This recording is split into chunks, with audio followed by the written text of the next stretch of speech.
write all of these songs for y'all for 30 years. I'm just trying to relax in the blessing, you know what I'm saying? I don't take this for granted, man. I am very thankful for the gift God has given me, man. And for y'all to fight for me all these years, keeping my shit alive, man. Fuck that!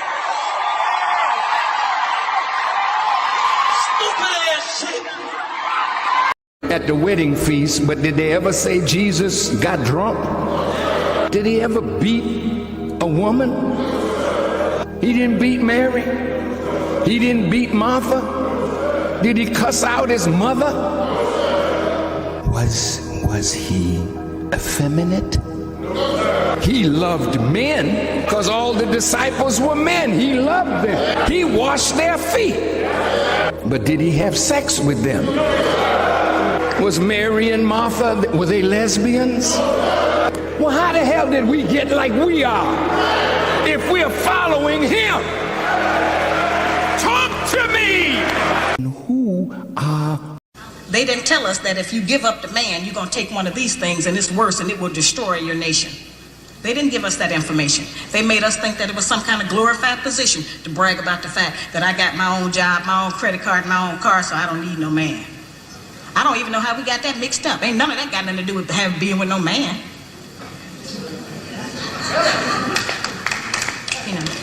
We have some serious relationship problems that nobody has been able to address us on because everybody wants to pretend that this is not going on. Over 60% of our women are single, widowed, separated, or divorced. They don't have a man. I just came out of Florida and they got a housing complex that the Urban League built, which is a black organization that is for women and children only. They say they don't allow any men in there. I didn't have time to deal with it, but I talked about them real bad. That's the silliest program I've ever heard of. You know them women that had men if they got a bunch of children. They need fathers. They need protection. We hear about the drug problem that we have in our projects across the country. It's one of the major places that we have a drug problem. We talk about the great strength that we have as black women. Well, the welfare department don't rent government apartments to single black men. Those apartments belong to black women. They did not tell us that all of that, being my own person and I'm independent, would lead to separation, loneliness, celibacy, and lesbianism. They didn't tell us that if you give up the man, you're going to take one. They didn't tell us that if you give up the man, you're going to take one of these things and it's worse and it will destroy your nation. They didn't give us that information. They made us think that it by the internet. Cool to get on the computer, but don't let the computer get on you. Cool to use the computer, don't let the computer use you. You all saw the Matrix. There's a war going on, the battlefield's in the mind. The prize is the soul. Cool by the internet. Cool to get on the computer, but don't let the computer get on you. Cool to use the computer, don't let the computer use you. You all saw the Matrix. There's a war going on, the battlefield's in the mind. The prize is the soul. Cool by the I thought opinion, when you want to give your opinion about something, your motive should be right. Your motive as to why you're giving an opinion should be to better something. Opinions were used for people that's mutual, like on like right here, and then they talk about, well, I think this should happen. Well, my opinion, I think that should happen. When people start telling a person that has been hot and still hot, and you haven't won any, and you start giving your opinion, you will end up looking bad, to anybody that's smart or have any kind of sense.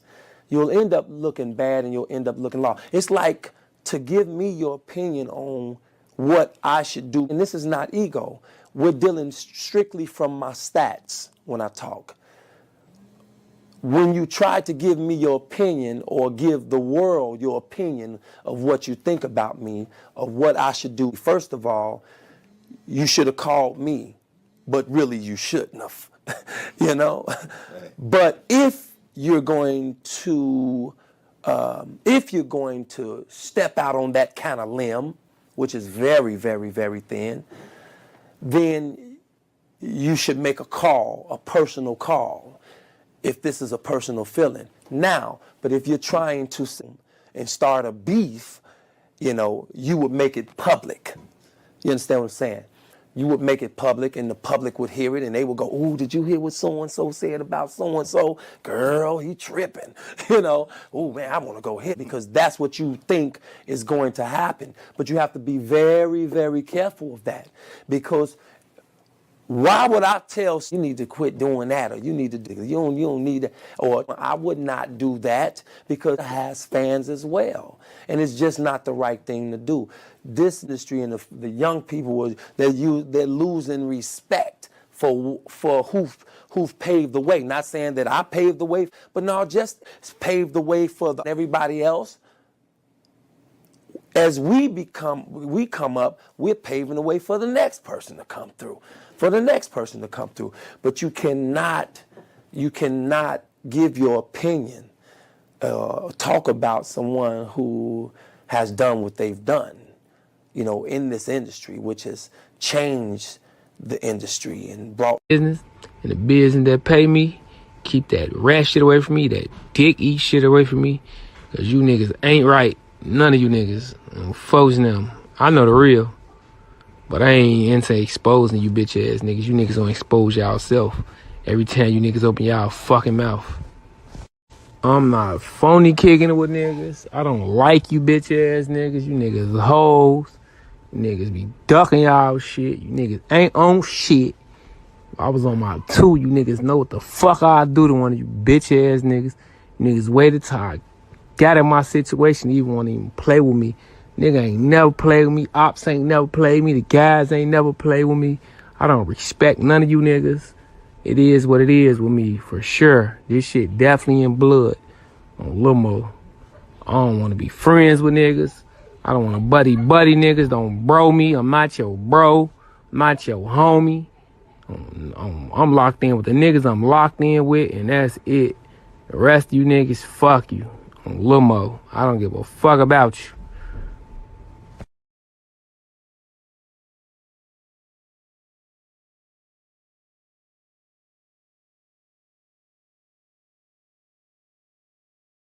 Like teenage girls. When you say teenage, how are we talking? Girls who are teenagers. 19? 19 and younger. I have some 19-year-old friends, but I don't like anybody illegal, if that's what we're talking about, underage. Some people think that you like underage girls. What do you say to them? Well, those people that don't know Robert, they don't know me, you know, so I usually don't get into what people think about me, you know, because all my career, you know, even before the trial, people have had their opinions about Robert, you know, and that's probably because it has a lot to do with me.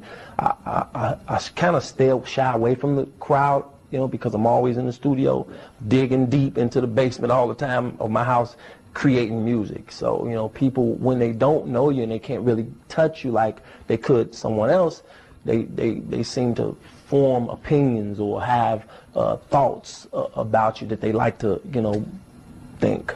So some of the people who have worked with you have said that there's an issue here. Your former manager has said publicly that there's an issue of concern here. Your brother Kerry has said there's an issue of concern here. Issue of concern? What do you mean when you say issue of concern? They've said that they're concerned that you like underage girls. Let me put it to you this way, man. You know, unfortunately, the people that don't work for me says that. The people that do work for me don't say that. And the people that don't work for me were fired. If you had someone work for you and they're mad because they're not working for you anymore, and they're used to getting a certain amount of money, or they're used to getting a certain amount of fame because they work for you because you're famous, and all of a sudden they mess you around and then you let them go. Anything that comes up about you, they're gonna run and say, yeah, you know, he did that to me. I knew this too about him. But you really can't, you know, I don't want you, I don't want BET, I don't want my fans. Do not listen to the people that was fired. You know, don't even listen to the people that was hired.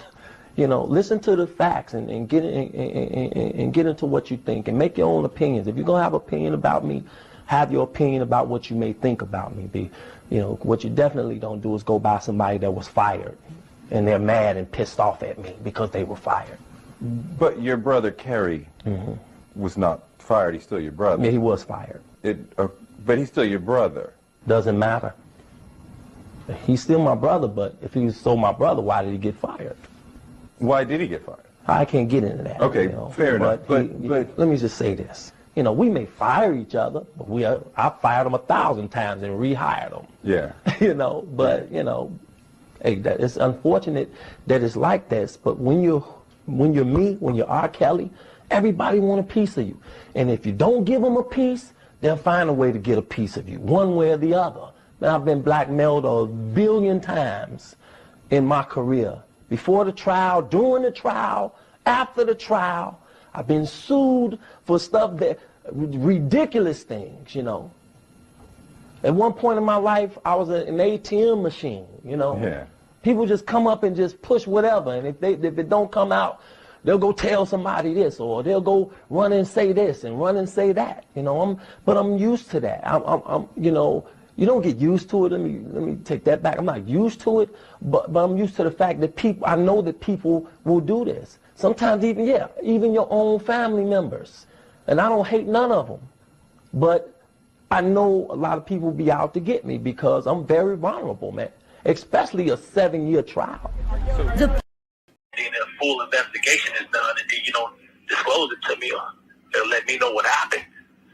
I mean, John Louds Jr. made an announcement in the paper, the Sun Times, agreeing that BOP officer A, which is what he called her, illegally, you know, accessed my records, my email, my phone calls. Not only that, she did it 153 times within a 6-month period back in 2019. This is when all my stuff was being leaked. This is when my girlfriend came to the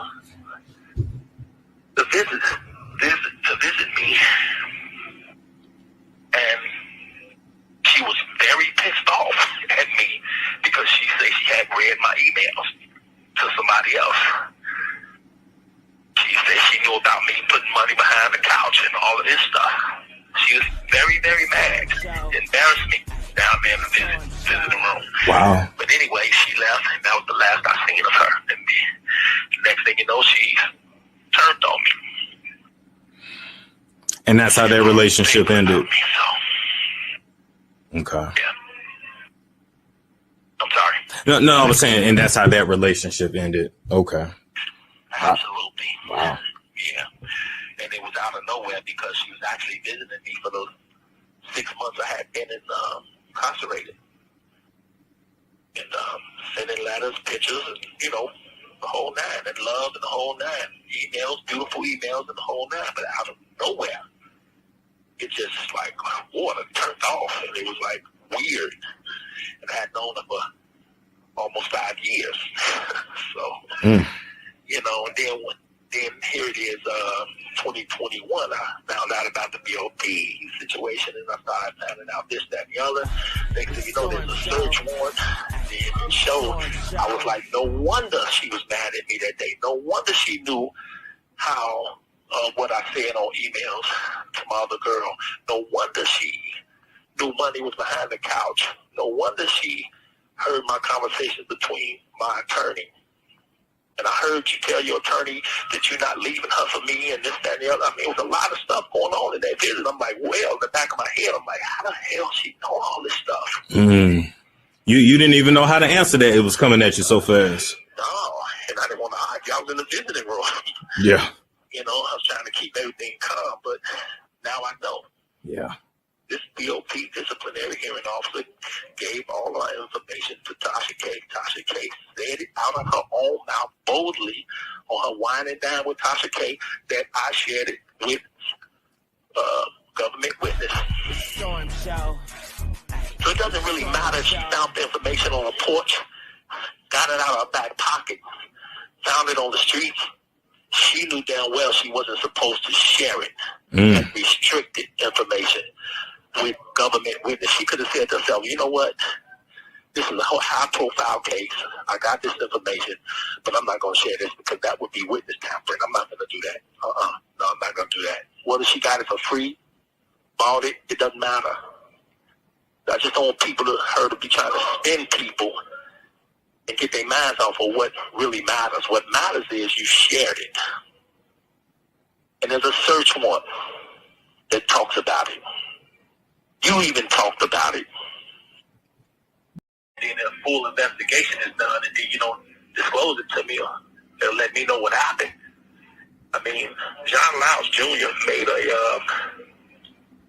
an announcement in the papers, the Sun Times, agreeing that BOP officer A, which is what he called her, illegally, accessed my records, my email, my phone calls. Not only that, she did it 153 times within a 6-month period back in 2019. This is when all my stuff was being leaked. This is when my girlfriend came to the visit me, and she was very pissed off at me because she said she had read my emails to somebody else. She said she knew about me putting money behind the couch and all of this stuff.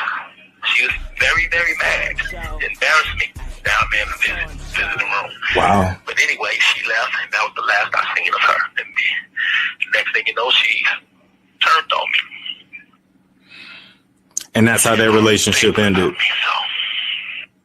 Okay. Yeah. I'm sorry. No, I was saying, and that's how that relationship ended. Okay. Absolutely. Wow. Yeah. And it was out of nowhere because she was actually visiting me for those 6 months I had been incarcerated. Okay, so remember last week I told you that RKelly is in jail, shaking in his flip-flops and socks and shit because he don't know what in the fuck he gonna do. That's what he doing right now. Let me tell you. I got some powerful information for y'all tonight regarding this, okay? I got people up there in Cook County. Shout out to my Cook County winos and shit, okay? They work for the government. Anyway, okay. So remember I told y'all Azrael had left? She's gone. Azrael is with her pappy. She's with her daddy, okay? I'm sure y'all probably figured that out, though. That's not rocket science, okay? She's home. And so, but the thing is, like, she is really, hold on for a second. Oh, hold on real quick. Hold on. Hold on. This is some more exclusive information, okay? Who? Jocelyn? Okay, hold on.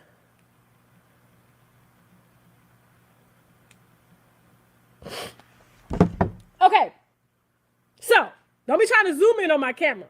I'm sorry to be getting sidetracked, but I'm trying to get this information together and let these people know that this shit is about to go out. I was trying to call them earlier, so don't act like I had plenty of time to tell them. They just literally texted me back and said they were landed and they were in Chicago. Okay, so listen.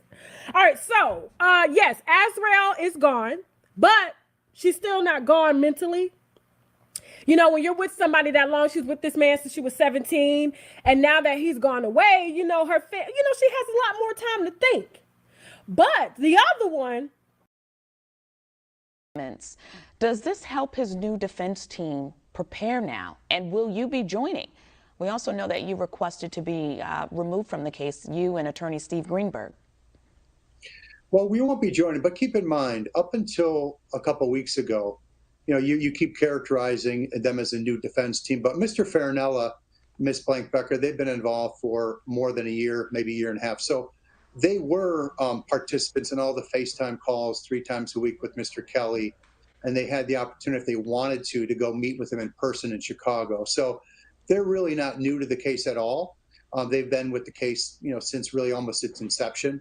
The only new person is the trial lawyer that the 2 remaining lawyers brought in a trial lawyer because, as we've talked about, they just don't have federal criminal trial experience at all. So they brought in Mr. Kanek to essentially try the case.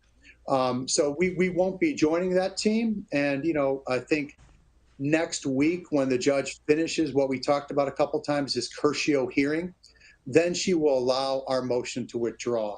But as we talked about previously, it's a procedural step. She can't let us out until she vets with Mr. Kelly in court to his face whatever conflicts might exist with Ms. Blank-Becker, and also give his court-appointed counsel from New York the chance to meet with Mr. Kelly in person and explain those potential conflicts to him, which I understand that meeting is taking place today. Now, you mentioned if a jail, was recording.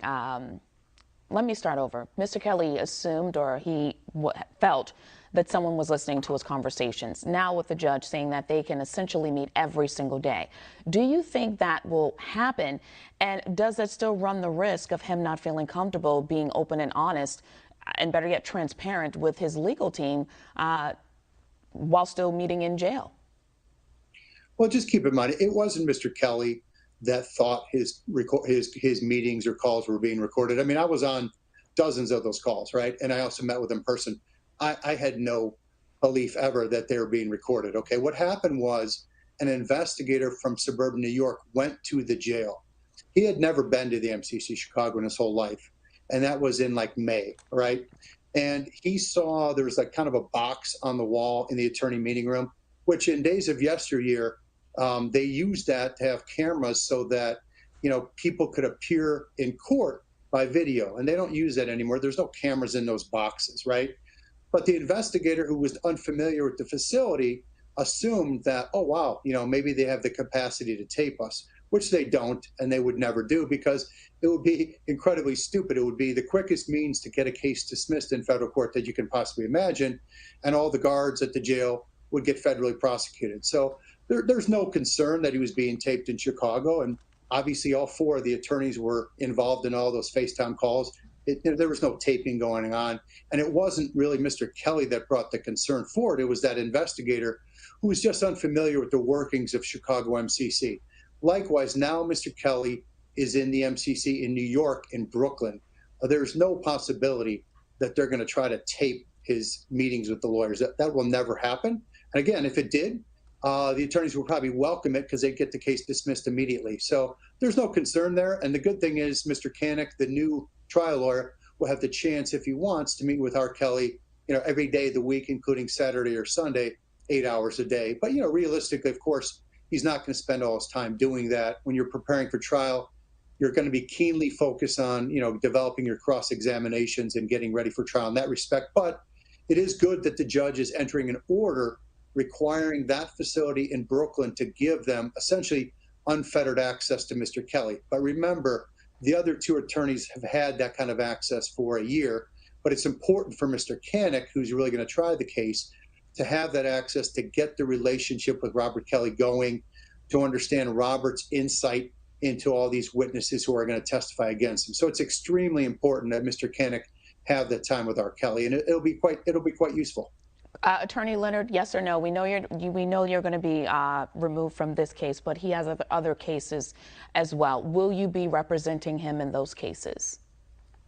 That's something we're still talking about. So we don't have a decision on that. We're taking that under advisement, and we're not worried about that right now. The biggest thing for Robert is this case in New York, which is a winnable case. It's based upon a strange legal theory that doesn't fit RKelly's band, which is called the RICO statute. So this should be the focus, this case, winning this case, and not worrying about anything else. Got it. Attorney Leonard, thank you for joining us on being. Doesn't have a lot of time to think, because let me tell you, her and RKelly be in communication all day. Okay, now right now he ain't got no more minutes on his phone. He can't call her, so they, you know, literally emailing and shit. So let me share some shit with you. Hold on. Okay, put it up. Okay, these are exclusive messages between RKelly and Jocelyn. Now, Azrael, this is some really fucked up shit too, because you would think that because these two were holding hands, Azrael and Jocelyn, that they were in communication with everything and how it's going on. But he had them so gone that they didn't even talk to each other. So, like, I'll give you an example. Azrael thought that she was the main one. Now, he tried to marry Azrael before he went to jail, but he just couldn't do it because they got him too quick. So he was going to marry her so that she couldn't in return testify against him. So he didn't get a chance to do that. So Azrael was always his favorite, like I told you. Joycelyn was the one that, you know, he kind of used as a sex pet. She trained everybody, fucked everybody he wanted her to, you know, and everything. And so mentally, even though Azrael is gone, that takes a lot of strength. She's, you know, with her family.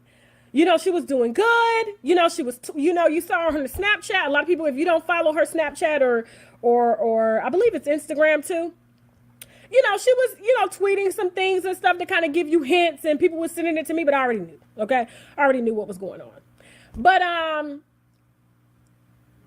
mentally, okay, so she's been away, but because the way he communicates with them, like Joycelyn knows that she was not number one. But now that Azrael is gone, she's number one. Okay? And I got some information I'm gonna show you in just a second to corroborate this, okay? And so Azrael doesn't know, well, now she does, okay? Her dad kind of gave her the information that I gave her to let her see for herself, but she's still having a hard time believing it because RKelly talked so much shit about Joycelyn. So she can't believe that he loves her. So he calls both of them Cookie, but Azrael didn't know that he called Joycelyn Cookie, and vice versa, because they're not allowed to talk to each other. Does that make sense? So when they're together, even though they're together, they're not talking to each other because each of them have been sworn, like they've made some type of pact with him that they're not allowed, or there will be consequences if they talk to each other.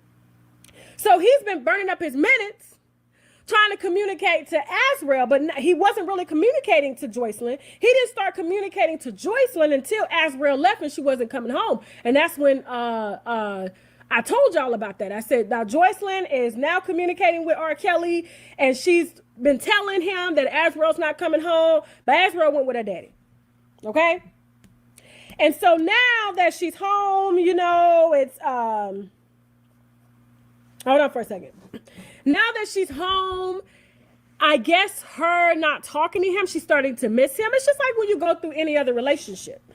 And so now she, you know, even though I provided the information to the parents, because I communicate with both sets of parents, Tim and his wife, Timothy Savage and his wife, as well as Angelo and his wife. Okay, but Angelo knows a lot of the shit. Tim doesn't. This is real shit. Okay, he knows a lot of the shit before I bring it to him, but some stuff he doesn't, and I give it to him, and he's like, okay. So I got some information between RKelly and Joycelyn. Okay, these are actual conversations between them. I'm not gonna put it up here because this is considered like somebody's private information or whatever. But you know, my word, trust me. And let me tell you. For those of y'all, I honestly thought that RKelly could not like read or write, but obviously he can't. Well, no, he can't really read because she's asking him. I'll read it to you. Hold on for a second. Hold on. Let me pull it up. Hold on real quick. Hit the wine glass if y'all having a good time. Hit the goddamn wine glass.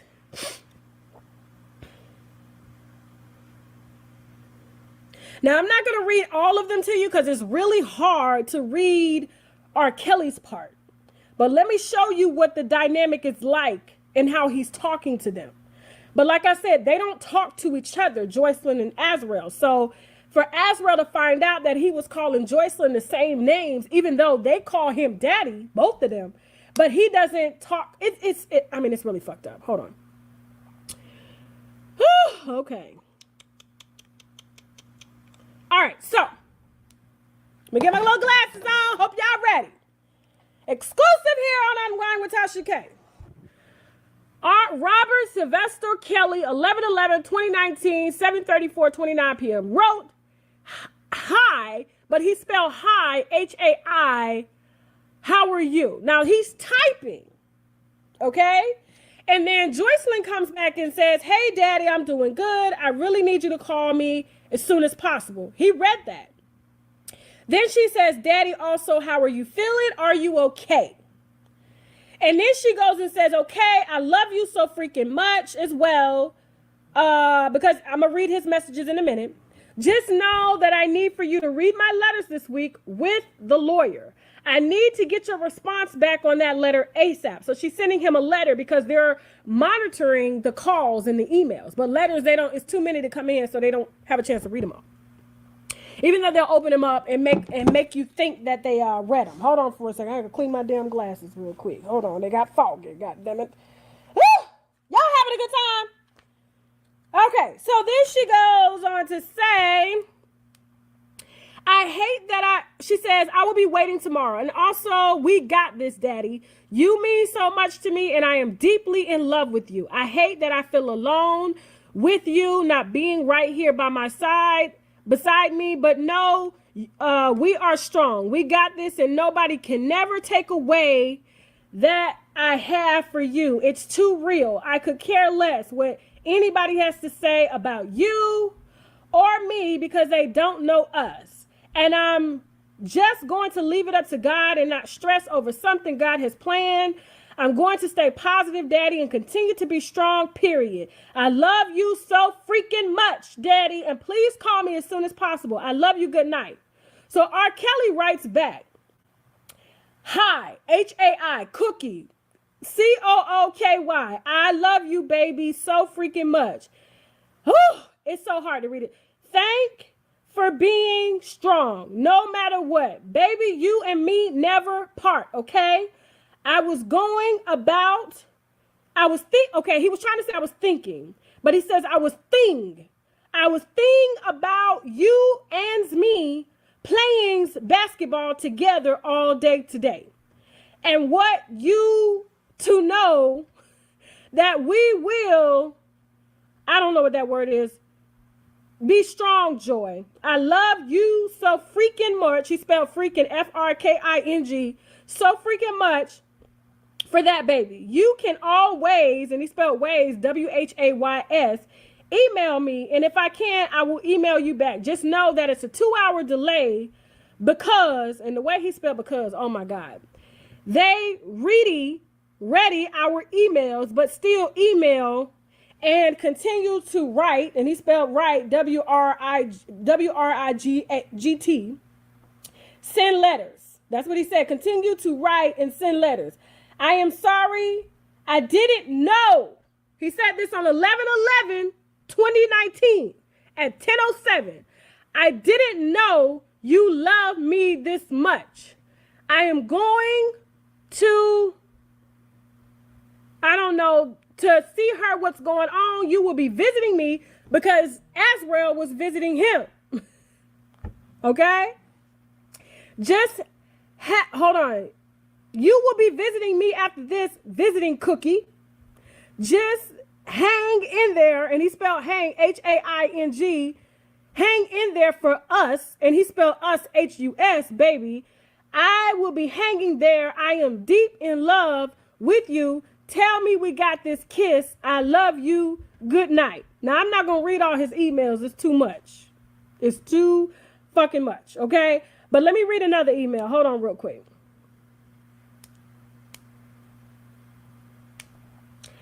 All right, so this was on 11/14. Joycelyn writes, Daddy, when you see somebody Friday, Zelle Friday, make sure you ask her about the Jeep keys because she has them with her.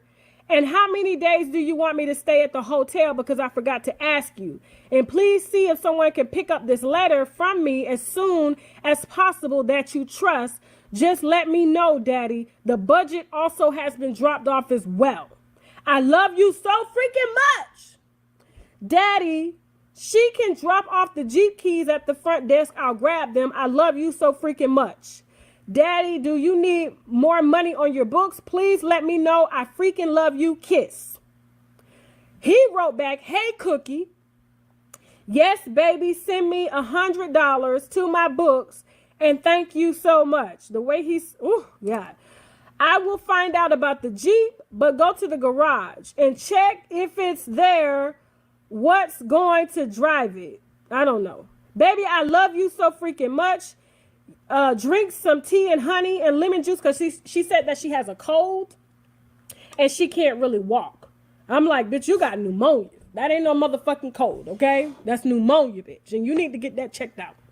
So he goes on to say, I hope you feel better. Good night. She says, okay, daddy, I love you so freaking much. And we'll put the money on your books today. Also, how many nights do you want me to get the hotel room for? So he's still running shit. This is recent. While he's in jail. Okay? Now, I just found out that Azrael has been emailing him too, even though they have, she's left. That's a good thing. But, you know, when you got a prisoner, it's bad. Because let me tell you something. Prisoners, they talk game. They'll make a bitch fall in love and wait 20 years.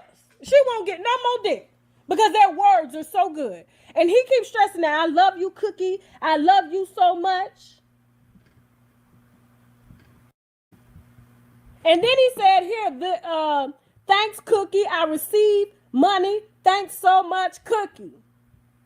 Okay, Daddy, I love you so freaking much, and put the money on your books today.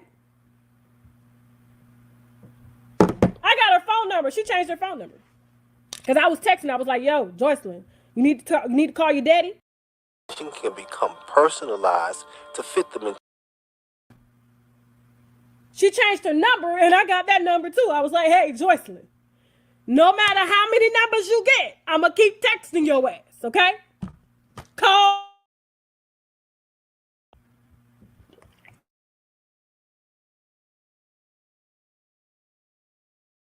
So basically, I'm just showing y'all the timeline because some of y'all may have heard already or may seen on other channels that Jennifer Bonjean entered a motion on behalf of Robert for them to identify Officer A, which the government had revealed who Officer A was in their motion rule 22 or 26, I think. So in the motion, Jennifer Bonjean talks about the timeline and Officer A looking up Robert's information for over 6 months, over 153 times, giving the information to Tasha K, and that there were other BOP officers as well who was looking up his information, but they had to find out if some of those BOP officers were authorized and if some was not authorized. But in the lawsuit, Jennifer Bonjean has Officer A, Tasha K, and Jane Doe and John Doe BOP officers. So I guess we'll find out sooner or later will they reveal who the other ones are. But in the motion, she talks about Officer A giving the information to Tasha K and how it affected Robert and how it majorly affected his trial because his ex-girlfriend was given this information by Tasha K, which she admitted on this video that she gave it to Angelo to show Azriel that Robert was calling her and Joycelyn the same name to try to get her to not deal with Robert. Basically coercion. Gave her the emails so that she could get out of the phase of supporting him, loving him, and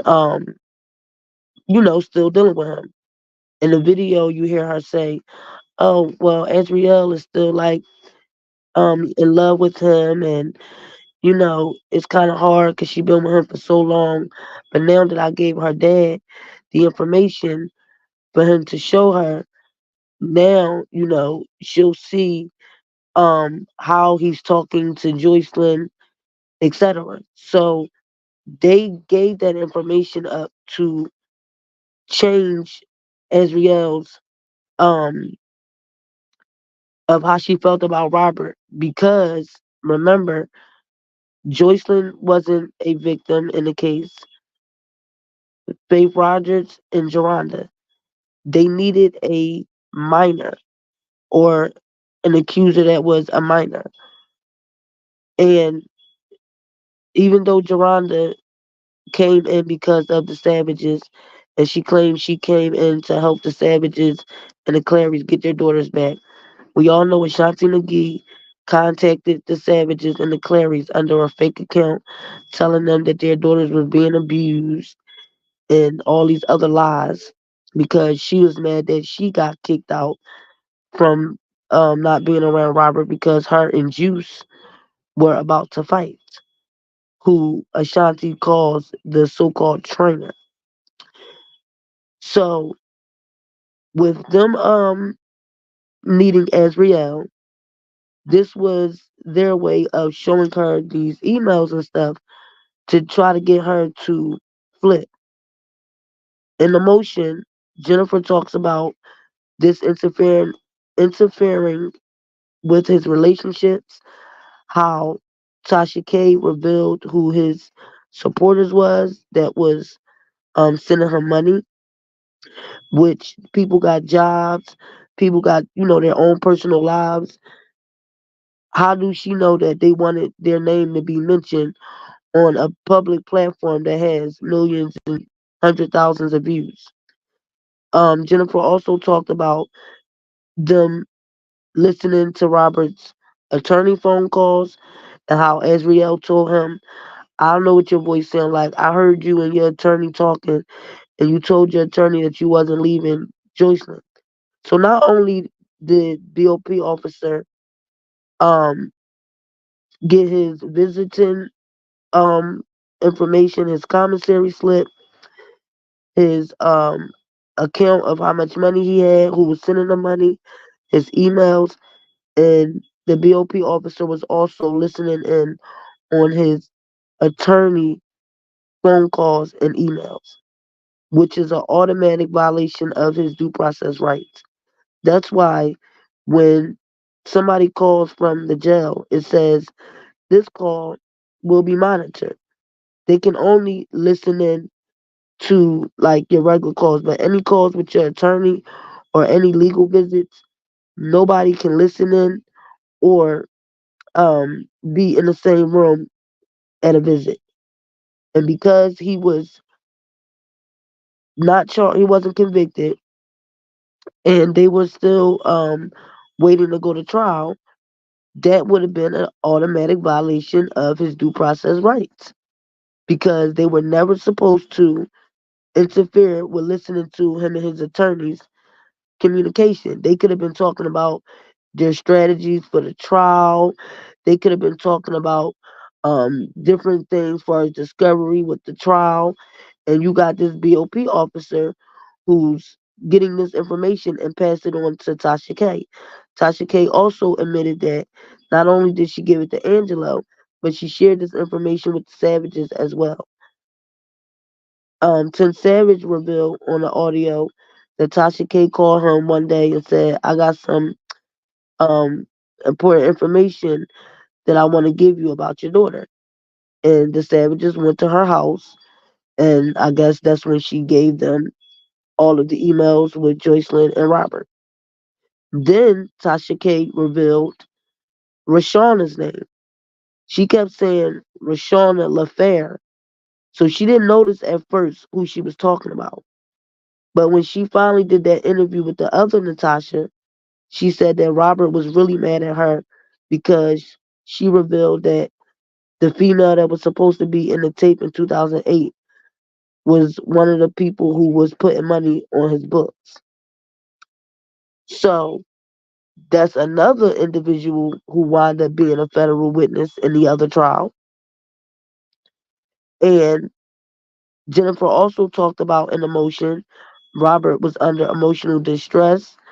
He was, you know, mentally, emotionally interfering with his trial, his relationships.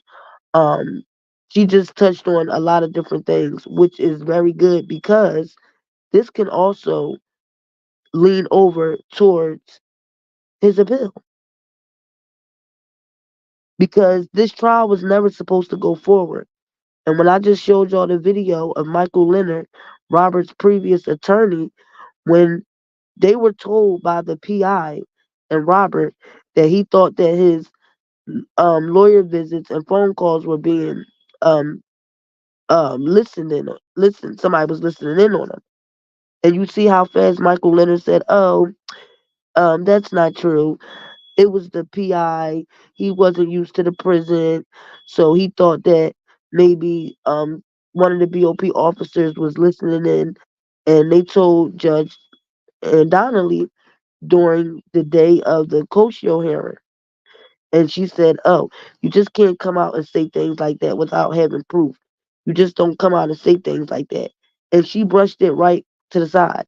All she was worrying about was getting the appointed attorney to meet with Robert to explain to him his rights and everything, and the situation far as if he keeps Nicole on the case. So Michael Leonard knew, the other attorneys knew. Why would you not listen to a PI, a private investigator?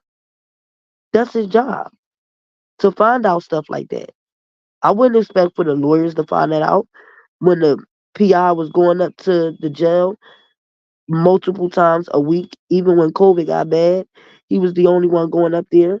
The other attorneys were visiting Robert through um, video call. But Sean Harris was still going up to the jail. And again, he's a private investigator. So I would expect him to find out information about Robert calls being leaked or people listening in on his calls. So you heard Michael Leonard say, "Oh, well, if it was true, it would be the quickest way to get a federal trial thrown out, and all BOP officers would be arrested immediately." So why didn't it happen? Well, they waited until Robert was almost 4 weeks into his trial. He only, no, 5 weeks into his trial. They told him 3 weeks before his trial ended that Tasha K and Officer A had leaked this information. And if y'all remember, I told y'all that the warden at the MCC is the one who reported it. Now, this Officer A supposed to have worked at Wisconsin facility, and that jail got shut down for corruption. During the same time that she got um, retired, the same facility she was working at got shut down for corruption. So it makes sense why that facility didn't um, address why she was looking up Robert's information for 6 months. It took for a warden from a whole nother facility to report on Tasha K and Officer A. And like I said, I don't know if somebody called and told the warden, "Hey, one of your inmates um is a blogger on YouTube that's putting out his personal information." I don't know, but the warden of the MCC is the one who reported the claims. And that's why Robert kept saying John R. Laws Jr. had revealed that it was a search warrant and an affidavit. But like I said, I never believed that John R. Laws Jr. was going to further investigate or further um, make Tasha K and Officer A get consequences because he was a part of the Chicago federal trial and trying to take Robert down. After Robert was found guilty, John R. Laws Jr. was the one out there speaking during the press conference, thanking Homeland Security, the feds, and all of the Chicago authorities. And John R. Laws Jr. retired literally days after Robert was sentenced. And he came in, and right after he came in, Robert was indicted literally a year later. So I knew that he wasn't going to further investigate and bring charges up against them because his whole thing was to um get Robert a conviction in Chicago and sentence. So he was the attorney general at that time, and his job is to, pass it on and make sure that they had put another federal agent to um investigate, and then the judge granted the subpoena for the officer's computer. So the officer has been revealed, um, which is going to be good because during this trial, she's going to have to get on the stand and she's going to have to answer why she started looking him up. What made her just send it to Tasha K?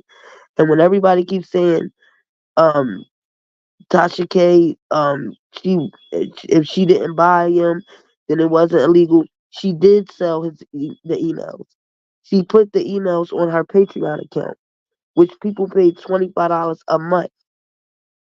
So when they went and subscribed to her Patreon, they had access to the emails, which she watermarked them with her Tasha K logo on the emails. So she did gain money. And off of that video alone, she monetized it, which she got a check off of that video from YouTube. And then she got another check from Patreon for all the people that subscribed because they just wanted the emails. So yes, she did make money. Did she buy him off of Officer A directly? We still don't know. But I don't believe Officer A, Tawana, just woke up one morning and said, "Oh, let me look up R. Kelly's information and let me send it to Tasha K." This lady was working at a corrupt facility. Nobody in her facility told what she was doing. She was doing it for 6 months and nobody made a report. Nobody. Not the warden where she was working at, nobody. They had to see her ID going in and out the system every time she logged in and logged out. They had to see that she was looking up his stuff and then scanned it to her own personal email. But that facility said nothing. So how do we know Officer A ain't been looking up people? How do we know that she ain't been looking up many inmates and interfering with their trials? And then they wind up getting guilty verdicts. And she listening in on their attorney phone calls and their personal information. Because the way she did this, she was too comfortable. As far as where she worked at, she was never going to get caught.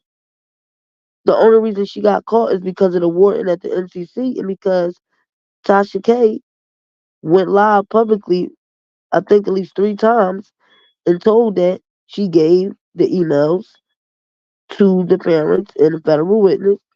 And at the beginning of the video, she say, "Shout out to my Cook County folks. They up there working. Shout out to them." But the lady was working at the Wisconsin facility. But the other BOP officers were working at the NCC. So let me play this other video. But I just want to give y'all a timeline to match up what Jennifer is saying inside of the motion. And even when Tasha K says on the video, all right, I'm gonna read the email to y'all because I'm not putting it up because this is like considered somebody's personal information. So she knew that she wasn't supposed to put it up. She knew that she wasn't supposed to even brag about having it. And Robert was right about that. It don't matter where she found it at. It don't matter who gave it to her. She was not supposed to put it out. Period. But she wanted clout, fame, and the numbers, like she told the other Tasha. So you mean to tell me if you got R. Kelly's personal information and you had paperwork showing that Rashana LaFair was sending her money, you wouldn't put it out? And Natasha said no, I wouldn't. Because like everybody's saying, everybody knows that that is federal personal information. But Tasha K has a lawsuit with Kevin Hart. Tasha K has a pending lawsuit with Will Smith. Tasha K still fighting a lawsuit with Cardi B after her and her husband lied on the stand and said they didn't have no trust accounts. Then this lawsuit with Robert. I mean, she she just don't care. And it's going to get to a point where she's going to have to learn her lesson one way or the other. Even if it means her channel coming down or her losing her business, it's going to be something. Because she's still consistently going after black people, um, slandering and defaming them. She do more of slandering and dragging black people than speaking about the good things that they're doing or um, the positive things that they have been doing. She just don't get enough. And then tried to cap up Cardi B a couple months ago and telling Cardi B she loved her when Cardi B was saying that she felt like shooting herself. Oh no, don't do that, Cardi. It took me forever to write this message, but I really want to tell you that I love you and I don't want to see you hurting yourself and trying to get under Cardi B good graces. And Cardi B almost slipped and gave in, but then days after that, that's when Tasha K was up there with Will Smith's ex-employee, letting him sit up there and call Will Smith gay and everything else. So like Cardi B said, she didn't learn her lesson, and them tears and stuff was fake. And then she falls out with all the parents after she done dealt with these parents. After they've been sharing information back and forth, she done let them at her house. No telling how many phone calls she been on with them. Um, and then she dealt with Lisa Van Allen, Cash Jones, the Rogers, Ashanti McGee. I mean, she dealt with all of them.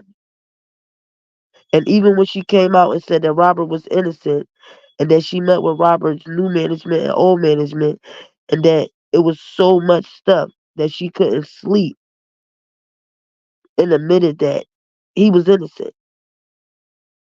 And that Robert's old management and new management showed her nothing but receipts to back up every claim.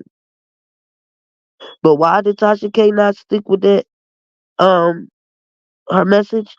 Because she didn't want to lose supporters. She didn't want to lose views for people that still dislike Robert. She didn't want to lose those people. So she picked money over morals when she did that interview with RKelly. And he admitted that he lied about the tape with the white girls and Robert. That it was a lie about Robert impregnating his niece. You would have thought she would have put that out before his trial. No, she didn't put it out until after Robert's trial. And she never took the enabler videos down like she claimed she did. So she picked money over morals, and that's that.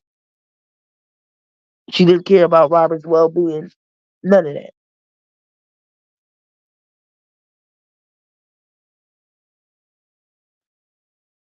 Exactly. Exactly. They knew. And they didn't listen to Sean Harris, the PI, or Robert. And at that time, Michael Leonard and Greenberg was withdrawing from the case anyway. So it was just Nicole, Tom, Koenig, and Calvin. And Koenig is just coming on. So is Calvin. But Nicole and Tom know that it was addressed at the Cochio hearing. Why would you not listen? Why would you not dig deeper in that for your client? Because, like Michael Leonard said, that is the quickest way to get a federal trial thrown out. You cannot interfere with a person's legal visits or his legal phone calls with his attorney. That's an automatic violation. And I believe this is going to definitely help with Robert's appeal for New York, because the first thing that the appellate judges is going to say, why did a trial even go forward when they knew that they had this search warrant and everything before the trial started? Robert wasn't convicted. It should have ordered. Then the main witness in the case slash accuser, Azriel, She was coerced by these emails. This is how the fight came about. This is why she went up there to fight as Joycelyn. She lied about going up there to save Joycelyn. No, she did that because she read the emails where they knew she stole the money. They knew that she they just didn't know that she was seeing the emails and stuff. But she's reading all of their communication. That's how she knew that Joycelyn was going to be at the truck. That's how she knew where the money got moved to. She was reading the emails. And once her business was done, she knew that Joycelyn business was next. And Robert wasn't going to change the business over to bring Azriel back. No, it was Joycelyn's turn. So Azriel knew she was done. Robert was done with her. They couldn't trust her. They started keeping things from her. Joycelyn was keeping it real, telling Robert what she was doing. So her going up to the Trump, knowing Shabazz was there, she was supposed to be filming with Shabazz across the street at the DoubleTree for their last filming of the documentary. But instead, she knew Shabazz had cameras. She knew it was a documentary being filmed. She wanted all of this to be on the documentary. That's why she told Joycelyn, "Oh, you're going to jail anyway. Oh, your boyfriend didn't tell you. He tell you everything else." See, she was throwing shade because she seen the emails, but she never told Robert at that visit how she got him with all she seen. He just couldn't understand how did she listening on his attorney phone calls and some of the other things, but he had no clue until 3 weeks before his verdict. So this is why you see Azriel switch up during the last filming of the documentary with Shabazz. And remember, she just came back from Larry's house as well, where Larry claimed that they made her watch about RKelly, and I'm pretty sure they had her talking to the other accusers, Lizette, Lisa Van Allen. I'm pretty sure of it. Because the first thing she says is, and he still was effing Sean. Nobody calls Rashana Sean.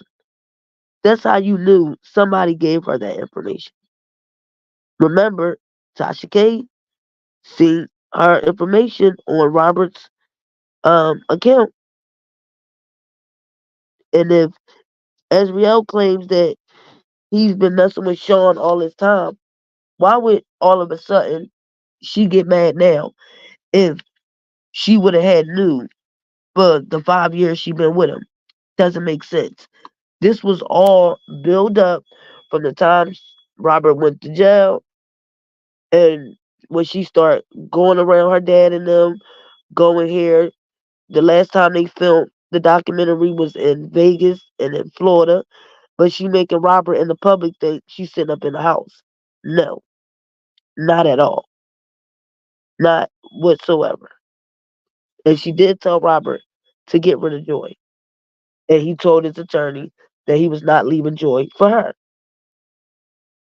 And that's when she really got pissed. Because like I told y'all at the trial, she admitted that Robert told her that he was not marrying her and that she wasn't um ready to be nobody's parent and that he wasn't having no more kids no time soon and not by her. She also said that she was mad because every time Joycelyn would ask Robert for something, he would give it to her. They would never have arguments. He knew how much she wanted a passport, but he only got Joy one. And she said she couldn't understand why her and Robert always argued and they always was clashing. But him and Joy, it wasn't like that with them. So all of that, as he was going to marry Azriel and she was the top woman, and Joycelyn was the trainer and the sex slave. All that was lies, pure lies. She basically said on that stand that she was jealous of how Robert treated Joycelyn than her. So they tricked the public by making us think that Robert was so in love with her and that the Trump was in her name and only her name. No, her and Joycelyn were both authorized users of the Trump. So let's finish going. Now remember she just came back from Larry's house. when I showed y'all that live when she was in the car, I don't know if that was Larry's wife or his daughter, but she was on her way to the airport, which was her going to Chicago, which the next day is when Joycelyn comes to Trump and all of that. So here we go.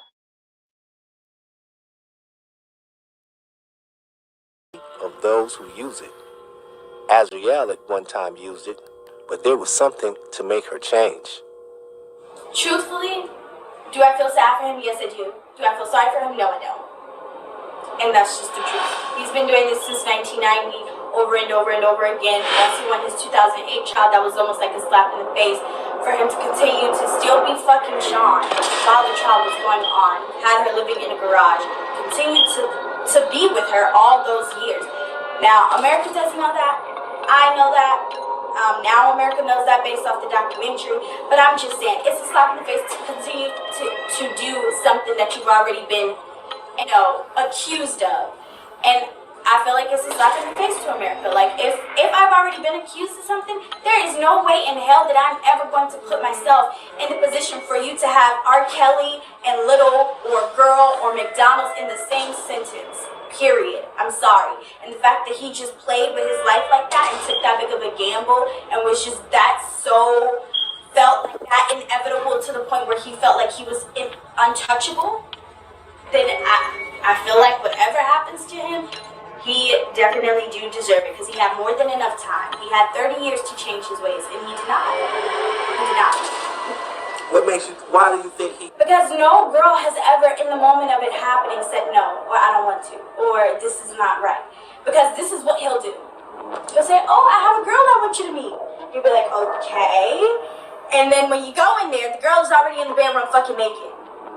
And then you just have no choice but to jump into whatever it is. Because now you're like, okay, I don't want to embarrass him. I don't want to be like, this is not something I want to do. Then he's going to be upset because he came to me and said, look, I have this girl who wants to meet you. So you're almost put in the position where it's like, you can't really stop it. You just can't stop it because he just throws you in that position without even giving you a head warning of what you're about to run into. He just puts you in that position. What if you say no? If you say no, he's probably going to curse you out. And then you're probably still going to leave. He's probably still going to get with that person. And then he's probably going to beat you or spank you or chastise you however he can to show you never to embarrass him like that again. And that's what he's done before. So he'll just... He beat on you. What? He would just beat on you. Basically, if you did something wrong, if you came out of this room without knocking, that's a spanking. If you go downstairs... What's a spanking? Like he's gonna beat you. Like a beat you, like a slap you on the ass? Yeah, like a slap you on the ass, but slap you on the ass 10 times with all of his might until you have whelps on your ass. That's a spanking. And depending on how severe it is, like forgetting to walk out, that may be like 3 or 4 spankings. You're gonna cry, but after about 10 minutes, you're gonna be back normal. Like if you look at another man, or if you're at the mall and a man helps you and you don't tell him, that's about 10 spankings. Keeping secrets, that's about 15, 20 spankings. Over and over and over and over again. And then you just become like, okay, I'm not going to tell this girl anything because I don't want to get in trouble. I don't want to get a spanking or anything like that.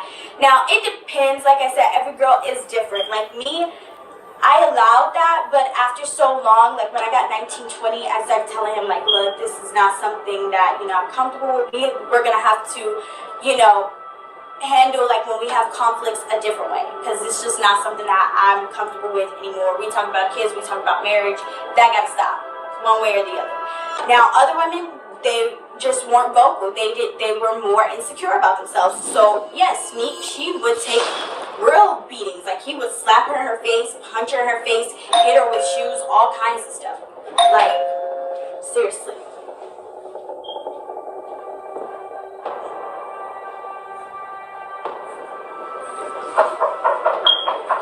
Yes.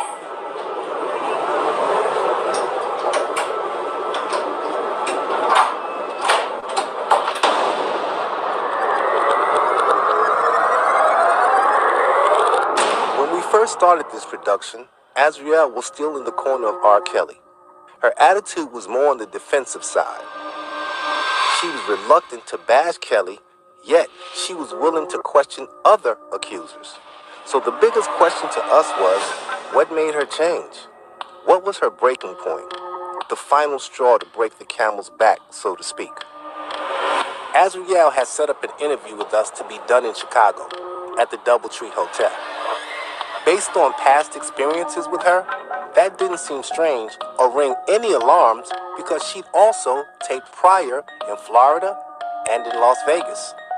Her reason for coming to Chicago was to film and record several songs for a project her and her father were working on independent from this production. Azriel's sole direction at that time was to get a deal in entertainment. She had just gotten out of a relationship she felt smothered her talent, and with her newfound freedom and independence, the timing was right. Our production team was well aware of what she wished to accomplish and seeing no conflict of interest, but suddenly that changed dramatically. While waiting at the Doubletree to film our scheduled interview, Azriel suddenly called our production team to change the interview's time. According to her, she was getting her hair done and she was running behind schedule. She stated she needed an additional 45 minutes. To our dismay, we reluctantly agreed and began to wait. Within 30 minutes of her first calling, Azriel called again. But this time, her whereabouts had suddenly changed. She was at Trump Tower and had gone there to pick up some clothes. This was surprising to even us because news reports had surfaced that said Azriel had moved out. It was also believed that Kelly's apartment had been lost due to insufficient funds.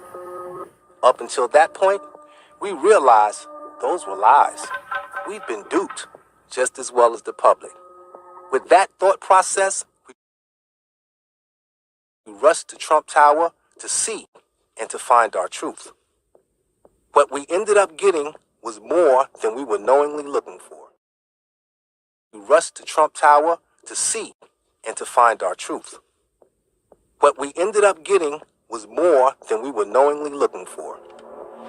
Upon our arrival, we sat parked outside of Trump, and Azriel called and we told her we were downstairs. She asked that we get out and come up because there was a woman downstairs threatening her safety. We immediately got out and headed upstairs. Before we could get to the elevator, we seen a disruptive female questioning where we were going and who we were. Unbeknownst to us at that time, the woman in question was named Kimberly, and we had no knowledge of her role and didn't know her actual position. What we soon found out was she was there on behalf of Joycelyn, and her assumed role was to assist her removing as well as protecting RKelly's belongings. By the time we'd gotten upstairs, Kimberly also arrived and proceeded to exchange words with Azriel as well as film us while we were filming. Girl, these people got me on video. Let me get this out of here. Yeah, thank you. Okay, it's fine. Yeah, unless they get a say-so from Mr. Kelly. Thank you. Next time, if they do come, if she comes without Joycelyn, she cannot get up. Joycelyn's with me. Okay, she's not here present. She is. No, she's not. If Joycelyn isn't here, definitely do not let her or I will call the police. And I'm going to call the police on you, too. Okay, thank you. And he can report off. What happened next was all spontaneous and unplanned. You see that smirk All on of the Azriel's events were face? also captured on cell phones because our That evil professional laugh? equipment was set up back at the Doubletree, waiting to film the scheduled interview She that played never happened. Shabazz too. What you are about to see is all spontaneous and real. Yes. Hi, I'm here with one of the authorized users. She's coming in to take some items in the house. from the unit. You're not allowed to And secure Shabazz was so program disrespectful or record to any stay of in there these and things. record Joycelyn. And I In the hope she house. sued Yes, we're Shabazz. building security. You're not Who are allowed. you talking to like that? She's She can be authorized, but for her protection, and she can come in, but for her protection in this house, we're filming. Can you not film me, please? Don't come in. Sir. Well, come in. For her protection, Who are you? I am a friend of hers, and I'm here for her safety. Okay, but you shouldn't be recording. I'm not recording in Trump. I'm recording inside of the house. Exactly. He needs a protocol, please. Well, ladies, come and get what you need. Yeah. He's recording. Now let him come in. Let him come take what they want to take. He talking about let him come in, but why are you still recording? Several That's minutes had Joycelyn's passed, and home. after discussing what She didn't could give you and could permission to not be record her. filmed, Joycelyn showed up to And remove then you Kelly's sold personal the belongings. footage To be specific, his Grammys. It was at this TMZ. point Azriel had the inevitable. And then the motion that Jennifer put in, she also states in the motion that the fight also occurred because of these emails, and that there was a major footage that was sent all around the world for the whole world to see, which is Shabazz's fault. Joycelyn lived there. That was her home. He was not supposed to record her in her home, and he don't got her permission. How you gonna tell her, oh, just tell her come in and get what she need to get? She lives there. You don't. How you gonna record her in her home? And then what make this so crazy is Azriel and Angelo played the mess out of him. Signed a little contract, and Azriel was only supposed to give him certain videos and certain footage, and she went to did an interview with what is it, Sun Times, and gave the videos and the pictures up to them. That's why he leaked that video about her saying she ate poop.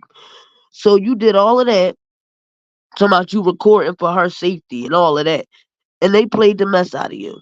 But Joycelyn should be able to sue because you didn't ask her permission, you recorded that whole fight, and then you sold the footage to TMZ.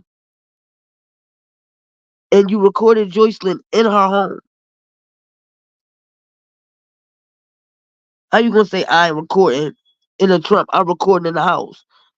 They told you cannot record. You don't live there. And if you record for Azriel, then you keep the camera on Azriel.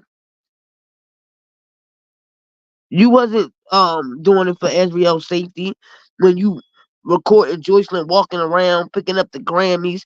Why are you recording her?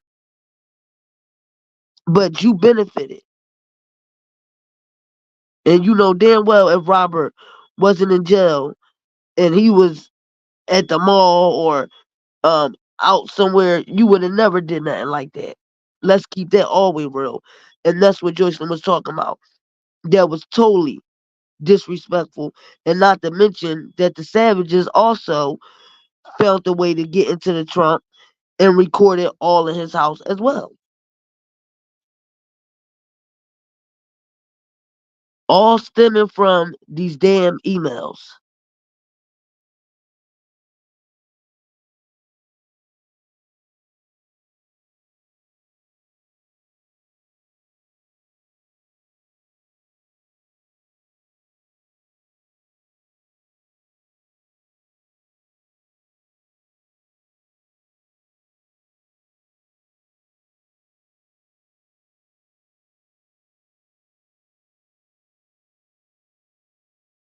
He's probably.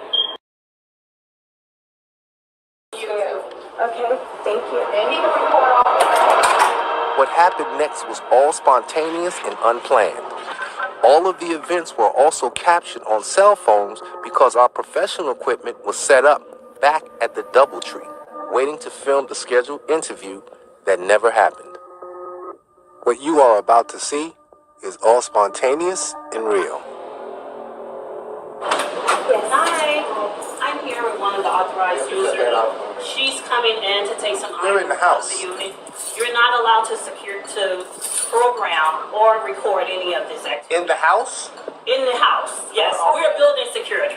You're not allowed. Who are you talking to like that? She's She can be authorized, but for her protection, she can come in. But for her protection in this house, we're filming. Can you not film me, please? Don't come in. Sir. Well, come in. For her protection, Who are you? I am a friend of hers, and I'm here for her safety. Okay, but you shouldn't be recording. I'm not recording in Trump. I'm recording inside of the house. Exactly. Maybe, I don't know. He needs a private call, please. Well, ladies, come and get what you need. Yeah. He's recording. Now let him come in. Let them come take what they want to take. And he lied. He didn't just film inside the house. Because when they was fighting in the hallway, he Several filmed that minutes too. had passed, and after discussing what could and could not be filmed, Joycelyn showed up to remove Kelly's personal belongings. To be specific, his Grammys. It was at this point Azriel had the inevitable confrontation. What fueled it was Kimberly and Joycelyn suddenly coming in to remove several items. Be mindful. As far as we all knew, nobody knew about the scheduling, and there was only one way the questioned coincidence could have happened. Someone made Kimberly and Joycelyn aware of Azriel's presence. Azriel was aware of them coming there through the email. Put the Grammys on.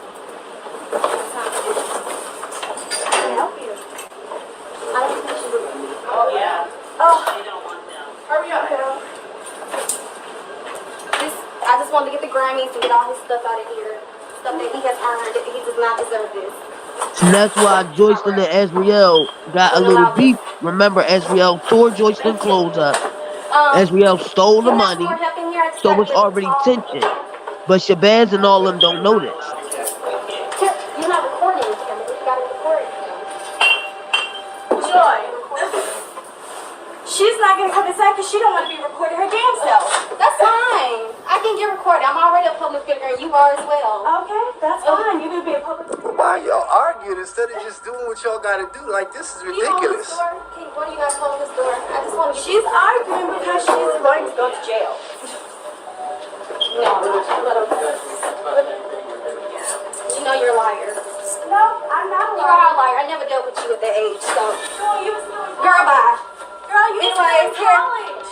I was still in college when I was not dealing with Joy, you. yes, you were. You were in college at fucking 19. Get her away from me. You met him the same year I met him. And I was 17. This is not your house. This is not your house. That's exactly why he told you to leave when I came. Okay. You're back to being second. Yeah, both of them guys. Good luck. We took him off the station. Resident on staying here off the station. You heard the security say both of them are authorized users. It ain't no Azriel house. Hey, tell Rob should have been told you that you're going to jail. Why he didn't tell you? He tell you everything else. See? Okay. That's because of the email. I just need to get these 2 Grammys up here. Yeah, we can't go in. Okay. Well, I'm gonna get the chair. Can you hold this? Yeah. Actually, fuck all this. Fuck all this. Look, instigating. Yeah, I don't want no beef. You know, it is what it is. So I just rather live my life. I'm good. It is what it is, honey. Azriel was so mad Joycelyn was ignoring I'll be her. good. I live my life. And you guys, you're disrespecting his home. I don't know who the hell you guys are. You need to get the fuck out of here. Guys, we are live with Joycelyn. Oh, we are live. We're live. Wow. We're live. We are live. Here, take everything out. What's yours? What's yours? What you want to take? You take all this shit. Here. You got these grown men in his household. You know he don't accept that. Oh, he don't like that. He don't like men. You just told on your own boyfriend. Why would you like grown ass men in here? That's disrespectful, Zell. You know that's wrong. You know that's wrong. This is his house. You're disrespectful. You're so evil. I'm not evil. You're evil. I Oh, wrong with the shit. need You need to fucking see that shit. Joy, you were sleeping on me. That's the fire. You were sleeping with me at the fire. You were sleeping with me at the fucking fire. Okay. Stop. Okay. Ladies. Shabazz ain't breaking up nothing. Ladies, stop.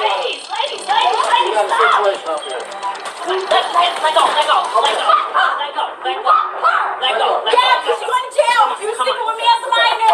Lion bitch. With me as a minor. Liar. You're sleeping with me as a minor. You were sleeping with me, bitch. I know how to fight. I'm pressing charges, too. She's crazy. I'm pressing charges, too. Kimberly, I feel sorry for you. You know how to fight, but you press the charges and then you go out in the hallway and attack Where my Joycelyn. phone at? Where my phone?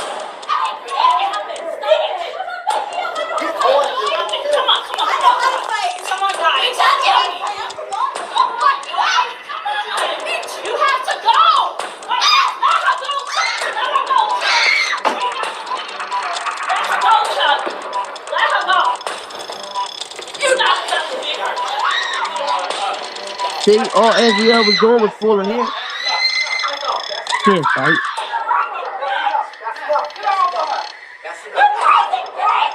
You crazy? You just don't know how to fight. Hey. Come on, go you up. Put your ass in jail for inside, please. You go to jail for assault. You can't have that stupid bitch. Call my phone, Shabazz. Call my phone before they go downstairs. Call my phone.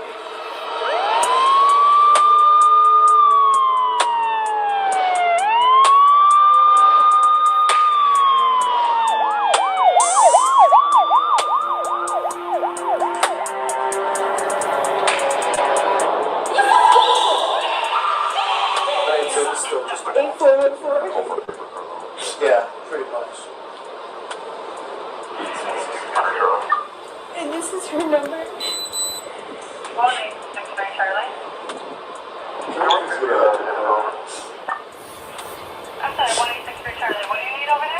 Kimberly, she never touched me, but she was definitely aiding, like in a writing, so I will want to press charges. If it's possible. Joy's number is This is 773. crazy. You jumping on this girl instigating, but you gonna run to the cops. And Kimberly's number Whole is... snake. What's Kimberly's name? I just know that her first name is Kimberly, that's it. Kimberly was aiding and abetting. You sure you don't need an ambulance or anything? Yeah. Sure? Yeah. Just to get this checked out. You want one to come? Yeah. You want one to come? Okay. Yeah. Because she know it's over. She know her and Robert is done. She know Joycelyn ain't never talking to her again in life. That's it. So when she hit me, a cell phone. yeah, her phone, she just hit it like that, and that's what caused this. Man, get out of here, girl. Bye.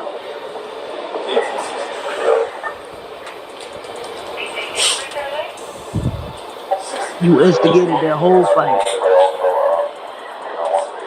And remember, Azriel tweeted out earlier that day, I know where the skeletons are buried. It's a nice day for somebody to go to jail. And she did it on Robert's birthday. That I don't know. Yeah. You're gonna have to talk to CCP for that.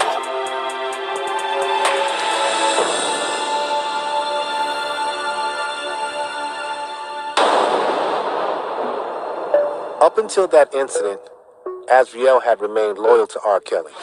Yep. She'd gone against her parents, her friends, the media, and whoever else would oppose her love, some called cult-like, while others called it brainwash. Whatever was said, there was a time when Azriel listened with deaf ears. And this is what everything looks like. One of her most memorable times of defiance in supporting and defending RKelly was when federal agents raided the home she slept in with him. She steadfastly remained uncooperative as agents ransacked and destroyed personal items as well as Kelly memorabilia. Your room, bedroom, his room, closet. It was that And day you see all of them learned that clothes being and an stuff accused wasn't criminal there felt during the like fight. accused of the worst kind of crime. Because her and her dad already moved all of that stuff out of it. My closet. Still, Azriel had remained strong, faithful, and loyal. And that's what it's looking like. But after that day's ordeal, Azriel was a woman fed up.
different person, as she should. This is what she does for a living.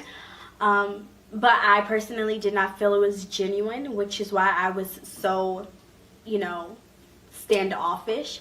And I felt like she asked me questions that personally, as a grown woman, I don't need to answer. We live in a society where everything is so open that when I said I don't want to answer something, it came as a shock. But I'm not obligated to say anything to anyone about my personal life, about my social life, about my public life.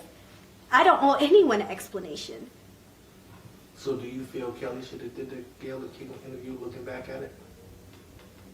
I feel like we were all put in a corner, but I feel like he shouldn't have. I feel like I shouldn't have. I feel like Joycelyn shouldn't have.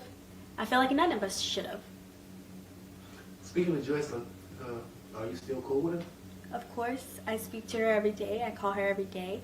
You know, I make sure that she is okay. How do you feel about the Patreon scandal that just happened? There's nothing for me to, you know, there's really no way for me to feel, because like I said, although I'm on social media, I don't feed into social media. I feel like that's a question that you could ask for someone who's, you know, more in tune with that type of stuff. Me personally, I'm not going to feed into anything ignorant. I'm not the type of person that's just going to bite something because it drops.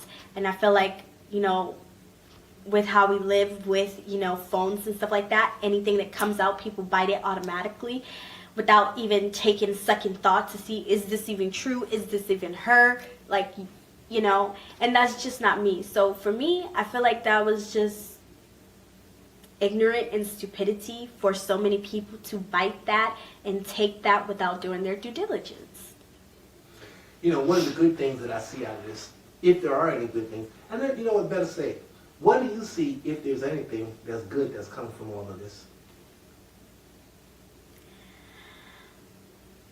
I feel like the good that is coming from this is to show how people are portrayed in the public and how social media can easily convince the world of convicting someone, you know, before their due date and before, you know, they're found guilty, whether or not. It's so crazy how powerful the internet is that so many people hate him and think so bad of him without even the facts or court or trial or anything happening. And I think that's shedding the light, because there are a lot of people, not just Robert, who are in the same predicament, who are found guilty on social media and on tabloid and on the internet before, you know, they're even tried, before they're even given a fair try.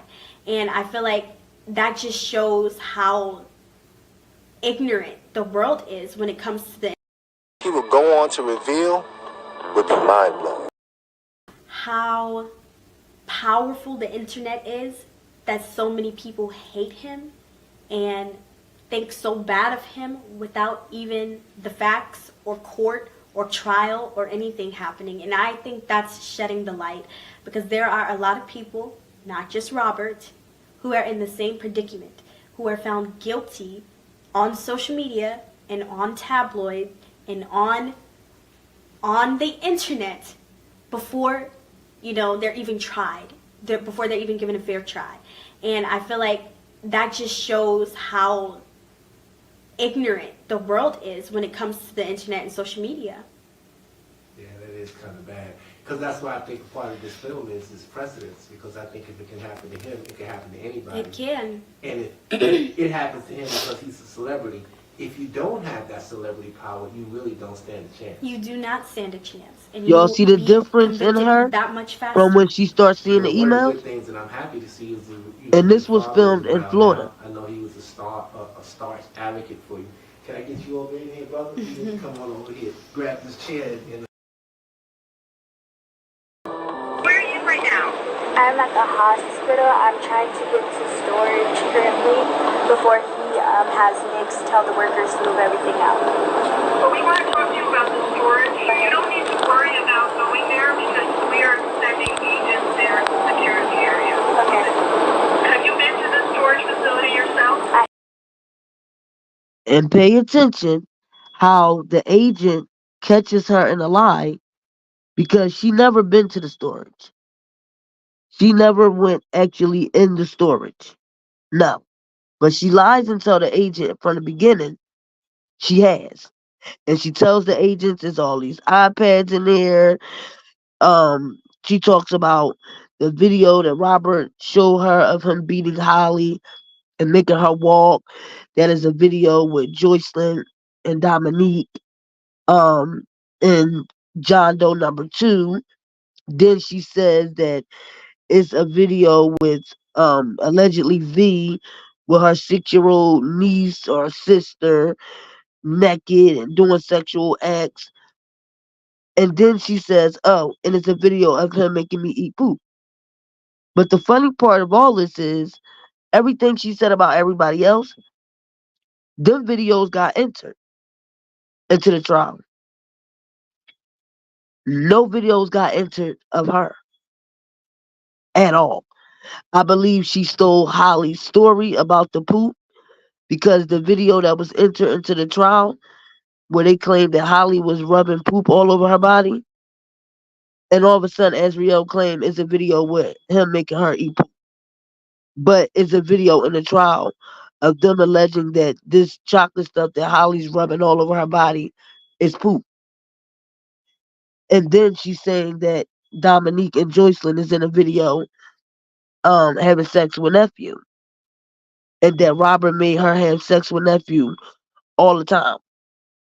Another story I think she stole to make it seem like that was also her story.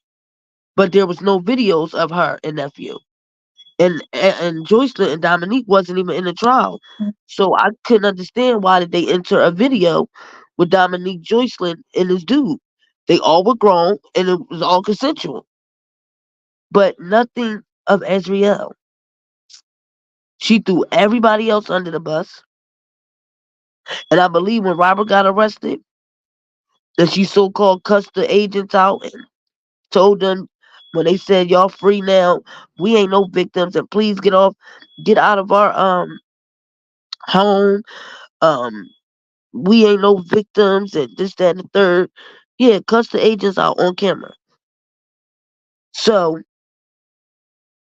all of a sudden, when she flips, I believe when she had robbed phones and stuff, she started taking stuff out of the phones then. Because all the stuff she claimed was in the storage were lies. None of that was in there.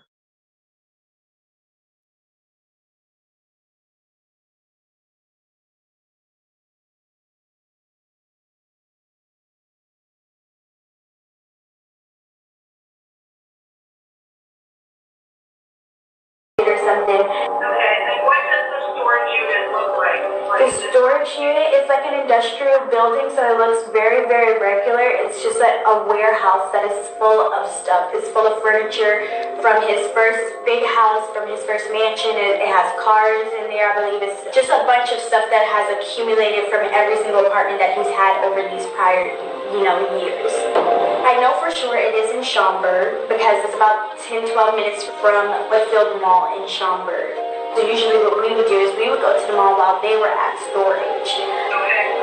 And the time you were there, did you see any other types of items like electronics or... No, but I know that all of his electronics are in storage. I know that for a fact. And how do you know that? Because he has told me and because he confides in me. And when they move stuff, they move everything to storage. Okay. And did he tell you they were in that storage unit?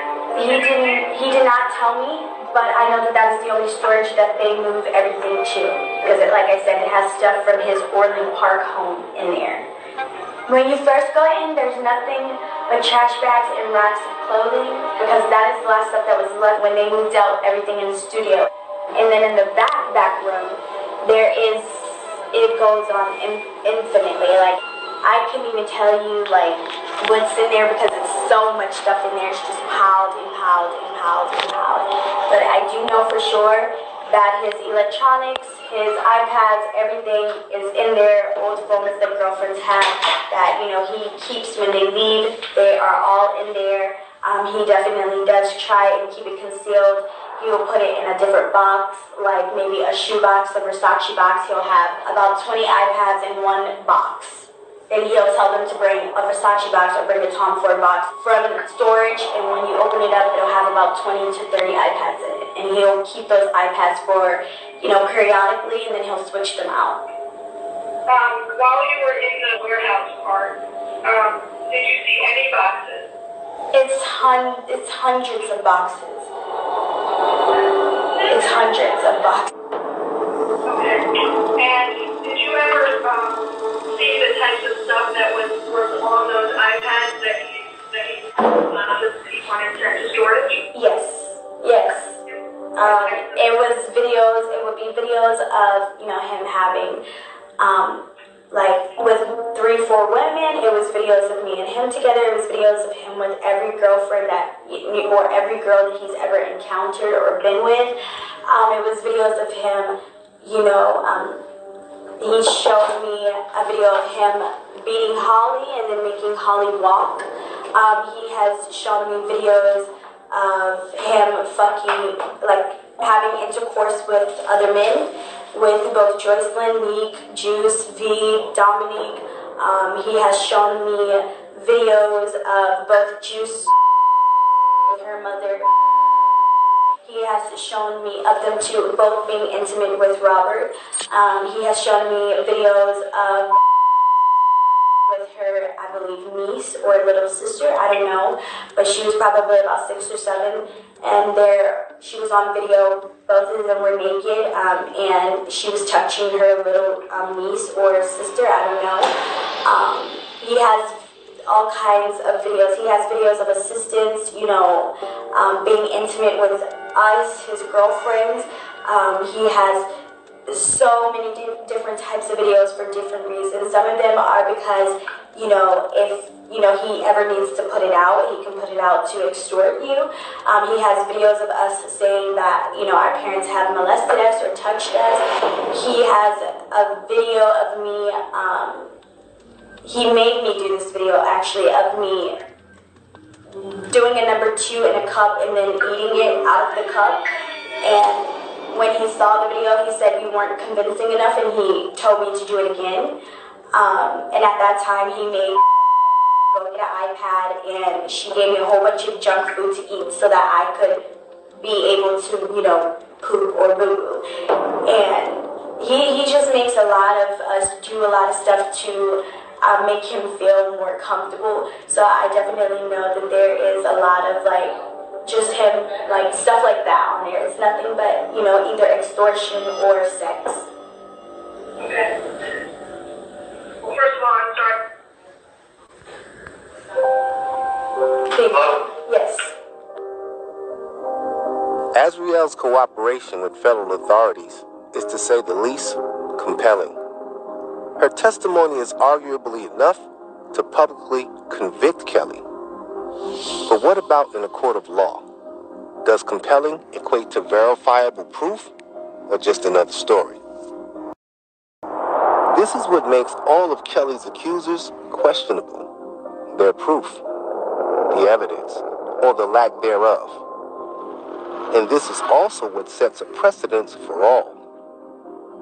What this means, in common law legal systems, a precedent or authority is a legal case that establishes a This is me, RKelly. I hope you recognize my voice.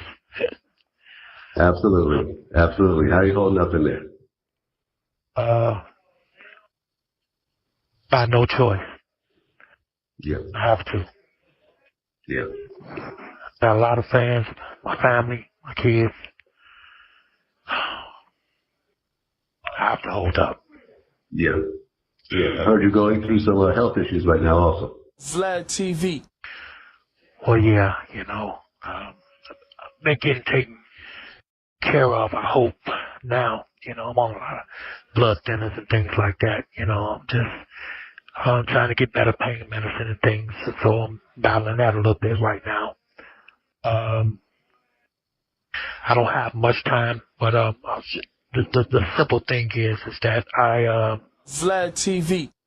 I had an operation on my Achilles, and it had been stretched, and I ended up having a cast on, getting a cast put on my Vlad ankle, TV.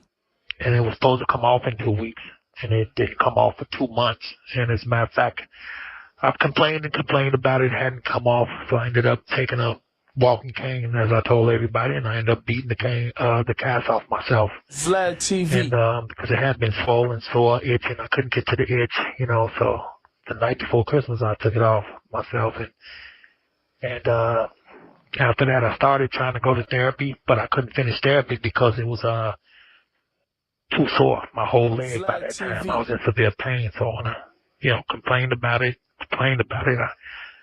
I kind of mentioned to them that it was I thought it was a blood clot, but I'm not a doctor. But and they said that it wasn't blood clot. But and I went back to my cell, still in severe pain. A couple more weeks, another week passed by, a couple more weeks or whatever. Vlad TV. And I ended up going to the doctor for a checkup, and come to find out that it wasn't just blood clot, but my whole leg was full of blood clots, and they ended up keeping me. And I ended up staying in the hospital for 6 days, and I have nothing against anybody, man, but this is my health, so that's why I spoke out on it. I was very frustrated, very mad, and very concerned about my health because, I'm not supposed to be the one guessing my diagnosis or what's wrong with me, around a bunch of doctors or nurses. I was supposed to be, they supposed to be telling me what it is, and for me to say what I thought it was, and then, be told it wasn't, then it ended up being exactly that and more. Vlad TV. Brought very growing concerns right away. So that was my problem. So, but now I would hope it's been rectified. I'm on blood thinners now, and I'm feeling a little better, but I still have pain, and I'm just waiting on better pain medicine so I can just get through the day peacefully and get back to dealing with this BOP situation, which is what I called you actually to read you. Because I don't want to be scrambling on this phone. I only got like 15 minutes, which I got like 12 minutes now. Okay. Well, go ahead and put out what you want to put out there. And I appreciate it, Well, so Vlad TV. Back in 2019, while I was being held in the BOP at the MCC in Illinois, a BOP federal disciplinary hearing officer, which is like the judge in the Bureau of Prisons. She's a judge. Vlad TV. She was illegally accessing my federal restricted law enforcement information, my jail records, meaning my recorded phone calls and my emails. Not only did the officer illegally access my restricted information, but she accessed it 153 different times during the course of 6 months. While I was being detained here. This is all according to a search warrant. This is not me saying this. This is what the search warrant says that was executed on the BOP officer after she had done it. Vlad TV. This BOP officer, whom they are identifying as Officer A for the last 4 years, she was not arrested. She still hasn't been arrested, and we still don't even know who she is. She tore off every corner of each page where the dates and times would be, and illegally sent my jail records to her own personal Gmail account. This is all according to the search warrant. But she didn't stop there. BOP Officer A then gave Vlad TV that 6 months worth of my federal restricted information to a female, famous female, and very influential YouTube blogger by the name of Tasha K, who not only illegally received my restricted federal law enforcement information, but the blogger Tasha K stated out of her own mouth on her Unwind with Tasha K YouTube blog that she shared that restricted information with my girlfriend at the time, who after seeing that information got very, very mad at me, to the point she was scorned and became the government's main star witness in my New York case, testifying against me. Vlad TV. Now, those federal restricted phone calls and emails contained 6 months worth of lovey-dovey conversations between me and my other girlfriend at the time. And their plan was to get the girl, Vlad TV, the girlfriend who Tasha K showed those conversations to, mad enough so they could turn her against me and have her say whatever they wanted her to say about me on the stand. This call is from a federal prison. Which was witness tampering. Vlad TV. Okay, and the girlfriend is who? I can't say names because she's a part of the case. Okay. I just can't call their names, but... The only thing better than White Claw Black Cherry Hard Seltzer is mixing it with White Claw Black Cherry flavored vodka. People that know the case, they know what's what. You know, all I can say is this is the story and this is what happened. You know, they got her mad enough with showing my records, because the point is that she shouldn't have showed my records.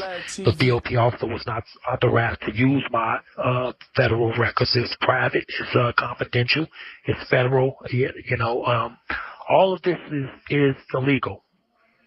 Federal crimes committed by Officer A and Tasha K, and God knows who else. Because by the BOP officer A stealing my federal restricted phone calls and emails, Vlad TV, giving it to Tasha K, and then Tasha K showing it to government witnesses, caused the outcome of my trial. Because my girlfriend that they showed the illegal information to was 90% of my case. So if they hadn't shown it to her, she would be still supporting and loving me. This is why I want people to write to the Department of Justice concerning the investigation into BOP Officer A and blogger Tasha K, because the Department of Justice, Vlad TV, is the governing body of our laws. And if the BOP, the Bureau of Prisons, is not safe when it comes to our federal restricted law enforcement information, then no one can trust the outcome of their trials. No one. This officer is not a kid Vlad TV, and knew exactly what she was doing when she gave all of my restricted information, phone calls, and emails to the blogger Tasha K prior to my trial. I hadn't even gone to trial when they were doing this. This was in 2019 and 2020.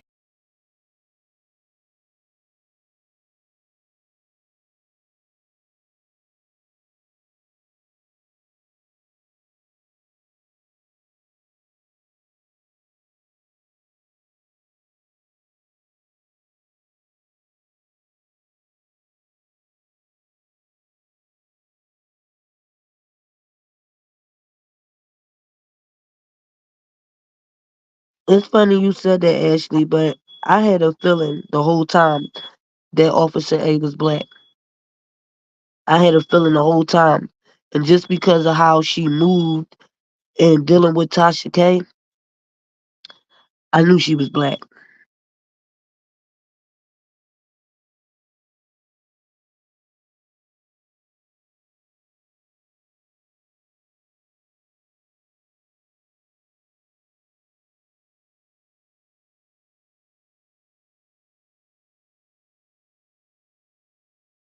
Involving minors.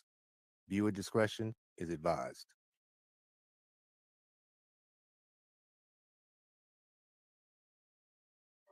Previously on part 2. The logistics are a nightmare. There's cases in Cook County and state court. There's 4 cases. There's a case in federal court here in Illinois and a case in New York. In the United States, the wheels turn based on precedent. And unfortunately for Robert, he is the guinea pig when it comes to the hashtag #MeToo. And Tazaki Shange says being black and a woman is a metaphysical thing that I haven't figured out yet. And so I'm still trying to figure it out, but it's an obstacle I overcome every day. The Me Too movement, they were able to tap into something that happened to every woman and empower them to say something about it. In my lifetime, that's a good thing. But what that narrative doesn't speak to is people who are opportunistic. The criminal justice people, and a lot of other people might feel that he was guilty in 2008 and he got away with it. And because it was I guess a black stain to them, it's more of a, we're gonna find a way to get you now. I'm a professional female, and the Me Too movement is ruining my life.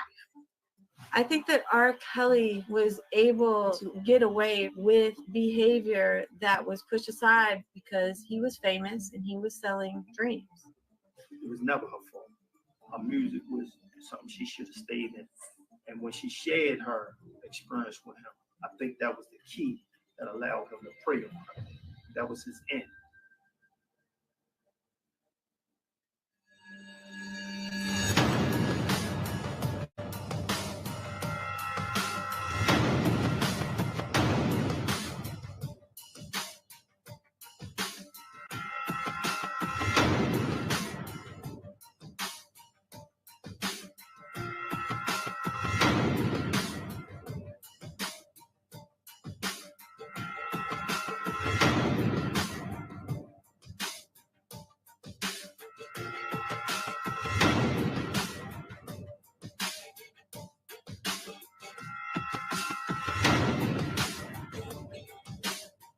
And can y'all believe that Greenberg funded presidents?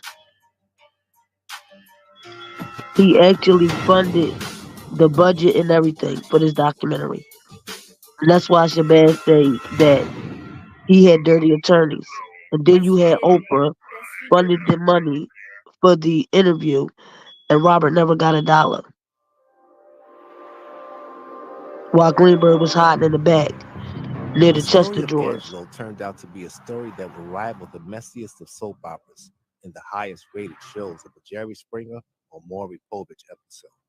Greenberg knew about He and his family withstood the slander, PI, and Robert said call-out lies, he believed his as well as the information was being injustice leaked, of and the his justice attorney system, not designed phone for calls and apparent visits heart, was being but designed to be patient, invaded. waiting for an opportune moment. That But moment Greenberg finally didn't came care. with He R. was Kelly withdrawing being from the in jail, case. and the answered prayers of Azriel seeming to wake up and shake the spell she had previously been in.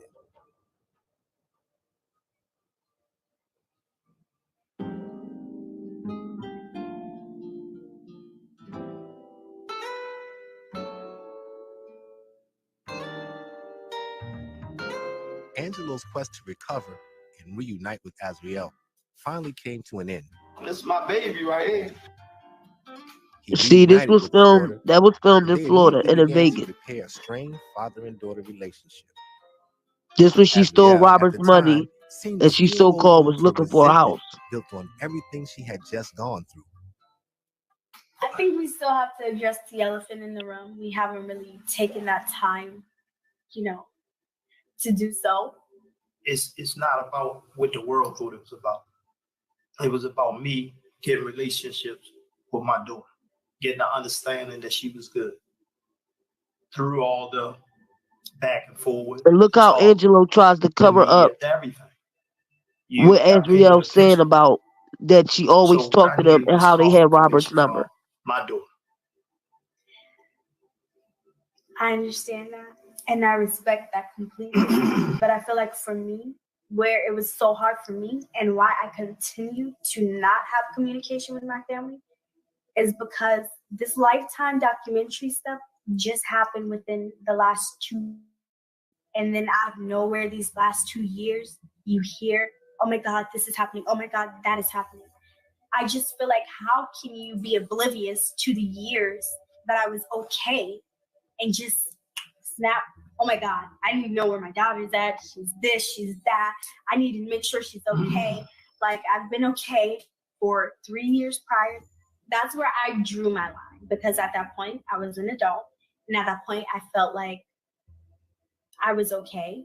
So to believe something like that, so extreme, so bizarre, so outrageous, I just couldn't even fathom my parents believing something as bizarre as that. I just really couldn't. Ashanti McGee That's claimed. fair.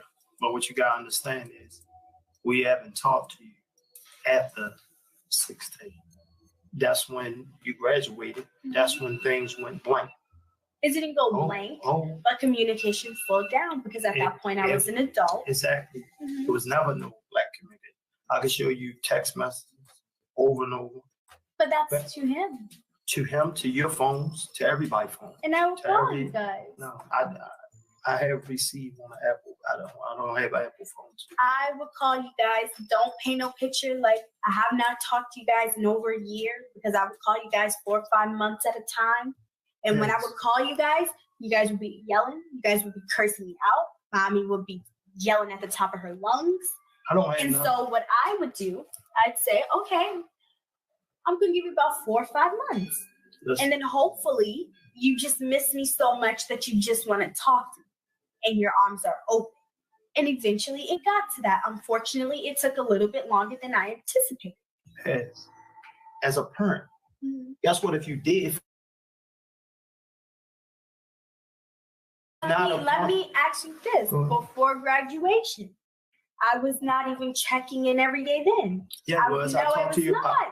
You'll be like, Dad, I'm busy. I'll call you back. It was no more. You wasn't talking, but you was texting. And if you're free, you'll call me. Hey, Dad, what you doing? But I didn't do it every day. Now, don't paint no picture like I didn't do say every every day. day. Now, maybe like once a week, once every 2 weeks or so. I didn't have to call you every day. I talked to you. Okay, so why, when I become 18, 19, 20, 21, I got to check in with y'all every day? Where you get that from? Your wife. This is what you don't understand. What? Your wife called me, my mother, saying, oh, there's a lot of rumors going around. I need you to call me every single day. I need to hear your voice every day. I need you to check in with me every day. I said, first of all, I haven't been doing that for these first couple years. So now that I'm an adult, I'm definitely not about to check in with you every day. And that's what started it all. Her pride and my pride. So what did that have to do with me?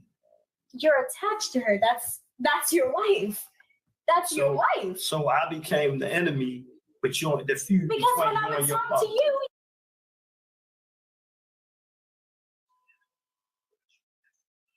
Okay, folks. Now we are in the chat.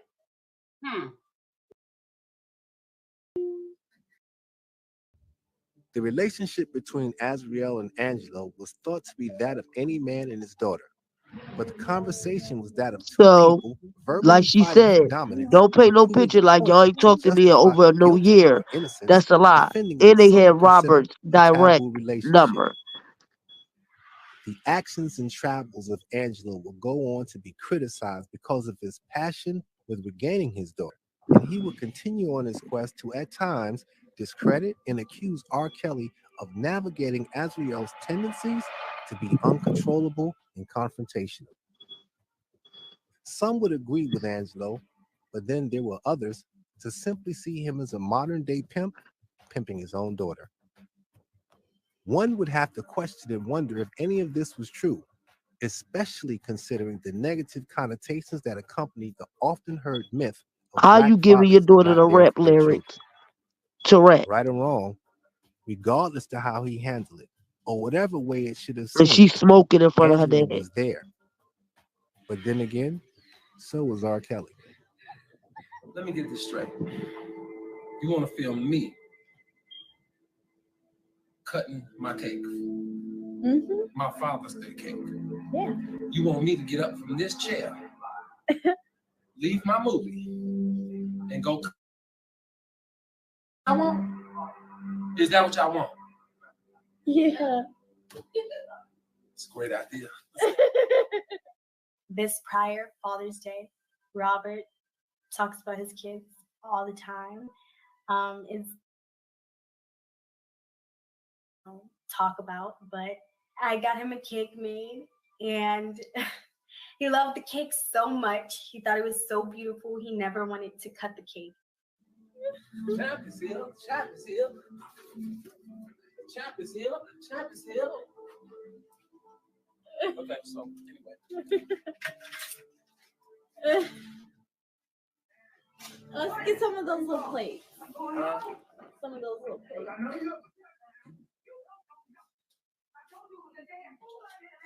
There's someone in here too. There's one in here. You look nice. Father's Day's cake. Let's see it. Okay, can you turn down Roots? It's my moment. Just pause it. Let's see what this cake looks like.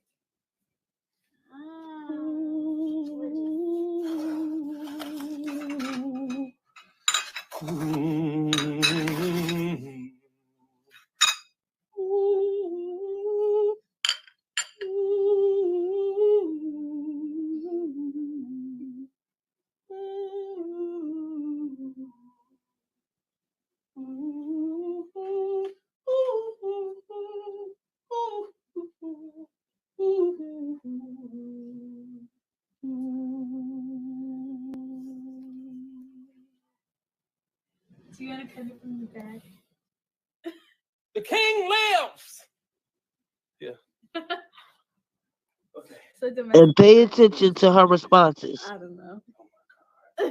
That's my robe. Okay, so where are we cutting this thing from? Let's cut it from the back. So Cut it from the back. You would say that. Okay, so you mean turn it around? yeah. Boy. So just in case Did you it's get Happy Father's Day on the camera? Right here. Okay, this is a golden cake yeah. that they've made me. And I'm very proud of it. Matter of fact, And I'm so isn't this proud a of this phone cake. that she's recording I've off been of? sitting here for 3 days. I didn't Oh, want to cut okay. it because it's so beautiful. I mean, look at this cake. This cake's unbelievable, man. Like, oh my God. Like, this is everything. Like, seriously. Like, I totally love it. It's an everything cake. Okay, so anyway, fit for a king. All right, so wants me to start from the back. What I'm going to do is I'm going to take the knife. I'm going to stab it straight down the middle through the brain of the cake. And I'm going to go straight down. As you can see, the knife is going down. Once it reaches bottom, which there it is, it has reached the bottom there, I am going to start to pull this way. The knife is so sharp, it should work. Okay? And now I'm going to just continue to go down, work in the cake to get a nice slice there going. Okay, that's the first part. Now I'm going to move it around just this way. Now I think I'm going to have a detach crown here a little bit. And as I detach the crown, you might want to think about putting it in the freezer. Where else? No, not the freezers out. Where does the crown go? On your head. There we go. Right now it's a Joycelyn. Okay. All right. So now Oh my we're God. gonna place the crown on the king's head. Okay.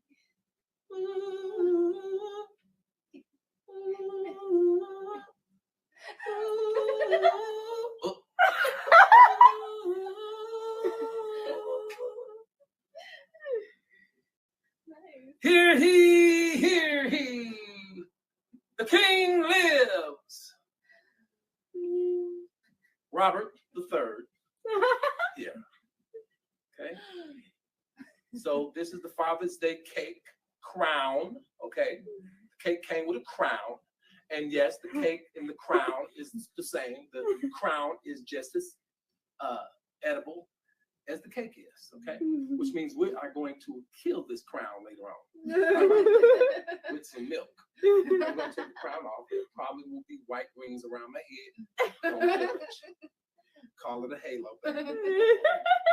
All right, we're going to place the crown here. Okay? We're going to continue to cut this cake. Okay.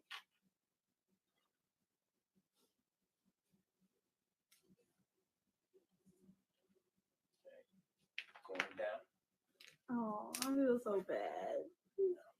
First slice of the cake. Hopefully we are as successful as taking it out as we were cutting it. Maybe you need a big plate because this is really tall. Okay. You want grappling? Thank you, Joyce. Now you will get the first piece here. Okay. Okay, and then we're gonna continue on to Joyce. Wow. Ooh. I could just, yeah. Wow, look at your cake. Cake is We honestly, should we just eat that? Just share one. Yeah, we should just share one. Okay. That's what we're gonna do, ladies and gentlemen. We're gonna share this cake. Okay? We're gonna share the cake because we don't want to get greedy here. Okay. Yeah. All right, so we're gonna kind of like cover it a little bit.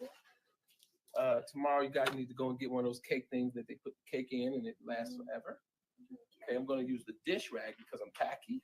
I'm gonna wipe away a little bit of the frosting. Oh my God, it smells like fish grease. I bet. What would you like your faces at? It could make you break out. Well, because I'm a nigger and I'm from the hood, and these are the things we do when they're, in desperate times. Okay, so I'm kind of used to that. You guys are not, and it's okay. It's okay. Oh, good. Okay, so here we go. All right, now we just need 3 forks, which we're all going to kind of eat from the same plate here. Follow me, the father of the day. Okay. So when we ate the cake was spoiled, and we were all like, oh my God, this is like so not good anymore. Like, it was very, very hysterical. We actually recorded it. We didn't know the cake was spoiled, but we just thought that it would still be fresh because we kept it refrigerated. And I have to say that was one of my last and happiest moments with him because he's just so humble and the small things make him happy. He's Capricorn. It doesn't take much to, make him happy. And just to see him so ecstatic and smiling over a spoiled cake. Because if somebody gave me a spoiled cake, look, we going to be fighting because no. But that would definitely have to be one of my funniest and latest memories. The irony of Azriel's fondest memory is that of RKelly celebrating Father's Day, a day of respecting a man's leadership for not only his family, but also for himself.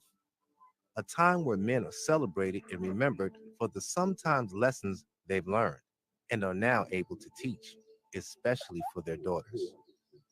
These lessons stand as guidelines and comfort zones for some, especially when it comes to a young lady picking her life's partner for what should go on to be happily ever after I do. And the danger of an absent father is, or can be, picking a man who is not the right man, making him I won't. If a female don't have a relationship with their father, she's gonna go out and look for a father when it comes to a man in a relationship. I am one of them. I do look for a guy like a.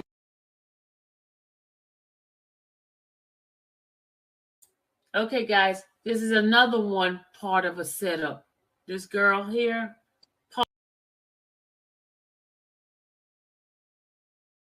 Able to teach, especially for their daughters. These lessons stand as guidelines and comfort zones for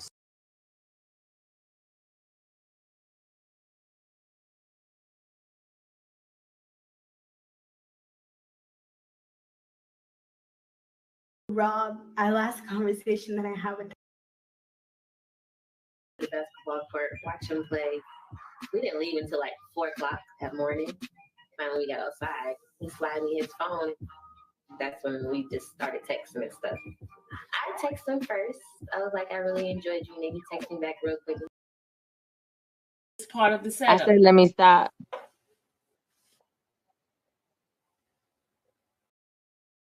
At me and saying that I was trying to set this man up. And he was like, I ended up going back to Chicago and I got to see him more, but it was kind of like a secret type of thing. Like nobody posed an arm in Chicago. I literally had to blow his phone up just to. Or is it immoral? Time me like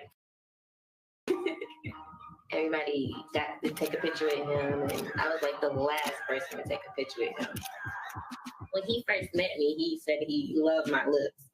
Then the next thing he said, you just got a nice vibe. I guess that's what really made me want to hang out with him, is because he actually said something about my lips, and like, usually I get picked on about my lips.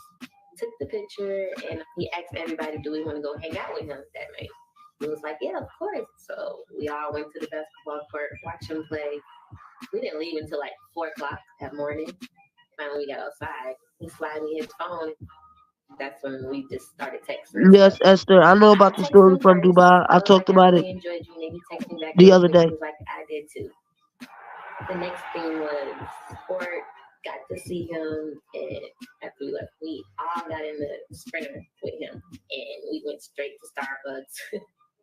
The next day, I think he had the child support court hearing. Finally, I texted him and like, yo, I just went to see you or whatever before I go. So he was like, all right, I'm at the basketball court. I get there, and some guy come up to me and yelling at me and saying I was trying to set this man up. And he was like, I'll give you $100 now for you to leave. And I'm just sitting there like, Don Russell. what? I just want to say goodbye. She should have left though. You can't do that. You knew he had girlfriends. Why would you even try to be with him in that way? We're talking, and he was like, my lawyers were telling me to stay away from me. Somebody went in his ear and told him that I was 16, and I'm like, I'm definitely nowhere near 16. I just turned 28. See, when he came at me like that, I was just sitting there like, oh wait, what happened when we first met each other? That was that. Moved on. I ended up leaving Chicago and going to Washington, D.C. And he FaceTimed me like 4 o'clock in the morning. He was like, where are you? And I'm like, I'm in Washington, D.C. right now. He's like, well, hit me up when you get to Chicago. I'm like, oh, so you want me to come back to Chicago? So I'm like, okay, cool. I end up going back to Chicago. And how did she get back to Chicago that fast from Washington? Kind of like a secret type of thing. Like nobody supposed to know I'm in Chicago. I literally had to blow his phone up just to like. If it was a secret, why are you talking? Keep in mind, why are you talking? He's a celebrity, so I'm sure he's like busy. Finally, he's like, come slide through. We got to meet me at Dunkin' Donuts right across the street from Trump Towers. So I would have to go to the Dunkin' Donuts and then go across the street and everything like that. I actually got to go inside the Trump Towers quite a few times. The first thing I seen was the awards. So I guess reality just finally hit and like, this is really true. We were sitting on the couch talking. I asked him the weirdest thing. I was like, can I just have a PCR? Because I don't know what's really going on. Like, how do you feel or whatever? And he put his head down. I'm like, what's wrong? He's like, I don't know if I'm coming or going. And I was like, oh, wow. I feel really bad. Like, I don't know. There's nothing I can do. Like, I mean, I want to help, but I just looked at him like another person. I'm like, you eat and sleep and do whatever I do. You just got more money, and I don't even want you for your money. He started kissing me and stuff, and just guess the oral sex came in. I said daddy. He didn't tell me to say daddy. I said it first, and I guess that like really like turned him on, because then he was like, I don't want you to do it no more. Give me a kiss. So we just started kissing the whole entire time, and we kissed the whole entire night. I'm like, I want my lips back now. Damn, can I have them back? In my head, I was like, this is crazy. Like, really? This is RKelly. I'm really this close to him now? Like, really? How did I come from just wanting a picture and an autograph to this? A couple of times was in a Sprinter. Yeah, quite a few times. I thought it was fun because it's like, this is my summer vacation. So I just thought it was fun, and I ain't really had nothing else to do. You know, he would just keep asking me these questions. Am I wired up? Over and over every time he see me. I'm like, no, I'm not trying to do anything. It just was so many people in his ear when it came to me. A lot of people were just after him for his money, and I was like, I don't want him to ever think that. And he asked me, he was like, you sure you're not after me for my money? And I'm like, I am positive I don't want you for your money. I don't think everything is true on what they're saying, because he could have just treated me bad off the bat like that. and he didn't. Like, he was real nice. I had this like deep feeling, thinking maybe, you know, he doesn't trust me that much. It's like, you gotta gain my trust at the end of the day. So I was kind of like, I was game. I was with it. You know, I don't mind. I guess that's because I'm like one of the nicest persons you're gonna ever meet. He seemed happy when I was around. Now that's my opinion. Looking back at it, I kind of wish I would have did a lot of things different. I didn't meet him at a concert, and that probably would have been better instead of in front of the Trump Towers during a worst time right now. So maybe if I would have met him when he was out singing concert, then yeah, it'd be different. Yeah, I would do it over again though. Jasmine isn't the only one to do it over again. Since 2008, there have been many do-overs. Why would you even deal with that man oral sex? And you know he had 2 girlfriends, and then you gonna go on a public platform and tell the world that. Willingly. But it was supposed to be a Those secret. are the reasons many still defend the norm of an Crazy, R&B man. singer. The question that should arise is it illegal or is it immoral? That question encourages a healthy debate for almost all walks of life. However, one thing we know entertainment brings is often a whole lot of promise with a little bit of hope. I feel like I'm looking for hope. It's very hard. I've spent my last years with this man, so it's not something that I can just turn on and off. It's devastating. I feel like I'm a very intelligent, smart, bright 21-year-old. I am definitely young, but I'm very mature in spirit. And I just feel like, you know, anyone who thinks that I'm brainwashed and not, you know, smart enough to make my own decisions, I just feel like that determines how, you know, their mentality. That's not something I can control, but I know that I'm very smart and I know that I'm intelligent. So if he were to get convicted, I, of course, would be heartbroken. I would definitely, you know, have to continue living my life and doing what makes me happy.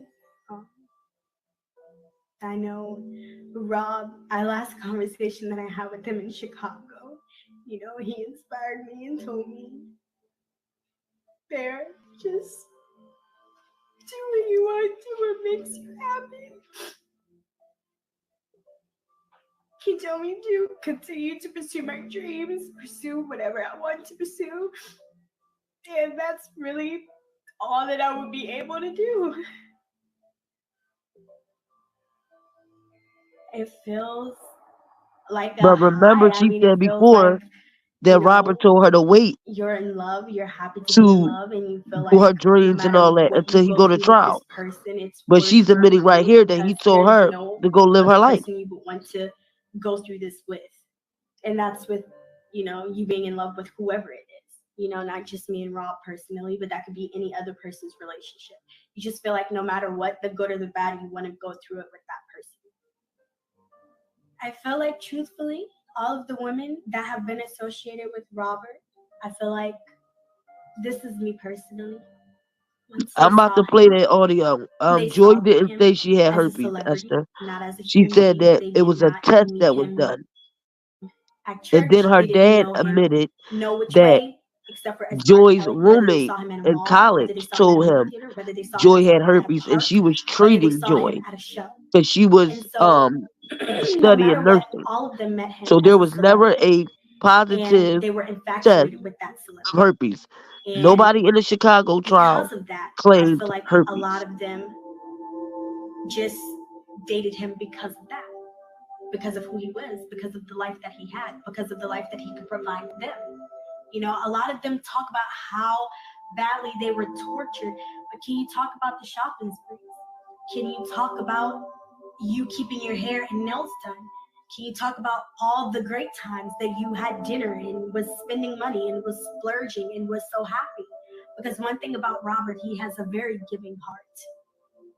And there is no way at all whatsoever that he is a celebrity and he's not giving them a penny to enjoy themselves. And that's where I get so upset, because as a celebrity, he has no reason to keep you kidnapped or keep you tied up. He just has no reason to do that when he can allow you to move freely, take care of you, and still, you know, at the end of the day, whatever will happen, you know. So for people to just say that, you know, oh, I was just kidnapped, or I was tied up, I couldn't do this. It's like, what about the good times? I know there were good times.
What about the good times? I know there were good times.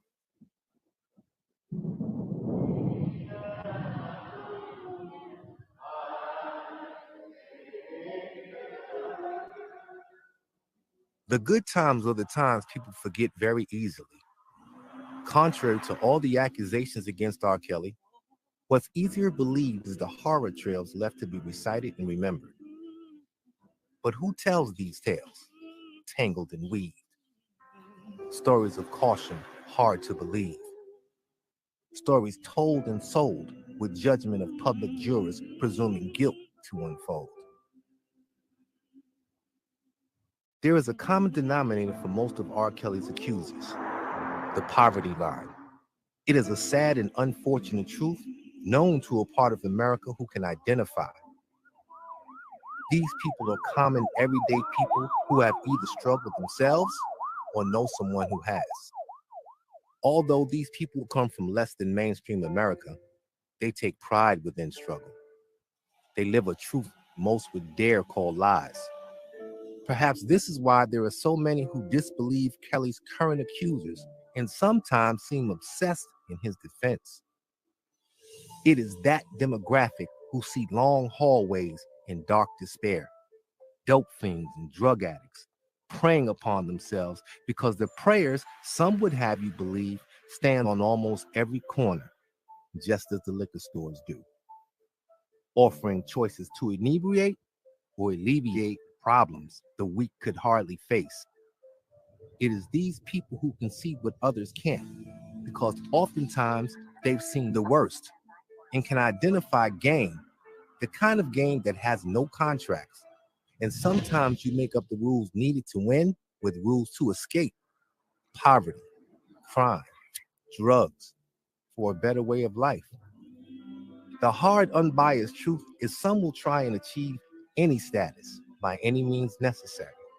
And while others see it as necessary, there are some who see different. They see honor, truth, and dignity. And although their conditions could read different, they can see and read truth, their truth. And the truth of the matter is when you come from these conditions, everybody's truth is different. RKelly had a friendship with my family, most importantly, my mother. We had a family friend that was RKelly's barber and a friend that was his backup singer, which was the barber's wife. My cousin, they put everything in motion. They didn't even tell my mom. My mom just thought she was going somewhere to listen to music. And so she was in the studio, and they were asking her what would she like to drink, and she had some beer. She said Corona beers. And so next thing you know, RKelly comes out and he says happy birthday, and they talk, and he takes her around the studio. He just was treating her nice, hugging her, holding her, and he called her mom from that point on. And that was her son. She was just telling him how much she loves his music. And she's, older lady, but she's been following him. So from that point, she started going to watch him play basketball. And he always acknowledged her as mom when she went to his basketball games. He was, searching for a family. I think he really wanted a family with him coming from such a dysfunctional family. But I don't think he would have realized that every family has problems. I think he was looking for a perfect family. Well, my mom ended up with lung cancer. And so they got in touch with RKelly. And RKelly called my mom. Hi, Robert. Hi, Robert. I've been sick. Yeah, they just told me. You just found it out? Just told me. Oh, really? Well, how my son doing? I'm doing good. What songs you want to hear? You want me to sing something, serenade you real quick? What you want to hear? Haven't you to be my Valentine?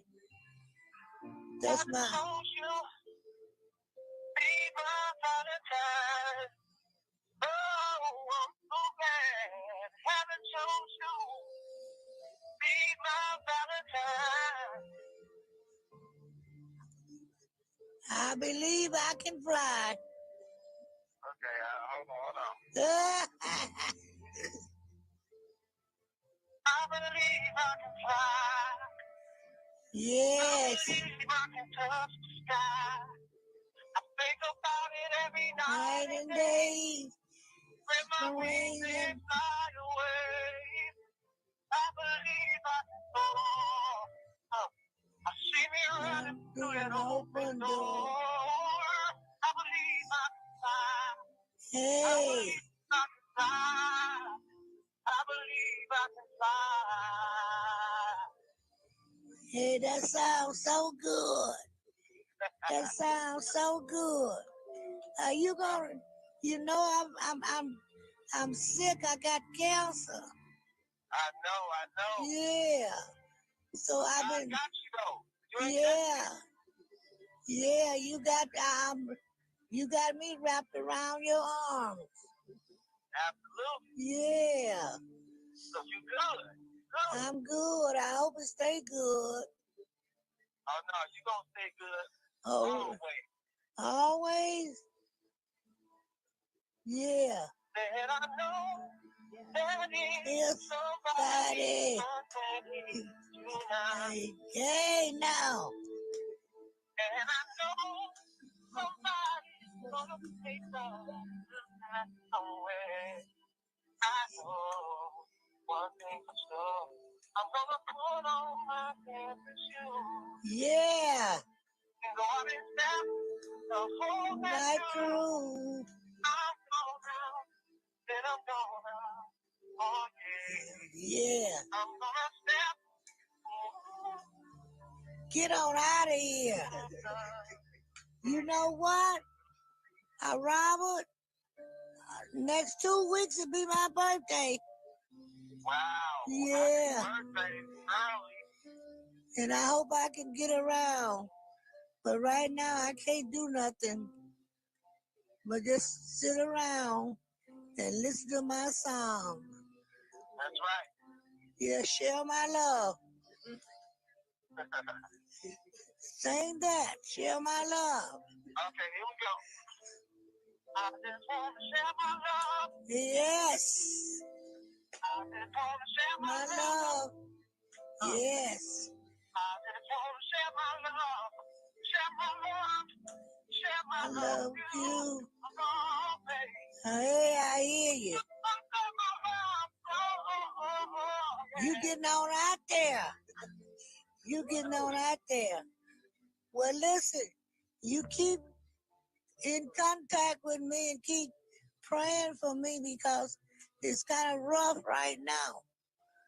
I'm already praying. I got you. Okay. I got you. Got us all. Oh, okay. All right. Okay, then. Call it on and check up on you. Okay. All right. Mama love you, baby. All right. Okay. Okay. All right. Bye-bye. Bye. Unfortunately, my mom died a couple of days after that. And we was going to try to get him to come to the funeral, but he was on tour. And he would have sang for my mother. That makes me feel good. It makes me feel good that my mom was so happy. That was a memory that she had as she was dying, that he sang to her. Yeah, and I had a new respect for him from that point. RKelly was not the monster that we know him and what people are portraying him to be. I am pro RKelly. I will just wait for the evidence for the trial. It really doesn't matter because I'm going to stick behind him regardless.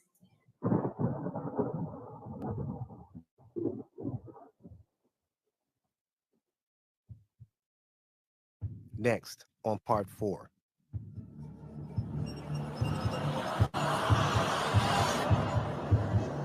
No, this is what I want. This is like. Okay. Open this up. Do you believe it? Do you believe it?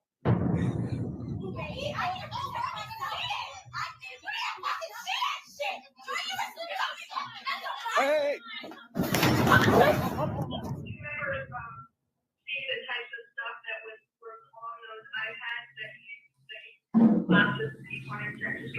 Yes, yes. He has a video of me. He made me do this video actually of me doing a number 2 in a cup and then eating it out of the cup. It's done. It's over. It's over. You may not even make it to trial. I'm so sorry for you. I'm sorry. I really did love you. And you lied to me and you used me and you played me. Precedents. I did start very young. I'm still young, Tasha. Easy on me. Easy on me. Girl, listen. I'ma always be young. So Yeah. Listen. Okay. Yeah, so I've been in and out of radio broadcasting for 20 years, in and out. Like I said, I had other careers that I did. I'm a mother of 2, so I spent a lot of time raising my family and then working my way back into the broadcasting space. But when I came back, it was a whole different world. It was all the different, sectors of the internet, and radio wasn't radio, the same way. And, I'm kind of starting all over again, if you understand what I'm saying. So, Well, you're doing good. You're doing good. Thank you. And listen, you got me hot out here on the internet. Hold on. I want to say kudos to you as well. You are utilizing a space that wasn't available to me when I first started. I didn't have the access that a lot of amazing bloggers have. Do you know what I'm saying? And so I take my hat off to you. You've created a lane for yourself, and whatever people say has nothing to do with what I'm saying to you. I applaud you for the time and effort that you take to sit on your microphone. You've perfected your lane, and I salute you. I do. Thank you. Likewise. Back when because I was in traditional radio, they used to say the rejects came to the internet. You remember that? You know what? They did, which is even blogging. When I was working my way back, I said, my God, how do we do this? And I said, I'm not going to the damn internet. I'm not blogging. That's what the people who can't get a radio job do, when nowadays the people on the internet are making more than the people on the radio. Shout out to that. So yeah, God is good. I got to give to him. God is good. Because I'm telling you, like I was telling them, like when I was doing my my channel update, I said, I really wanted to work for V103 and they would not give me a job. And now to see that V103 reports on my stories, they report on me, I was like, ooh. See, I had a plan. I had this plan, and God had a whole nother plan. Listen, so welcome back, though. Thank you. I'm trying. I'm just trying on my little my little space in the corner of the country on a piece of the internet.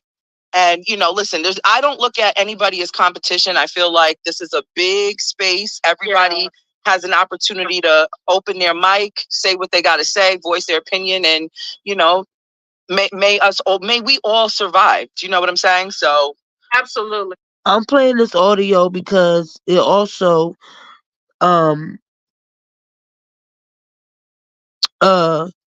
corroborates with the motion about Tasha K and leaking Robert's information. She played Natasha in this live. She acted like she was all cool with her. And after this live was over, Tasha K went live talking about the girl wig, talking trash about her. I mean, dogging her out. Wasn't woman enough to say it to her face. I knew Tasha K was using her and that she was mad that she had got the call from RKelly. And RKelly was talking about Tasha K on the call saying, she need to go to jail, so on and so forth. I think that Natasha should have been more stern with this interview because she was so relaxed and like giving Tasha K props and all of that.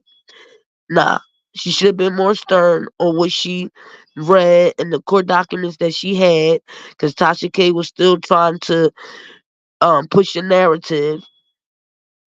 Even when she told her, well, I got the court documents. I had the court paperwork. And Tasha K didn't have none of that.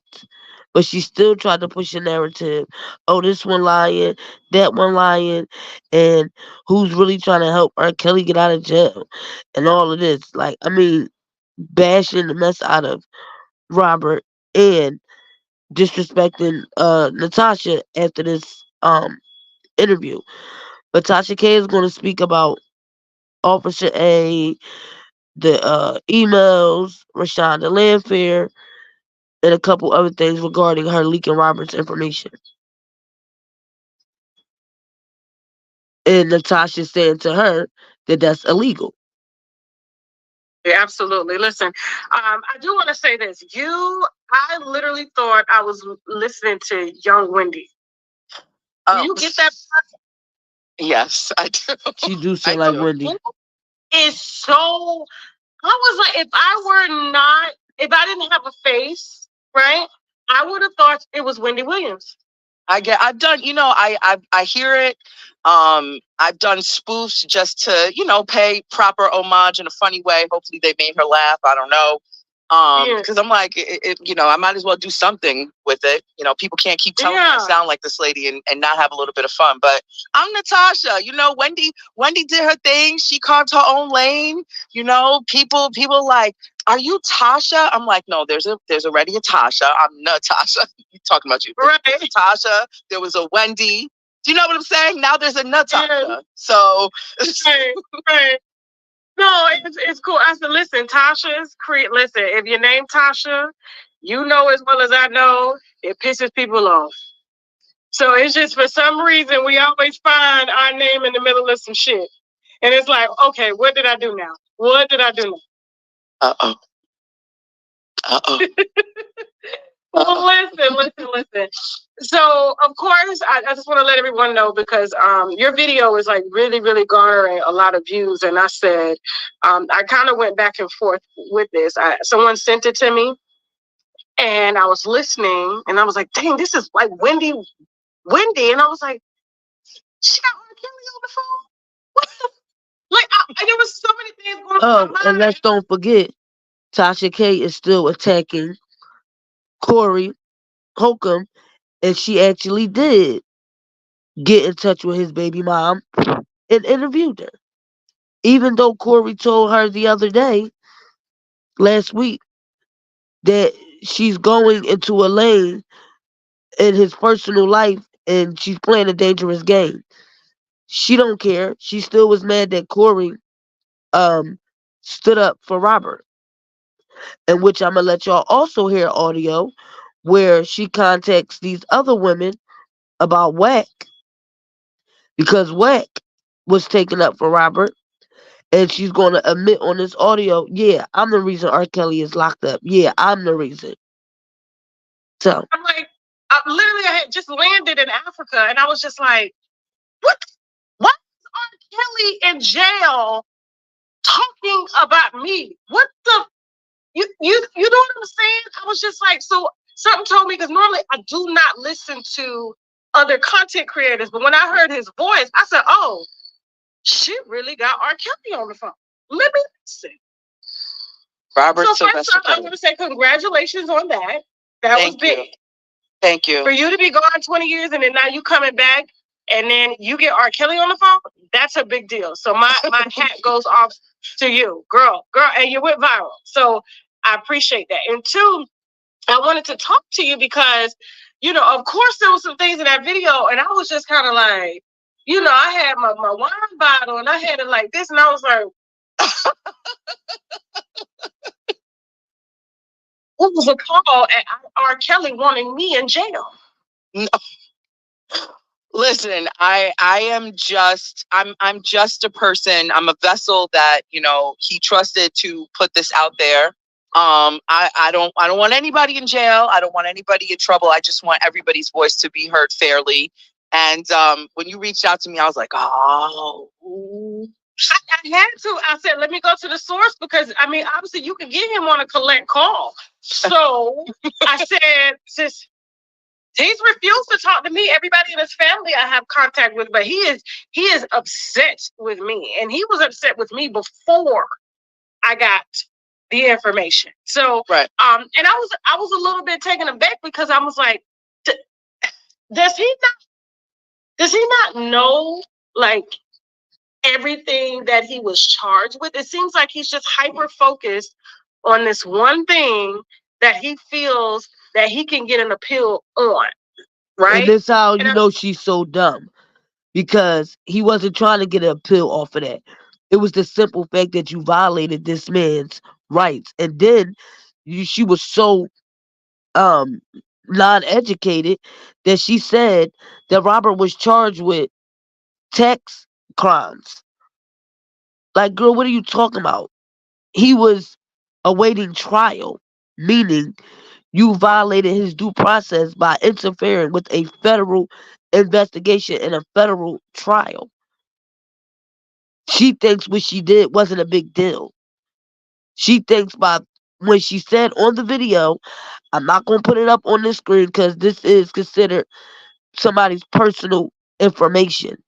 So you knew, but you wanted them views, and she's going to admit to that. I feel that this is what this is about, like this tiny bit of hope, thinking that I can get the Justice Department, because the Justice Department opened up an investigation against me, right? Can charge those involved for violating my privacy and all these other things. I have a chance at getting a reversal on a trial, right?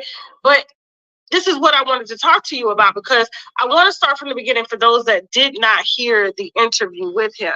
If you could just kind of summarize, first of all, what led you to do the interview? 2, how did you go about getting in contact with him? And 3, that's none of your business. The interview about for those that did not see it that are watching right now? Okay, yeah. So the executive producer of my show, the Natasha Simone Sequence, I do a talk show on Instagram Monday through Friday, and the executive producer is Rick Party. Rick Party has been in radio for over 35 years, and so he's amassed, you know, numerous relationships with different entertainers, as you can imagine. One of them being R. Kelly, and Robert Robert Kelly, trusted Rick to talk to him directly as someone who, they're both from Chicago. Rick right now currently has a show in Chicago. And just, you know, from the brotherhood, both of them being from Chicago, Rick interviewed R. Kelly many times before, hosted different events. He knew that he can get his word out to him and that it will do what you know, what R. Kelly intends for it to do, which is being heard without it being cut and doctored and, you know, just made a mockery of. And like I said, Rick is the executive producer of my show. He gave it to me and he said, I want you to put this out there. I want you to be the person to break this story. So that's essentially how it happened. And from there, I listened to the whole conversation. It was a 45-minute conversation, broken up into 15-minute intervals. And within the 15-minute intervals, you're hearing, this is a call from the federal prison. You know, it's... Yeah. So it's not... It definitely was not a straight phone call where you're talking to your guy on the phone and he's telling you all of what is happening behind bars. You know, R. Kelly definitely... He's you know, the man is behind bars. You know, he's not hanging out in Cabo on vacation. So his main concern were these emails. And that's something that he talked about. The content of the conversation went from, he wanted to clear up the baby rumors. At the time when he called, that was something that was spinning around on the internet that Joycelyn Savage was pregnant. And I tried to tell these people that their girl did not have a baby. they were steadily believing the troll page that has been collecting donations, cash apps, and things like that. Yeah, so he definitely was expressive on letting people know the baby is not his. He didn't go half on a baby.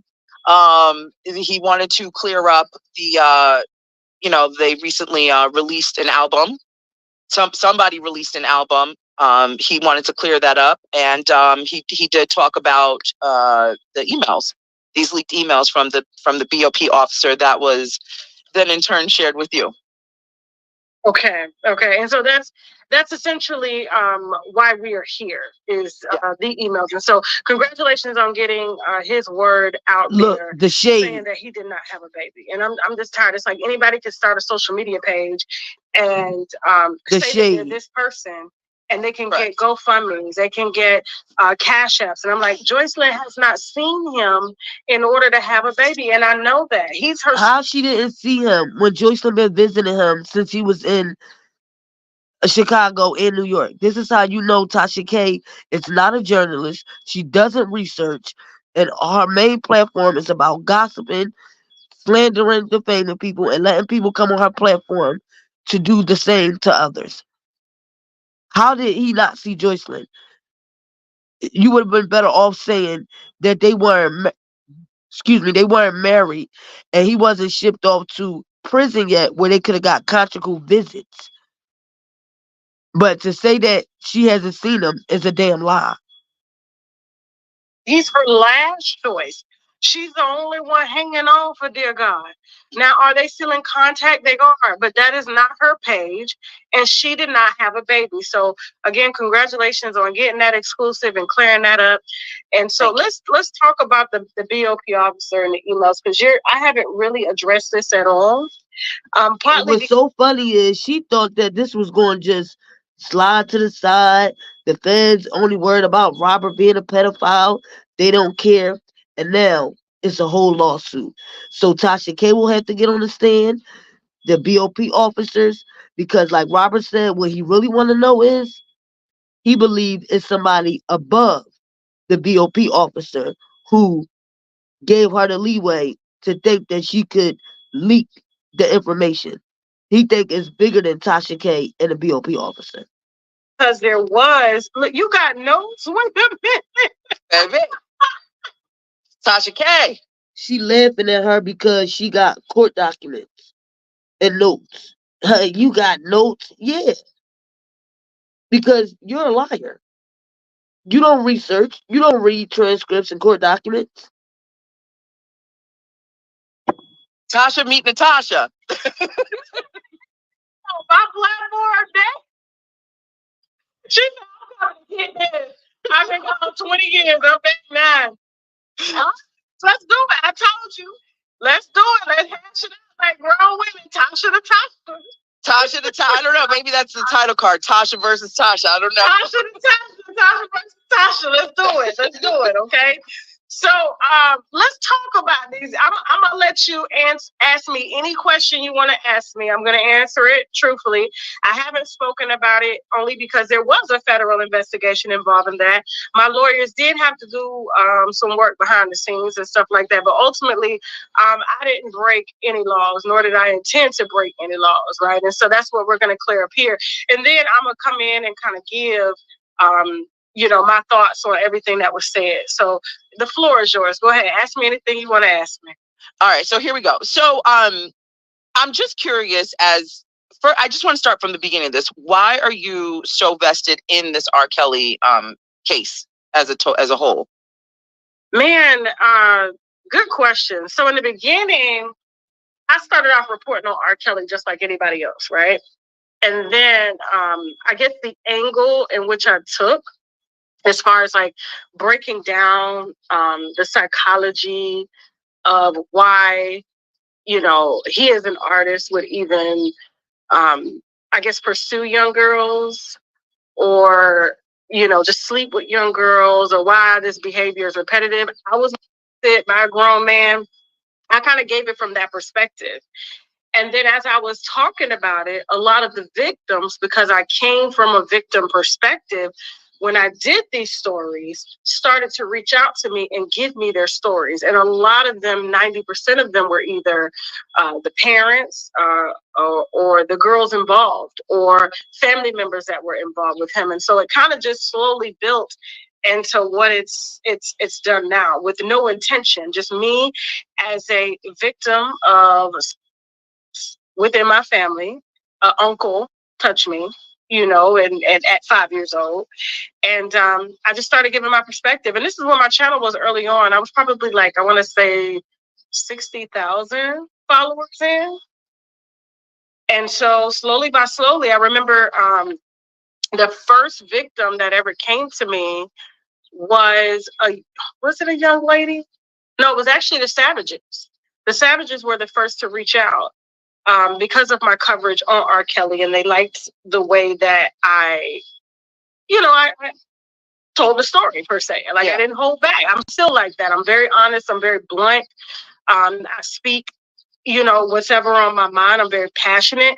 And so they was like, hey, she's going to be the one that we give a lot of these exclusives to. And so when they started making noise on the internet, and I remember Tim Savage coming on the internet with a bat, and he was like, I want R. Kelly, nigga, meet me out here. You gonna give me my fucking dollar? That shit went viral. And then, he ended up giving me a lot of video recordings and exclusive information. Joycelyn telling her teacher, her voice teacher, that R. Kelly had given her chlamydia. It's a lot of stuff. And this stuff came from Joycelyn's mouth. And so all of this started going viral. And then there was another woman that was in Alabama who had lost her house. Oh, man, I remember this. And she lost her house in a fire in Atlanta. And FEMA had moved her to Alabama to a hotel until they found somewhere else for her and her kids to go. And now R. Kelly, who happens to have always been like a partner, I believe it's with the Marriott, if I'm not mistaken. It was one of those hotel chains because he doesn't like to fly. So he travels by bus, right? Okay. And he had a show in Alabama, and he stayed at this hotel that this young lady was in. This video right now is sitting over like 5 million views. And she meets R. Kelly. Her boys actually meet R. Kelly. They were playing basketball with him. She had all the videos and everything. And then when he was done playing basketball, he came to sit with her on the bleachers and then asked her situation. And so she told him, I lost my house in a fire. Me and my kids have been living in this hotel for a few weeks now. And we're just trying to figure out how to get back on our feet, waiting on FEMA. And to make a long story short, he had propositioned her. And when he propositioned her, he said, I can give you $3,000. And then she was like, oh, yeah. How? He said, well, if you do something for me. Now, mind you, he had a whole busload of women. She sent me the videos of the women. Joycelyn was on the bus, and so was a lot of the girls that are in the Surviving R. Kelly documentaries right now. And so she was just like, I thought it was kind of weird because, he had them in like sweatsuits and they was looking down. Like, she had confirmed a lot of stuff that only Tim Savage had shared with me that I put out on the internet to confirm using the hotel staff and what they saw and what she saw, and a lot of things that Tim Savage was saying that was now making sense because no one was there. No one saw this. It's like, it's R. Kelly. Of course he's going to travel with a lot of women. But to make a long story short, she ends up getting in the car. He says, hey, will you give me head? It was right after he was playing basketball. She said she remembered he had stunk so bad. He had stunk so bad that she couldn't get past the smell. And he was like, you want me to pay you, right? And she was like, yeah. He said, well, Jen, just give me head. And so she ends up swallowing her pride because she's thinking he's going to give her $3,000 cash. And she gives him head. And when he's done, he comes all over, her face or whatever. And she asked for the money. He was like, well, my security going to give it to you. I got to get to a show. And then she was like, no, you need to give it to me now. He was like, I told you my security going to give it to you. So the fight ends up breaking out. She was just like, I'm going to call the police. He was like, so what you going to call the police to say? Like, that you gave out services? Who are you going to tell them? So she was upset. Let's say he didn't give her the money. His tour bus leaves. They're going to another city. She calls me with paperwork saying that he had given her chlamydia of the mouth. So can I ask you a question? What's up? I just want to ask you a question right there. Did she have any supporting documents or any proof? Is this just a story? No, everything was supportive. Everything. She had paperwork. She had pictures. She had videos. Everything. Now, of course, all specifics I can't say are all facts. But to back up everything she told me, she backed up with videos, son, hotel staff, the paperwork showing that she had gotten oral chlamydia. I had put her in contact with Tim Savage. Tim Savage said that his daughter had contracted chlamydia as well as herpes and things like that. And so it just kind of grew, and that video hit like 5 million views. And from then on, everything that we've ever dropped on R. Kelly was always with either someone that was like a direct family member, sort of like how they're doing this documentary, someone that was in a sexual relationship with him, or they had documents to back it up. Okay. Yeah. So, okay. But go ahead. Sorry about that. So no. So from that point, that's when, aside from your personal situation that happened to you, now you're given the kind of the open leeway to take charge on this story because people are now entrusting you to get it out there. I was the only outlet that wasn't afraid to put out everything. Like, know how mainstream media is. They're going to censor. They're not going to say, oh, he gave a girl oral chlamydia. They still won't even acknowledge the herpes and things like that, even though it was said in court. It was said in court in testimony after testimony. But it's just, I took a different approach than what traditional mainstream media does and still does, and it worked. Now, when we fast forward through all of this, how your relationship with the Clary family? Okay. At one point, you did, no? Yeah, I did. Because I think when the money got involved, their intentions changed. Okay. Because first it started off with, I wanted my daughter back. Asbro was very much with R. Kelly. She went with R. Kelly underage, right? She was 17. He flew her back home to graduate. I have court documents here, though. To even what you're saying with that, there's court documents here showing that the mom was posing as her, stating that she was in fact 18 when she was asked how old she was, and she had fake IDs and things like that. Was that ever something that? Correct. Okay. That is correct. And we did put that out there. Because from her, I don't understand why a mother would do this, but from her standpoint, she didn't want R. Kelly to not work with her daughter because she was too young. Okay. So she felt, from what she told me, and her husband told me, is that it was strictly about him creating a career for Azrael. Well, I just want to say, if I can interject, I'm sorry. Absolutely. To what you're saying with the career, I have so they have text messages here in these court documents from the phone showing the mother coercing her daughter to sleep with him. And she was actually telling her, you know, my son-in-law is going to be older than me. You know, you're trying to be with him right now. Let's just focus on getting you signed. And I quote, she says, well, you better get signed first, then married. The mom lets her know he's going to seduce you tonight, because she was using her phone to text back and forth with R. Kelly posing as her. Right. And then, you know, the girl says, LOL. The mom says, you have to give him a massage before he goes to bed. She says, laughing my ass off. No, I doubt it. She says, girl, you better, or he will get someone else. So I have all these text messages of the mom actually posing to be the daughter. And so, you know, if he's sleeping, or if he's thinking he's corresponding with an 18-year-old, you know, as you know, I know you're a mom, I'm a mom. I'm a mom.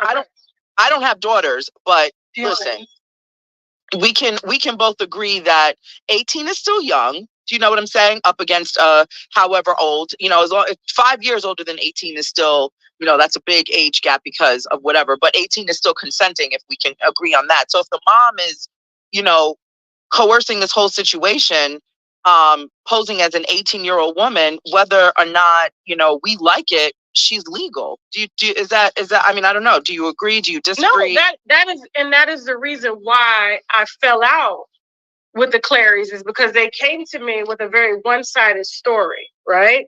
Mm-hmm. And they came to me. Tim Savage introduced me to the Clarys. Okay. Sorry. Tim Savage introduced me to the Clarys. And so their stories were very similar.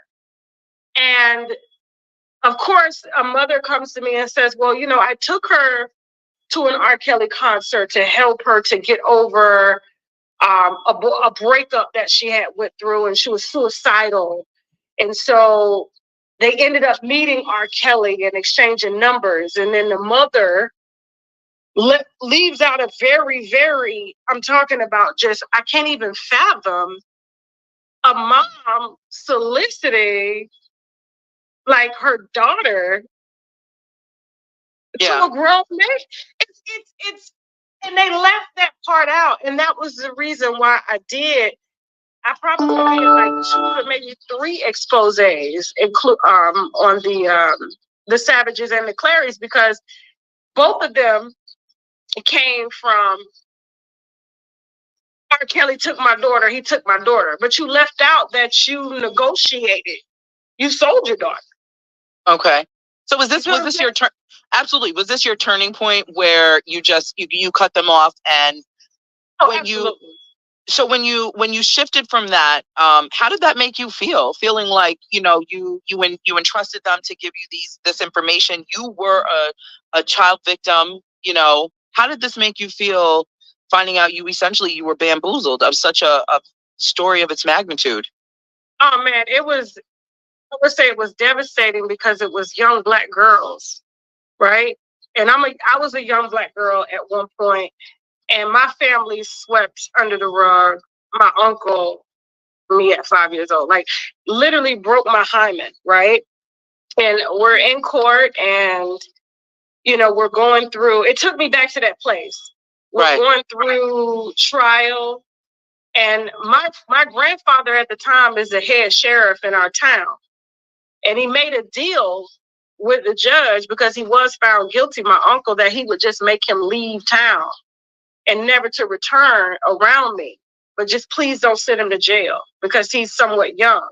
He was 19 at the time. I was 5. And this man was penetrating me, giving me oral, making me give him oral and things like that. So it took me back to that place. And when I called the Savages and when I called the Clarys to let them know what I had, I said, it's one thing to come and give a story, right? And you support that story, but you leave out like these. I think they knew. I don't think they ever thought that people would find out. They did what they did. And I think they least expected it, that I would be the one to out them about it. Because you were building, or you had I don't think they saw it coming. I think they thought that I was like a pawn, right? Mm-hmm.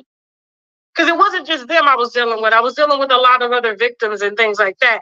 But they thought that, you know, hey, I'm building this relationship with this blogger who's helping to garner a lot of attention to bring the public, since a lot of mainstream won't touch it, but leaving out very, very key details in you soliciting your own child for services that help benefit you financially.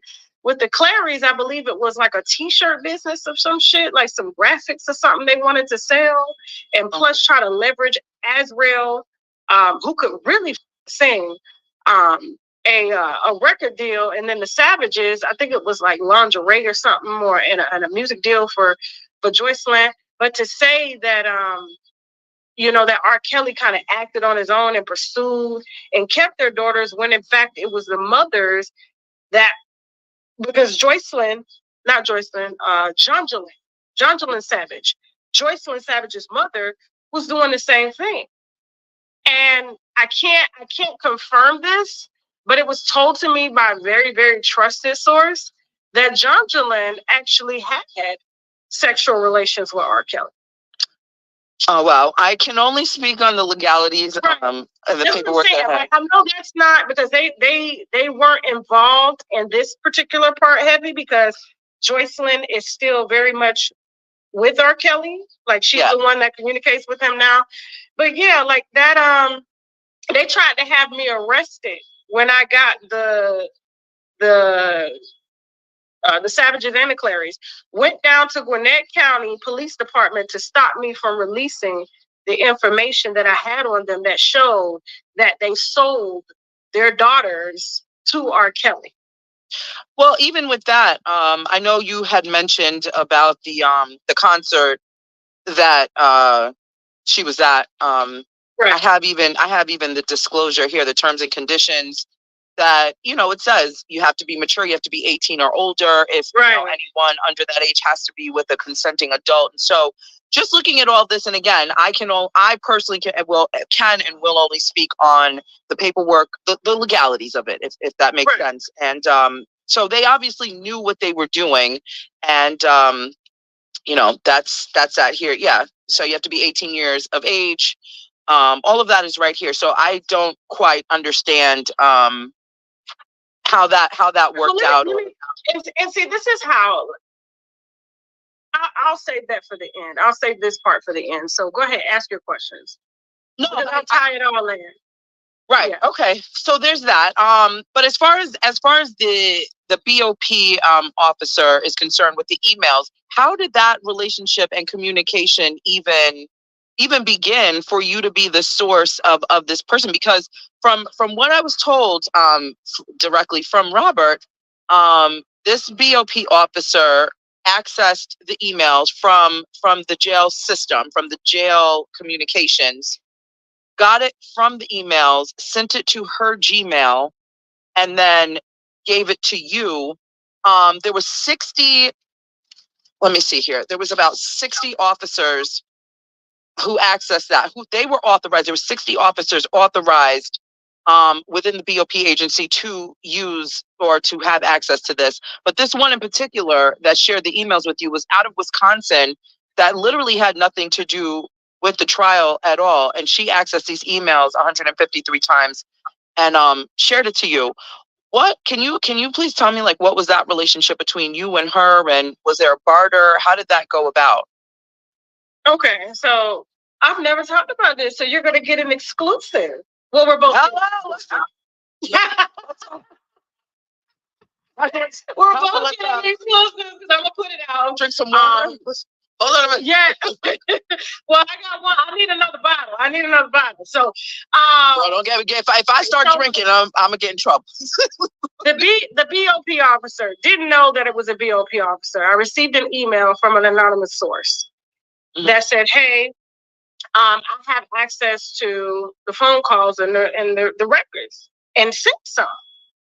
So I'm looking at it and I'm like, damn, like, this is commissary. This is like, you know, this is official. Emails. So you knew. Yeah, like, whatever this is email you got. Listen, I put it out. I literally was like, damn, here you go. Like, I literally put it out. And it's still public on my channel. There's a link that goes to what I received. So what I received, I put directly out. Of course, I omitted, like, of course, because there were documents that were like scanned in. So I didn't ask. If it's official, I don't need to go into where it's coming from or how they got it, because that's not my business, right? Because I don't want them to think that, and that's one of the reasons why I've never, ever, ever, ever bought or solicited buying anything, paying for one interview, paying for a receipt, paying a source. No one can ever say Tasha K or its affiliates or the production company that we're under can ever say they received any type of payment or solicitation of payment or bribe to sit down on my platform. Everyone that has come to me has came to me organically and authentically. I didn't ask that person. On the record, you didn't buy these documents. You weren't paid. You didn't pay for it. None of that. Absolutely not. And if that went down, I would be in jail. You understand what I'm saying? Like, absolutely. We're talking about the Justice Department opened up a case. And I was not, a lot of people would be scared, but I was just like, I didn't break no law. So what am I scared? You know what I'm saying? Because I saw I think it was like the Chicago Tribune, and it was a few others and all these emails. And I was just like, man, listen. And they were trying to say that I had solicited or somehow reached out or asked for this information. No, the same way everybody has come to me organically, which people find it hard to believe. Like, why are they coming to you? And I'm like, why would they not come to me? I'm one of the realest bitches on the internet, and I'm not controlled by a network. I don't have political push or a political position when it comes to putting this stuff out. I am completely independent on my own. And so if we get out here and we get it right, we get it right. If we get it wrong, we issue apologies, right? That's just how it works. And I've kind of made my own lane doing that and sticking to it. And one thing that I learned working under people who have been in the talk space or the independent spaces, you have to be as authentic as possible, meaning there are some interviews that you may want. Right? We have celebrities that come across us that I could literally leverage 20 million views easily. They want to be paid. Why would I pay you to sit down and have a conversation with me? Right. I'm not going to do that, because then it's not going to come across authentically. I watched Barbara Walters and Whitney Houston and her sitting down willingly, and they were high. It's cheap. You know what I'm saying? Those are the type of interviews that I want. You understand what I'm saying? That has, we're not doing radio promo. We're not doing a book tour. I want authentic. I want the baby mama. I want the sister. I want the cousin. I want everybody that's around you, because guess what? They're going to tell me shit that you ain't going to tell me, because there's always a political motive or a brand motive behind it. So no, I wasn't worried about it. Didn't lose sleep over it. I was 6 months pregnant when they launched the investigation, and the feds that charged him in his RICO case put me under subpoena to turn over all of the sources that I had so that they could use it to try against him. And I was like, absolutely not. If I give you my sources, what business would I have? Good morning, and bro. So my criminal defense attorneys Good morning, who deal with Kitty. cases like this, the same ones who I used in my Cardi B case, they have gotten me out of a lot of shit legal, right? That people were. I know she ain't talking about Auger. Them damn attorneys, I hope she got rid of them. They were trash. And I don't know if y'all know, but Tasha K and her husband might be facing perjury and what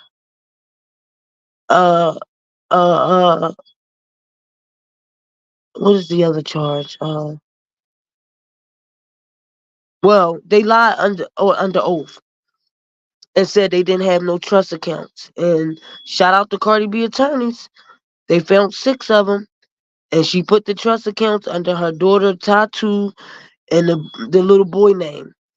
And that husband stood on the stand and said he didn't know nothing about the trust accounts. And the lady who, I guess the one who she deals with, who she gives the money to deposit the money into the trust. They can't find her. She's claiming she didn't get physical subpoena, so she acting like she ain't gotta respond. They sent her an email, which she looked at the email, but she didn't respond.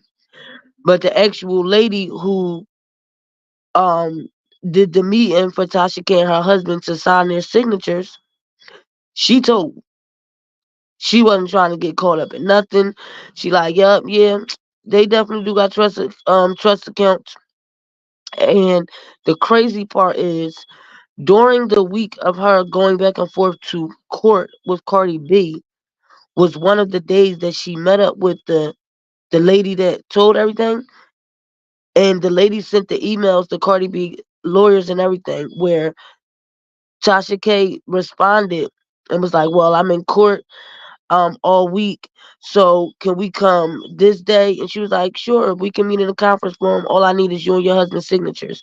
So not only did they lie under oath and say they didn't have trust accounts, but they opened up new trust accounts while she was attending the trial. And one of the days that she attended court, she went to that office, her and her husband, to sign their signatures. So the actual lady that actually works hand in hand with her accounts, they can't get in touch with her. But the other lady who was there for Tasha K and her husband to sign their signatures, yeah, she told. She gave up the emails, the texts, everything.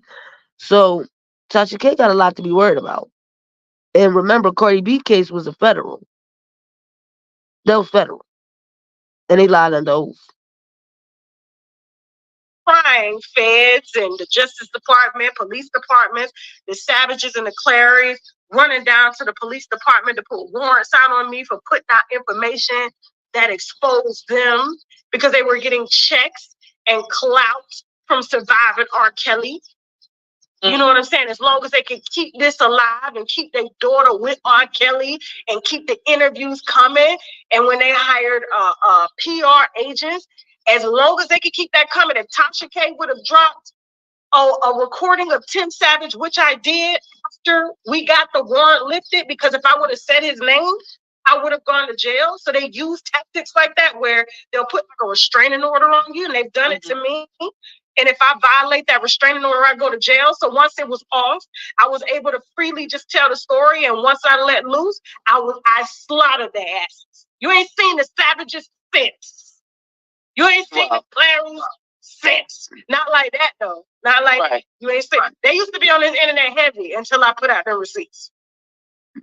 Girl, wow. You put out the receipts from the RKelly sector, from Malicious Conspiracy page, from the RKelly supporters, where we put the videos together to show what Angelo stated that he just needed Robert to do that song, and when Azriel was singing in the Lil Kim song in the tub and all that. You took those videos from the RKelly sector and called yourself exposing Angelo and them with our research. With our research. Then you said you was doing a documentary and taking down all the videos of the enablers of Lisa Van Allen, Cash Jones, Ashanti. You never took them down. And last thing you did was said that John Jalen slept with Robert. What was the last thing you did to Angelo? Because Angelo was kind of taking up for you the last time you was beefing with Tim Savage. But yeah, she never took down the enabler videos. She never took down the videos where Carrie said Robert did not have sex with his niece and impregnated her. She lied about that lady in a hotel. Okay? Talking about, oh, she can't really confirm if it was facts. If that lady got chlamydia to the mouth, where's the documentation? Then she lied and said that Joycelyn said that Robert gave her chlamydia. That's another lie. In that audio with Joycelyn and her vocal coach, Joycelyn said that she was waiting for results. That her dad made her get tests done. She never said Robert gave her herpes, nor chlamydia. Joycelyn was scared because everybody was running and telling her, he gave this one, that one, this one, that one, this one, that one. Her parents capped her up, just like they capped up Faith Rogers. But she went along with it, even though Koenig put her on the spot in the trial and said that she's supposed to have it since 2012 or 13. Faith.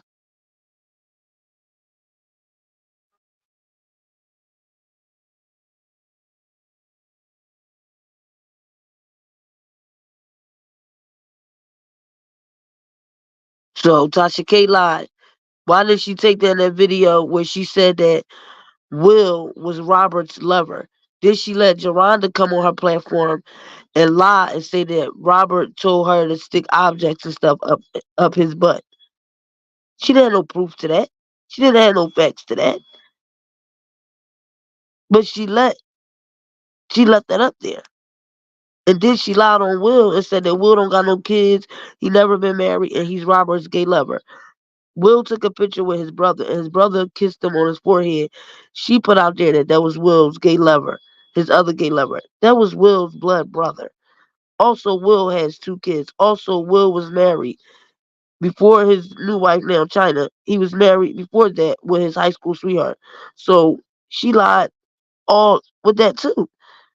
That's why I understand how Will and Bubba didn't sue her right away. See, other people ain't playing now.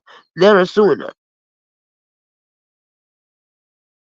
Oh, so now this BOP officer, she contacts you. She gives you all this stuff. You're blown away. You do your show. I was able to catch, a couple of your shows talking about, the contact that you have that gave you. Because you did say on the show, you got a contact over at the Cook County, whatever, and they gave you stuff. And now, let me tell you, I'm gonna give you another exclusive. It was so heavy at that point. It was so heavy. I had a contact reach out to me to give me RKelly's sealed divorce. Sorry, it's a goddamn mosquito. Sealed divorce. She is in the middle of leveraging contracts with Lifetime and everybody. She's doing interviews, she getting paid, but she don't want the elements of that divorce to come out. And when I tell you, I fucked up because I was so excited. And I was like, guess what? I'm going to get literally I had like half of the pages. And I said, somebody about to send me the other half. Before I could get the other half, they went and deleted the whole goddamn divorce out the system. What? They was on me. So she had them lock it. I was so excited because I had the first like 20, 30 pages. Every motion, everything, shit that people couldn't even get. They was just sending it to me. And I was like, ooh, I said, ooh, you dirty bitch. Ooh, I was reading this shit. Wow. I was like, you coming out here talking about he had you in chains and you willingly was in chains because you was a freak. Like, seriously. Right. Because she was young when she married him. But go ahead, girl. So, I mean, but now it gives me an adrenaline rush when I get shit like this. Because I was like, they called and they deleted it. And my source was like, I can't get it. They locked the system down. You said something. And I was like, I was so excited. I was like, oh, I got this bitch. That was probably right at the beginning when you were like, I got to be smarter than this. No, that was right after I had got the emails from the county. Oh, I got all of them around the same time. And you say, I sound like Wendy? You do the work like her, okay? So maybe there's a little, because I sound like her, but you do the work like her. This is Wendy's back in the day. Hello. Listen. I said, Drea, get her ass on this Lifetime documentary and tell another lie. I'm about to put out the motion. Oh my Lord. Oh yes. At any point of all of this, though, hold on, let me just get this to stand up properly. At any point of all of this, were you afraid? Like, were you nervous? Were you afraid? Did you feel like, how did you feel? I don't know. When you come from where I come from, real gangsters move in silence. Okay? And so, and one thing about reporters, like I'm not in Gaza or in what is it, Libya, on the front line. That's not what this is. You understand what I'm saying? And so everything that I had gotten, I got it because I was supposed to get it. I got it because I put in the work and I built trust with these people. And one thing that I've always said to me, I say, if you lie to me, I'm gonna expose you. Yeah. And I was very clear with them. If you lie to me, I'm going to expose you. And I've made word on that. And that's why there's this thing that goes around on the internet. Don't do an interview with Tasha because she will turn on you. I will. If I catch you in a lie, I'm going to drag your ass on this same platform that you use to drag somebody else. Right. So don't think that you exempt from this, okay? So and when people come to me to expose people, you have to understand what type of people are these people. Yeah. Well, there's always a motive behind it. Right. Yeah. When it comes to, okay, so we've got the BOP officer. When you found out that person who gave you all of this information, we essentially retired. How did you feel? Like, what did she stop contacting you? Was there a conversation? Was it just the emails and that was it? Never, her and I did find out it was her. We never had conversations. It was only through email. Okay. Everything that we had discussed is the Justice Department has. Like, and they saw, like, I was contacted. And here's the thing, too. She wasn't the only person that contacted me.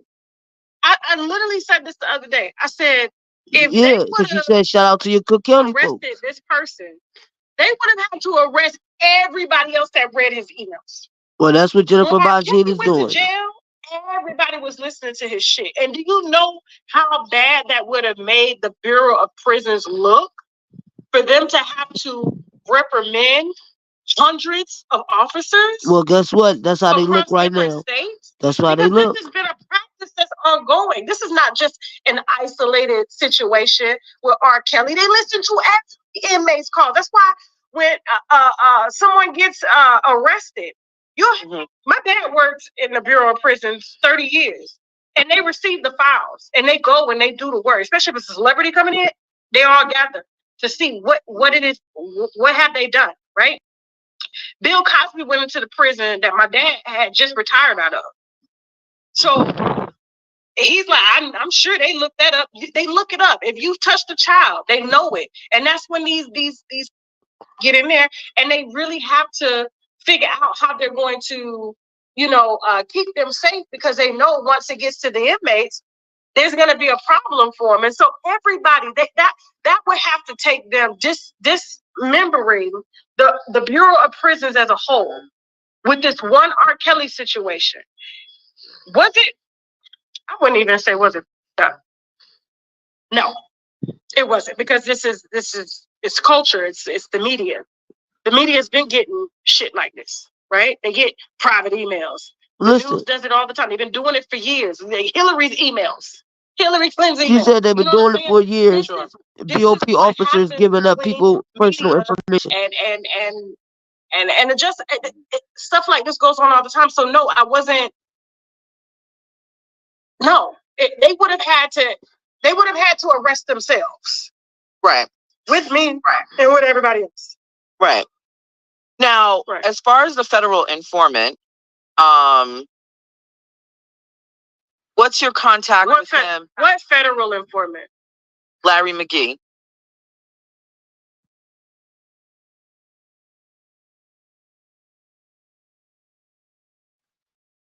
She like who? Larry McGee. But listen to this. Listen how she act like she don't know who it is.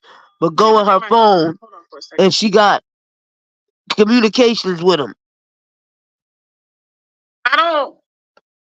The only Larry I know is just how much she don't research. Because she gonna say, I don't know nobody that just comes out and say they a federal informant. This how you know you don't know nothing about RKelly's case like that.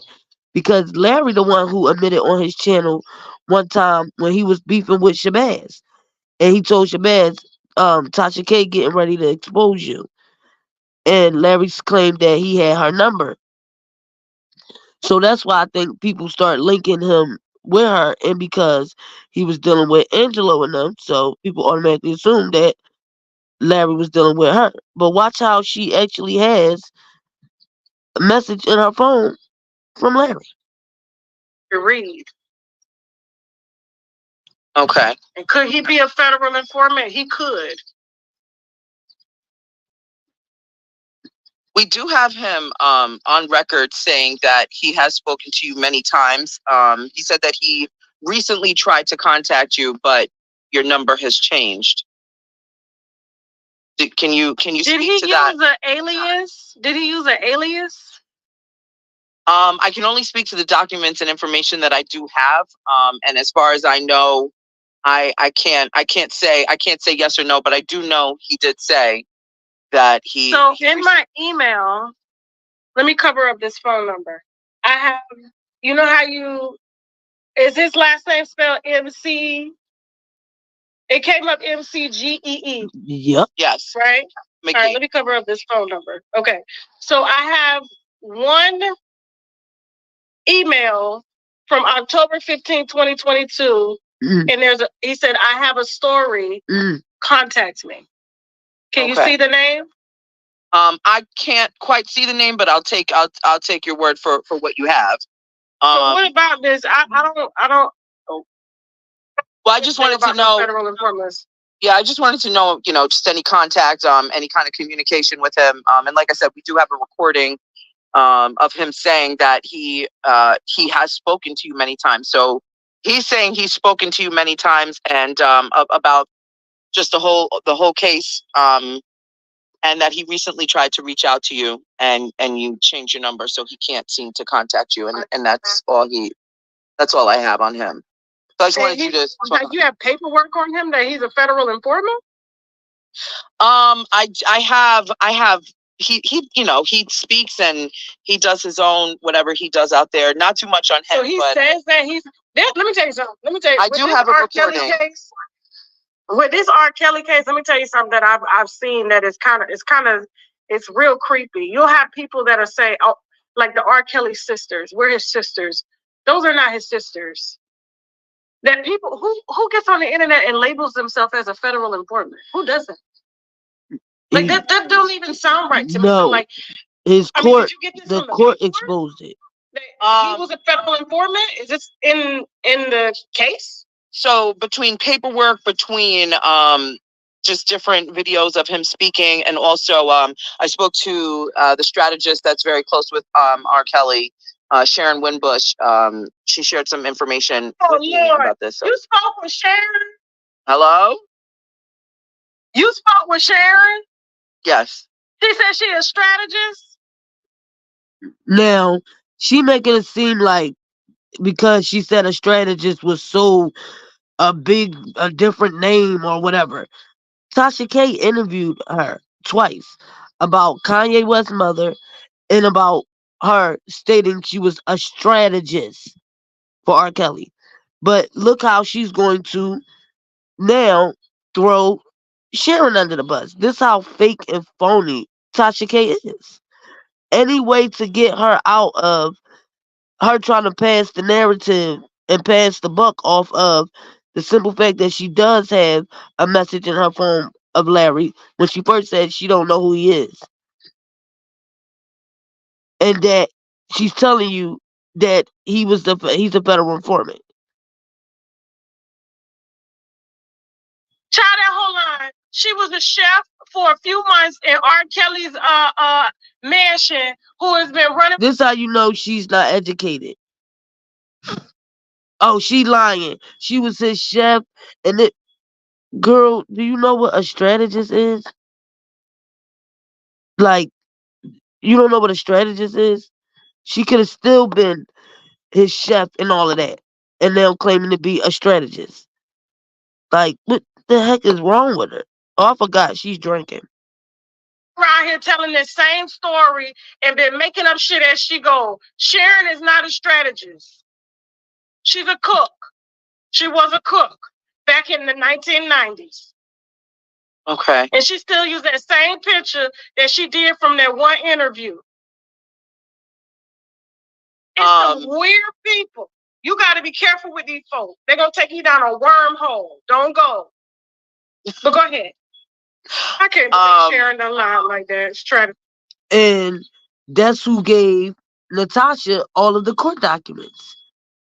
Tasha K don't got no documents. She don't got no court documents, nothing to back up what she's saying.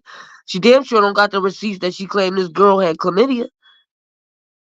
So even if she's saying she a chef, a strategist, whatever, she provided Natasha with court documents, court transcripts.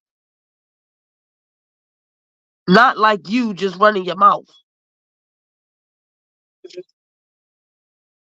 Go ahead. That's all I have. So moving on from this federal informant. What's your take on everything in a whole right now? You know, just looking on the wider scope, we just recently saw Lifetime release another Surviving R. Kelly, their final chapter. Everything that you've been through as far as, you know, dealing directly with the Clarys, the Savages, this BOP officer, the emails, the Department of Justice, you know, silencing you, sort of say, when it comes to certain things. What's your, and then again, like I said, this Lifetime movie that just was released, what is your scope and viewpoint on everything in totality from then to now? It was my turn now. Okay. So, to start with Lifetime, I have no thoughts on Lifetime. Lifetime is just like any other network. They're in this for profit. Lifetime piggybacked a lot of what I put out. Lies. So much so that they had to go back to the drawing board and get it right for so if they used your stuff, then it makes sense why Tim Savage and everybody else said that Lifetime knew all of the accusers were lying. So that's good to say, Tasha K, that they used your stuff. Then it's damn sure a fact that they put out nothing but lies. Second leg of it and third leg of it, because it was just so heavy. Like I remember Lifetime being dragged all over Twitter with my name saying, y'all literally took this off Tasha channel, right? That's how much noise we were making. I'm talking about millions and millions and millions of views, and they just took it, put it in a document. Millions of views is how she got her channel to millions of views. Slandering and defaming Robert Sylvester Kelly, invading his privacy, violating his due process because, again, he was awaiting trial. He was not convicted. Getting close to all those parents to turn around and flip on them, to say the mothers is having sex with R. Kelly. She called Azriel a drug addict. I mean, dogging them. Everybody. So, did you really do it because they were victims and you was a victim and fighting for victims? Or did you just do it for views and the money? He even reached out to me a few times to come and sit down. And then they chose Wendy Williams, even though Wendy wasn't covering the story, right? And so I have no thoughts on Lifetime. They're just in this for profit. They haven't paid any of the victims. You know, a lot of the stories that I did do on R. Kelly, I didn't get paid off of that. That was strictly me doing media, right? That was strictly me going after the story. And how you didn't get paid and your channel was monetized? What are you talking about? What are you talking about? They found a way. They were able to leverage it. They made millions of dollars and didn't pay any of these people any money. They paid all of the people that provided videos and pictures. They paid for their flights and hotel. That's what they paid for. Did you provide them with any money? When they all came to your channel, did you give them anything? Did you show up to court to support them? Now, they used it to sell books and to sell themselves in interviews and stuff like that and to gain clout. But as far as them getting paid, so I just have no true remorse, and I don't think it's coming from a good place when it comes to Lifetime, right? So that's my thoughts on that. Federal informant, I just don't know who sits on the internet and say they're a federal informant. And if you're a federal informant, You're supposed to be a federal informant, and they use you secretly in court. So that stuff, like, I try not to give light to that stuff because I don't know, and I only have one email from a Larry McGee, and that's back in 2022. Maybe he came under an alias and gave me some stuff, but if he has an alias, then maybe I can speak on that, but I don't know anybody by the name of Larry McGee. Sharon Wimbush, that bitch is crazy. So I'm just going to let you know. You should have asked RKelly about her. And she also, did. And they did ask RKelly about her, dummy. And he took up for her, dummy. This is how you know you don't do your research. Because if you would have really listened to the call, like you said you did, you must have only listened to the part where he mentioned your name. He talked about Sharon in that same call. And he verified her.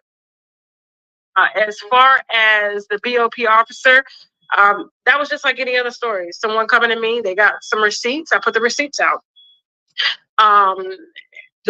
Obviously, it didn't go anywhere with the Justice Department. They just guinea pig. So somebody could just send you something, and you just dead dumb and put it out.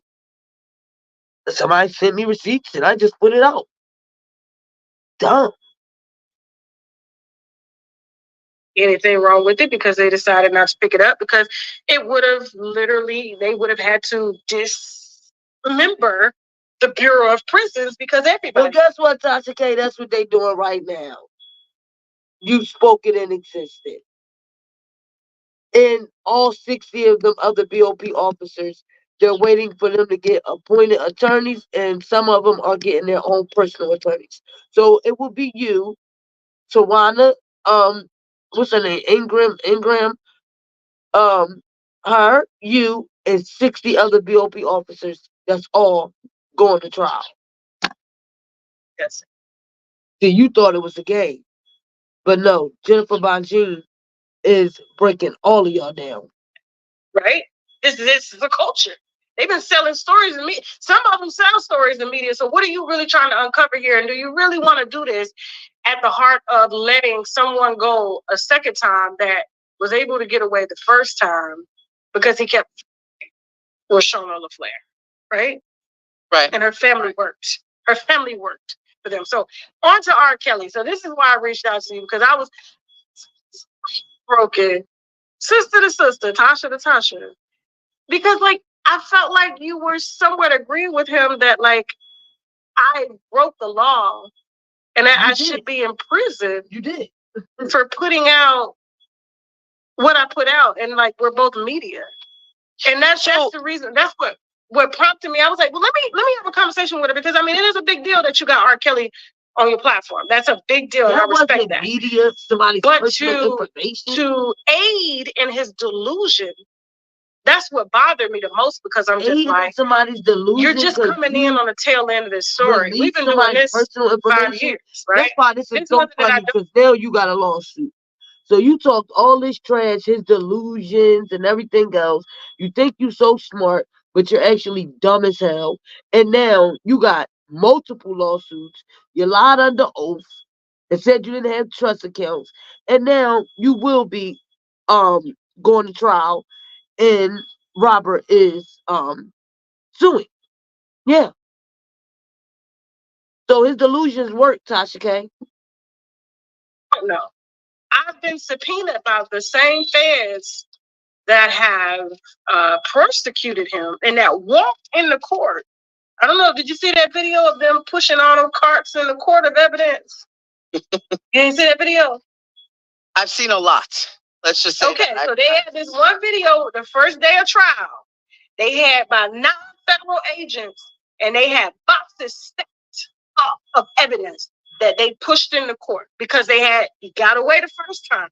They came in with a RICO charge, and it worked. Okay, it worked. The way that they did it, they put everything that he got away with over the last 30 years under one umbrella and charged him for running a criminal enterprise, and it was brilliant. Only mob bosses get that, because he thought and he said that he was untouchable, right? Because guess what?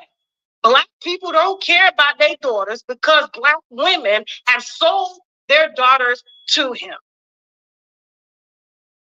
So he somehow feels as if it's not his fault. That is, I don't even think there's a word bigger than narcissist for that. And so when I saw the interview between you and him and your producer, said, now y'all are media. I was shocked that y'all didn't take it from a media standpoint to say, well, I mean, hell, if we would have received this shit would have went out. If you had received, you can't tell me, if you had received an anonymous file of jail calls, commissary transactions between Rashona LaFleur, the first 14-year-old girl that was in the tape, that he got off on, right? Sending him commissary, putting money on his books while he's in jail. That's what he was mad about. He was mad because the girls that thought they was the only girls, and there was more girls that we put out that was putting money on his books. See, there's a very, very scandalous bishop said this to me. You gotta, I say this all the time. You gotta forget who the messenger is, just get the message. The most scorned people in the world are the ones that turn on you, and it's women, it's mistresses. They're the main ones that put in jail, okay? And at the end of the day, whether these were young girls, he played them, and they were scorned. And they got more and more embarrassed, okay, as everything unfolded. It wasn't just me, right? Everybody saw that Gayle King interview of him telling them what to say, you know? But he's living in this delusion, and I was just shocked that traditional media, because you're considered traditional media, right? You broadcast traditionally, and you do it on the internet. I just do it strictly on the internet. To see that, I'm like, you mean to tell me, Natasha Simone, if you were in my position, you wouldn't have put out the information? You would have just let it go? So I will say this. I want to clear up some things with you. I don't want to see you go to jail. That definitely was. Well, that's not going to happen, because I mean, nothing came of it, and the investigation was done about 2 years ago. So maybe 3 years ago. 3 years. And that's not the leg I was even. That's not even the leg I was standing on when I even put the story out there. I was just literally, I have legal documents in front of me. I've got them all over, between my email, between between videos, all types of stuff. I'm inundated with everything of what, or what I'm being fed from that side. And when it comes to the BOP, extracting the emails, that and giving it to anyone outside of that system, whether her name is Jane Doe or Tasha or Natasha, that is illegal. So that's all that I was clearing up, that this BOP officer performed an illegal activity, and that is witness tampering. And by them giving it to you, it's not witness tampering. I have to cut you off there. It's not witness tampering. What she sent me had nothing to do with her infringing on a case. RKelly wasn't even indicted then. See, that's what he fails to get across. And see, that's how I knew, like, you had came in at the tail end of things, and you were just taking his word at face value. There was no indictment at the time. There was no indictment. And the reason I know that is because the USAIDs wanted my sources so that they could indict him. So there was no way there could be witness tampering when he was still the girls that they locked him up on, I think it was like tax fraud. It didn't even have anything to do with the RICO charge at the time. It didn't have anything. So he didn't, what he's trying to say, it doesn't make sense. And I think anything that he says right now, he just wants to find any loophole that he can that will help him to leverage an appeal so that they can order a new trial. And this is what he's hanging on, which is Tasha K somehow got my emails, was given to him from the Bureau of Prisons, and that was used against him and caused some type of dysfunction in his harem of women, which caused them to be scorned to testify against him. First of all, I've always said this on my platform, this girl had no business on that stand. was the last person they should have put on the stand. I wouldn't have even taken her testimony. But they didn't really need her testimony. What they did was they overwhelmed the jury with so much other shit that her testimony really, I think it made or broke the case because of all the other supporting evidence against him that they wheeled in the court. Like starting with Aaliyah and him illegally obtaining marriage licenses and shit like that, and taking her to an abortion clinic and marrying her, and then Roshana LaFleur. They built 30 years of shit over, and you want to take a Bureau of Prison officer or anybody that's in the Justice Department leaking emails, which they've been doing for centuries to the media, is now somehow unethical. It's not unethical. It's unspoken rules that go on between media and the people who have the receipts. So to say that this Bureau of Prison officer should be in jail and should be reprimanded, so should the other 60 people that they saw access his emails. That they found. Because I'm sure it's more. Those other people, did they send anything to you? No. Listen, I received there was multiple sources. And the Justice Department were very, very cooperative with them about that. They got access to my emails, but I wasn't going to give them things that my lawyers, Olga and Sadir, fought against for my protection of being in the media space. If I give you my sources, you've taken my livelihood. I have protection under the media law. So whether you qualify me as a certified journalist or not, I am still in the media space. And my attorneys were able to really make a case, and I didn't have to provide shit. But when they found out that I was receiving, that's when they tried to use it as, oh, we got her now. You ain't got shit, because I ain't bought shit. I ain't solicited shit. I don't bribe. Pay my taxes on time. You don't understand when the feds come to look at you, they look at every damn thing. I'm 6 months pregnant in the middle of a fucking court case with a sister-in-law, and then y'all over here with this RKelly shit. I'm with child. I got motherfucking private investigators knocking at my door asking about RKelly. I got sister-in-law hiring private investigators to come after me. There was so much shit happening, and my lawyers were able to, they were trying to lock me up. Sister-in-law, savages, Clary's, RKelly people, private investigators, Justice Department. They were trying to find anything on me, and they couldn't find shit, because everything that was given to me authentically. I didn't ask for it. I didn't contact nobody. I didn't bribe nobody. We did what any media outlet would have done, including you, if you had got this, because you didn't break a law. Like imagine yourself in my position. You're just minding your business saying, they're on your email. Nobody's that dumb to leak federal somebody's personal information. You didn't leak like you leaked his commissary, his visiting log, his emails. Then you name people names that sent to money. Like Jennifer said in Emotion, it's people with jobs and careers. They don't want their name put out there on social media. You were dumb enough to name people names.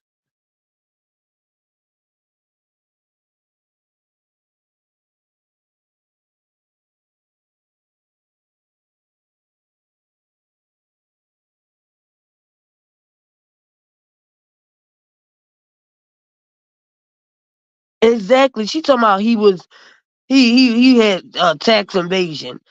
Girl, what the hell are you talking about? He was indicted with the New York trial.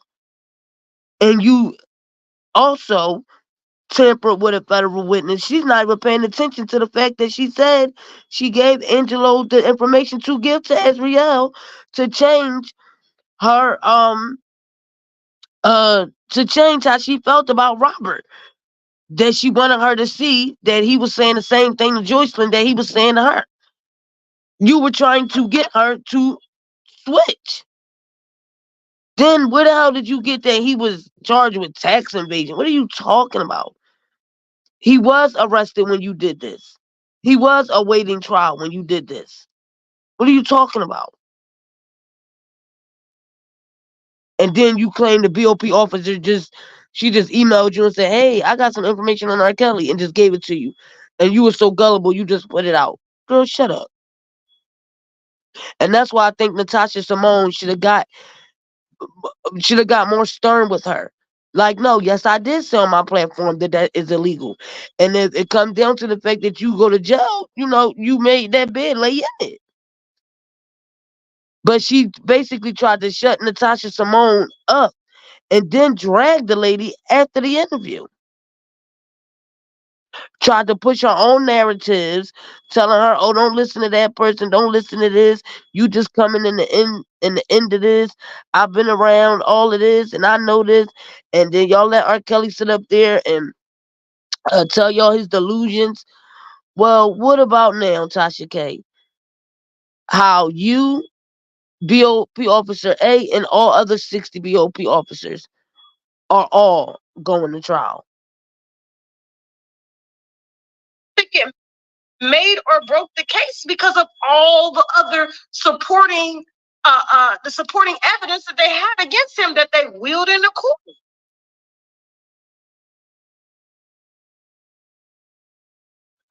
And there wasn't even evidence that they wheeled in the court. This is how dumb she is. And then it was a bunch of papers. They built 30 years of shit over, and you want to take How did they build 30 years worth of stuff, Tasha K, when it was only Azriel, Geronda, and Faith in the New York case? In Chicago, Rashana, Pauline, and Nia. Where's it 30 years worth of stuff? Because in the New York case, all three of them accusers weren't even around for the 90s. What are you talking about? Bureau of Prison. And that's why I said I think that she gave Lisa Van Allen Rashonda's phone number and information. She don't even know how to say her name right. Rashana LaFair. And when she did that video, reading Robert emails, and when she starts saying, oh yeah, he even got fans that sending him money. The first name she said was Rashawn. She didn't notice at that time that it was Rashana. But that's the first name that she said. That she said Michael, somebody named Heather.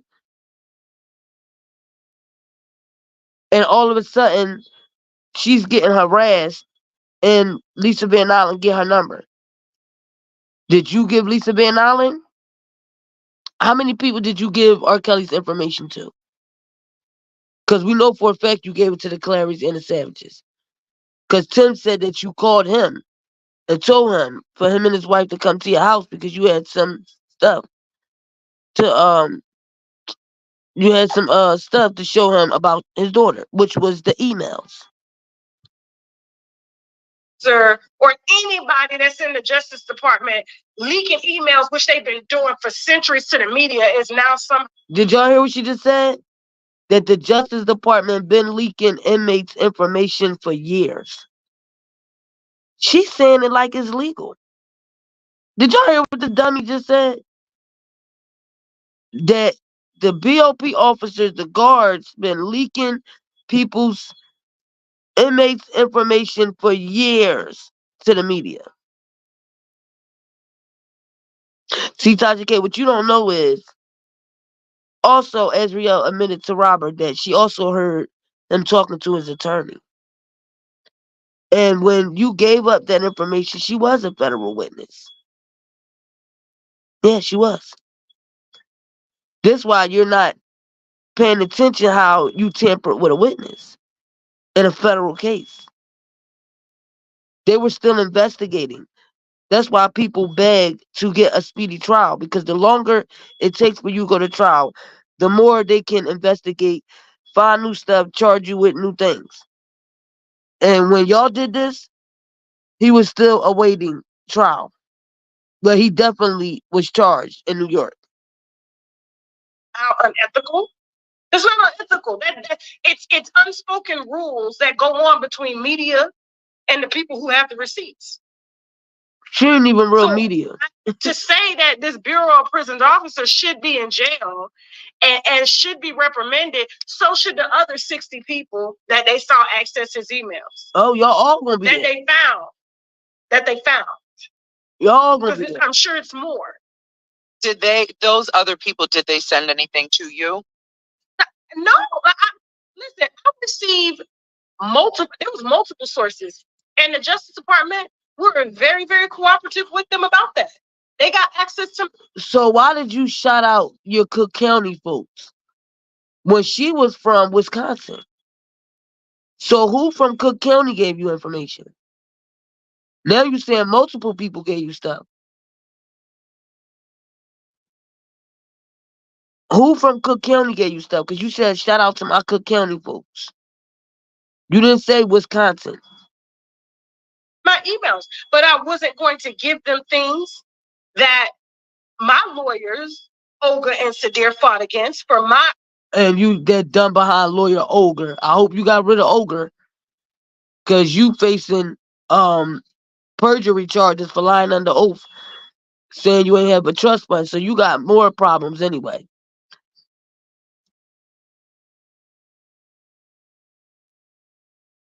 Exactly.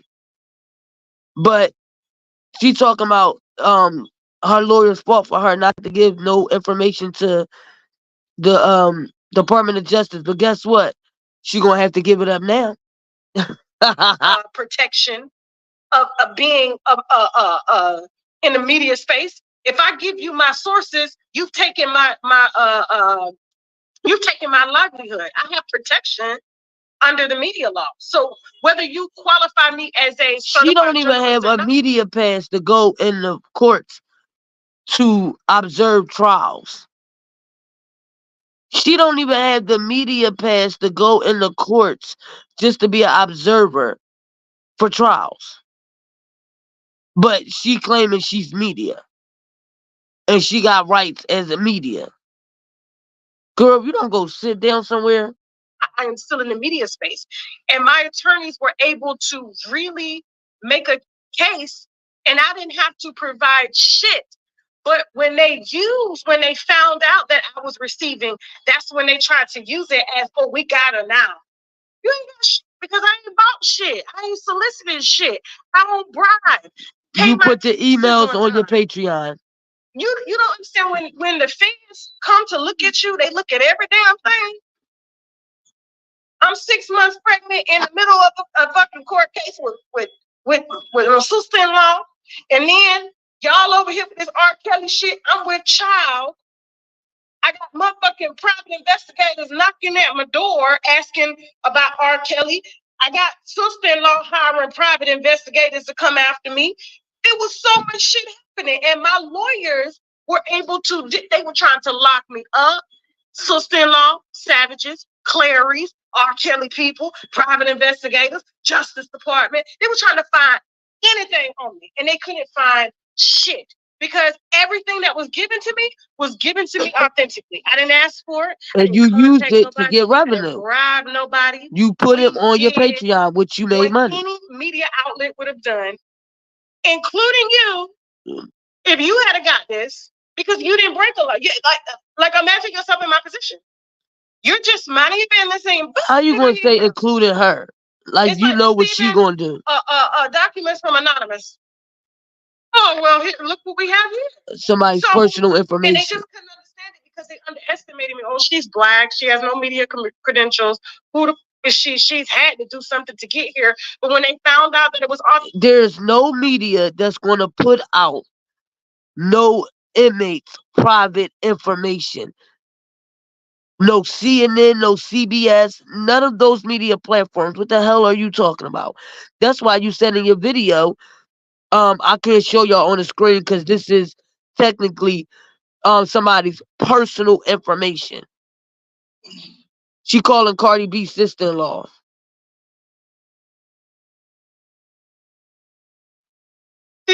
They had to back the fuck up. So him and you and Rick Fox, what is his name? Rick, I'm sorry. Rick Party. I called him Party. I'm sorry. Okay. So I'm swayed by that because I was just like, wow, like we're Black media and you know how hard it is for us to get these type of stories and even make them mainstream to the point where the feds have to feel they have to open an investigation. And the last thing that I want to hear from another fellow media personality is that I somehow sold or bought or bribed. And all of that is false. And his lawyers are trying to hang on to that. And they've investigated and didn't find that I've done anything. So and why like is it I a said, lawsuit now? if, in fact, they were going to charge whoever the officer was that sent me the stuff, they had to charge everybody that accessed and gave the shit out. It wasn't just, and it would have looked bad on the Justice Department. And guess what? They would have had another case fail with R.Kelly again. Well, guess what, Tasha K? They have a case now. So now what? So now what? At the end of the day, and this is what I'm gonna leave on, and I'll let you ask some questions to carry us on out because I was just told we got 15 minutes of recording time left. At the end of the day, whether the parents, I was 5 years old, I was a child. Children cannot give consent. My parents can't give consent for me to be sexually. Here she go lying again, talking about she a victim. At the end of the day, R. Kelly has a very, very hard time taking blame and him sticking his penis over and over and over again in women who were on the cusp of either underage or of age or doing things that violated their civil rights as women. Right? All this because you're trying to pass the buck off that you did something illegal. Big as an icon as he is very sick mentally. And I see that he is still very sick mentally because for him to sit down, to sit and call. So you think you're supposed to violate his due process rights? To forget about all the other shit they had on his ass and how they charged him as running a crime organization. And then they slowly taking down everybody that was in it. Don Russell. None of them was with him. None of them was with him for 30 years. What are you talking about? Right now, as we speak. So people are saying, oh, well, they're not charging his team. Bullshit. None of them is his team. Who was writing the $250,000 checks to these victims that they had contracts. He got felt not guilty. Got hit by a car in the middle of the day. You talking about Linda Mitch? Yeah, white lady. Magically got hit by a car in the middle of the day. They backed up, ran over the bitch, ran over her again, and left the scene in an unmarked van. She was a lawyer that had R. Kelly Enterprises in her name and that wrote and settled all of the cases. Okay? No, she didn't. Linda Mitch only came in like 2015. Sex with them underage. Even though he wrote out these contracts and say, you know what, swear that you're 18. No, he did not. His signature was on nothing. But in other states, you cannot. And that's why they got him under the Mann Act. That's why they got him transporting. There's only one person that was the Mann Act, dummy. Azriel. Out of 30 years, why we don't have no other minors that was traveling across state lines? The whole time Diana Copeland was working for that man, what, 16, 15 years? Not one minor traveled across state lines. This is why it is so crazy to me when we have our Black people like her who got millions of followers who think she's top notch, not educated, don't do research. I'm pretty sure she don't read no court documents. And she sounds dumb to say, I don't think it's right that y'all agree with him that I should go to jail. You did something illegal, dummy. And then you said that you don't even know the BOP officer. She just emailed you this stuff and you just put it out. Dummy. You're dumb. Very dumb. And how I know that you knew that that information was somebody's private information because you said it. But then you put it on your Patreon where people had to pay $25. So how you didn't make money off of it? And this is why all this bad luck is hitting you left to right. Kevin Hart, Cardi B, R. Kelly. And it's saying that Will Smith supposedly having a lawsuit against you. This is why all this stuff is coming at you left to right. Because you use your platform to slander and defame and lie on people to gain followers. You didn't do it the right way to build your platform. And then you gonna lie and say this man had tax evasion. What the hell are you talking about?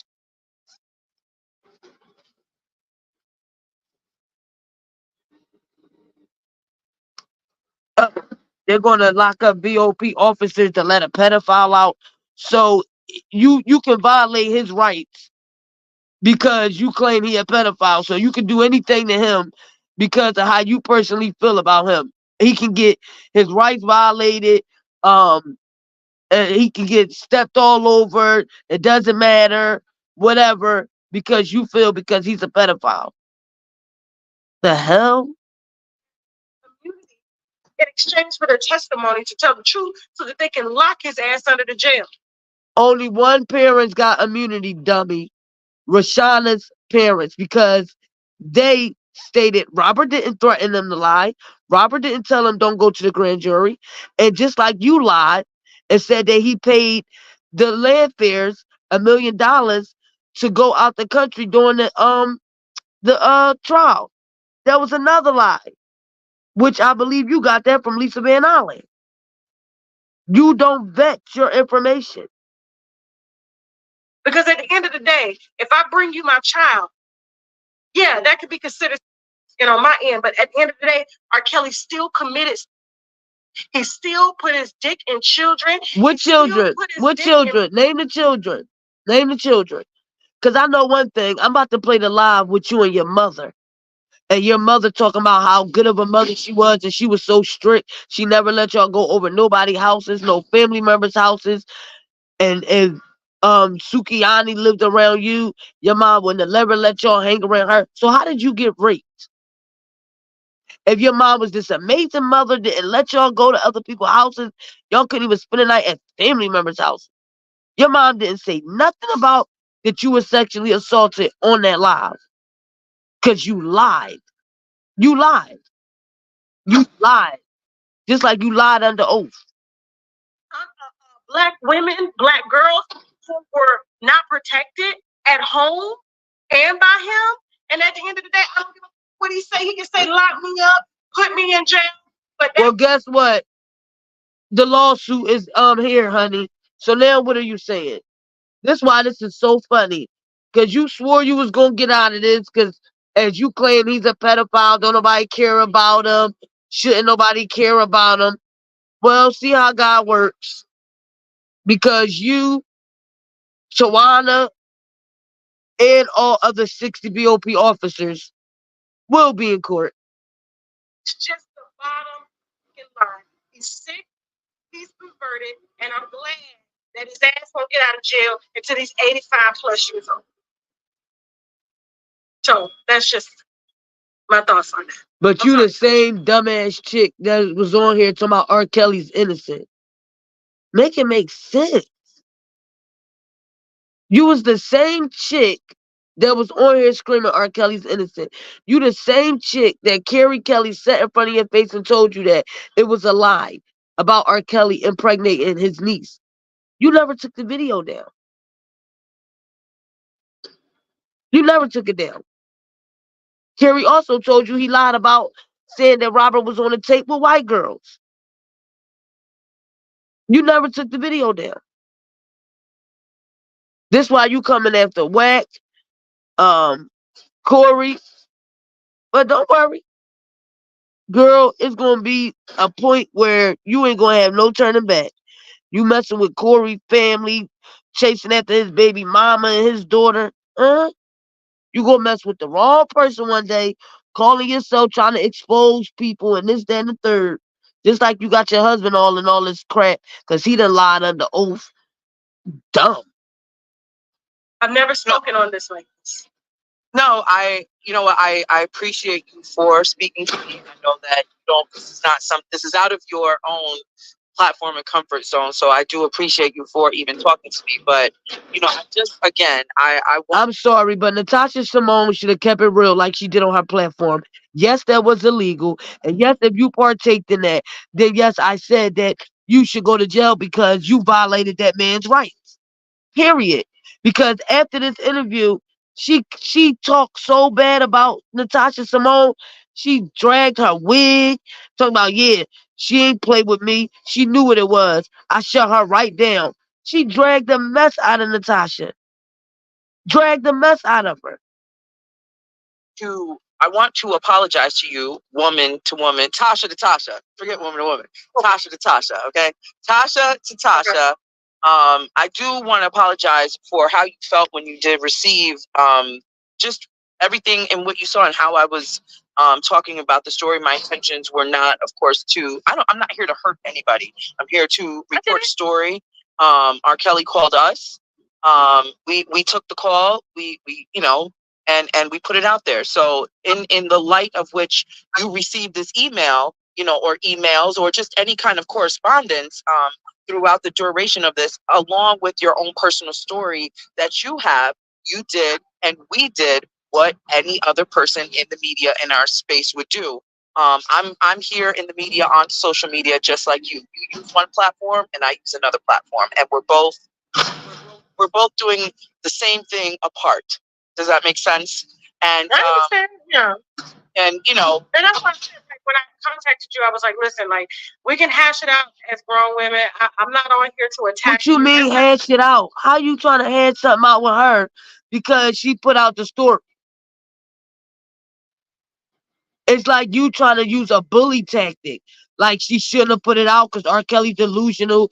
Y'all let him speak on his delusions. Like people not supposed to take his calls or give him a platform. This is why she going at the Kuriokum. This is why she going at the Wack. But I think Wack is also the one that helped Cardi B find out that Tasha K was hiding that money. Even my style, right?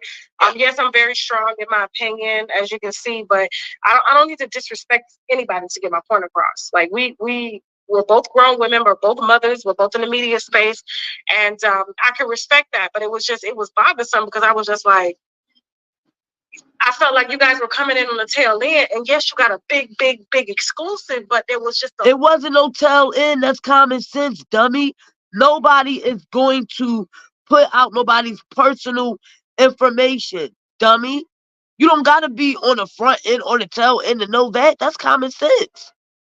And you trying to use your bully tactics, just like Angelo, to try to push the different narrative, to try to throw Robert under the bus. Oh, he's delusional. Oh, he's a pedophile. All these different things of why nobody should give him a platform or shouldn't hear him out. Well, shout out to Jennifer Bongine. That was missing. And when you go back 30 years, me receiving some emails of RKelly's commissary and conversations between who his favorite girlfriend was. And no, that's not what you leaked. You leaked his commissary emails, which was personal information that caused his relationships and other relationships with people to end. Then you put out people's names that sent him money like they don't have a right to support him. Then Azriel was listening to phone calls with the lawyer. That's what you're not speaking on. That's what you ain't speaking on. What does that got to do with your case? That wasn't witness tampering. You talking about what that got to do with this case? It's a lawsuit. Don't worry about his case. Jennifer got that, but this is separate. This is a lawsuit. And you interfered in him fighting his case because now one of his girlfriends became a federal witness. Being bribing witnesses to get on the stand and say that we're not doing any of that. And I've always stressed that Azriel was very compromised because Azriel was coming from a very mean-spirited, vindictive. Because you gave her the emails. Do you understand why Robert said she was scorned on the stand? Vengeful state. She was very much with him up until the end, willingly ate shit, willingly took piss. She never ate shit. There was no videos of shit. That was all a lie. There was no physical evidence, forensic evidence, none of that of Azriel eating shit. It was a lie. And then you came out here and called the girl a drug addict and everything else. Girl, shut up. I was telling the truth from the beginning when she said that our mama took her down there. You know what I'm saying? They didn't want that to come out. And they were trying to, when they got out, instead of going to the police, they dealing with documentaries and shit, trying to make money off of that because R. Kelly refused to do any deals with them or make their daughter the superstar that they wanted her to be. And so at the end of the day, I just felt like her testimony was not real, and she still loves him. If he was today, that little girl would be back at that mother condo. You didn't see how happy she was when he got like locked up and she was able to show off the titties that he had bought her in the condo. She was putting on different outfits, her and Joycelyn, you know.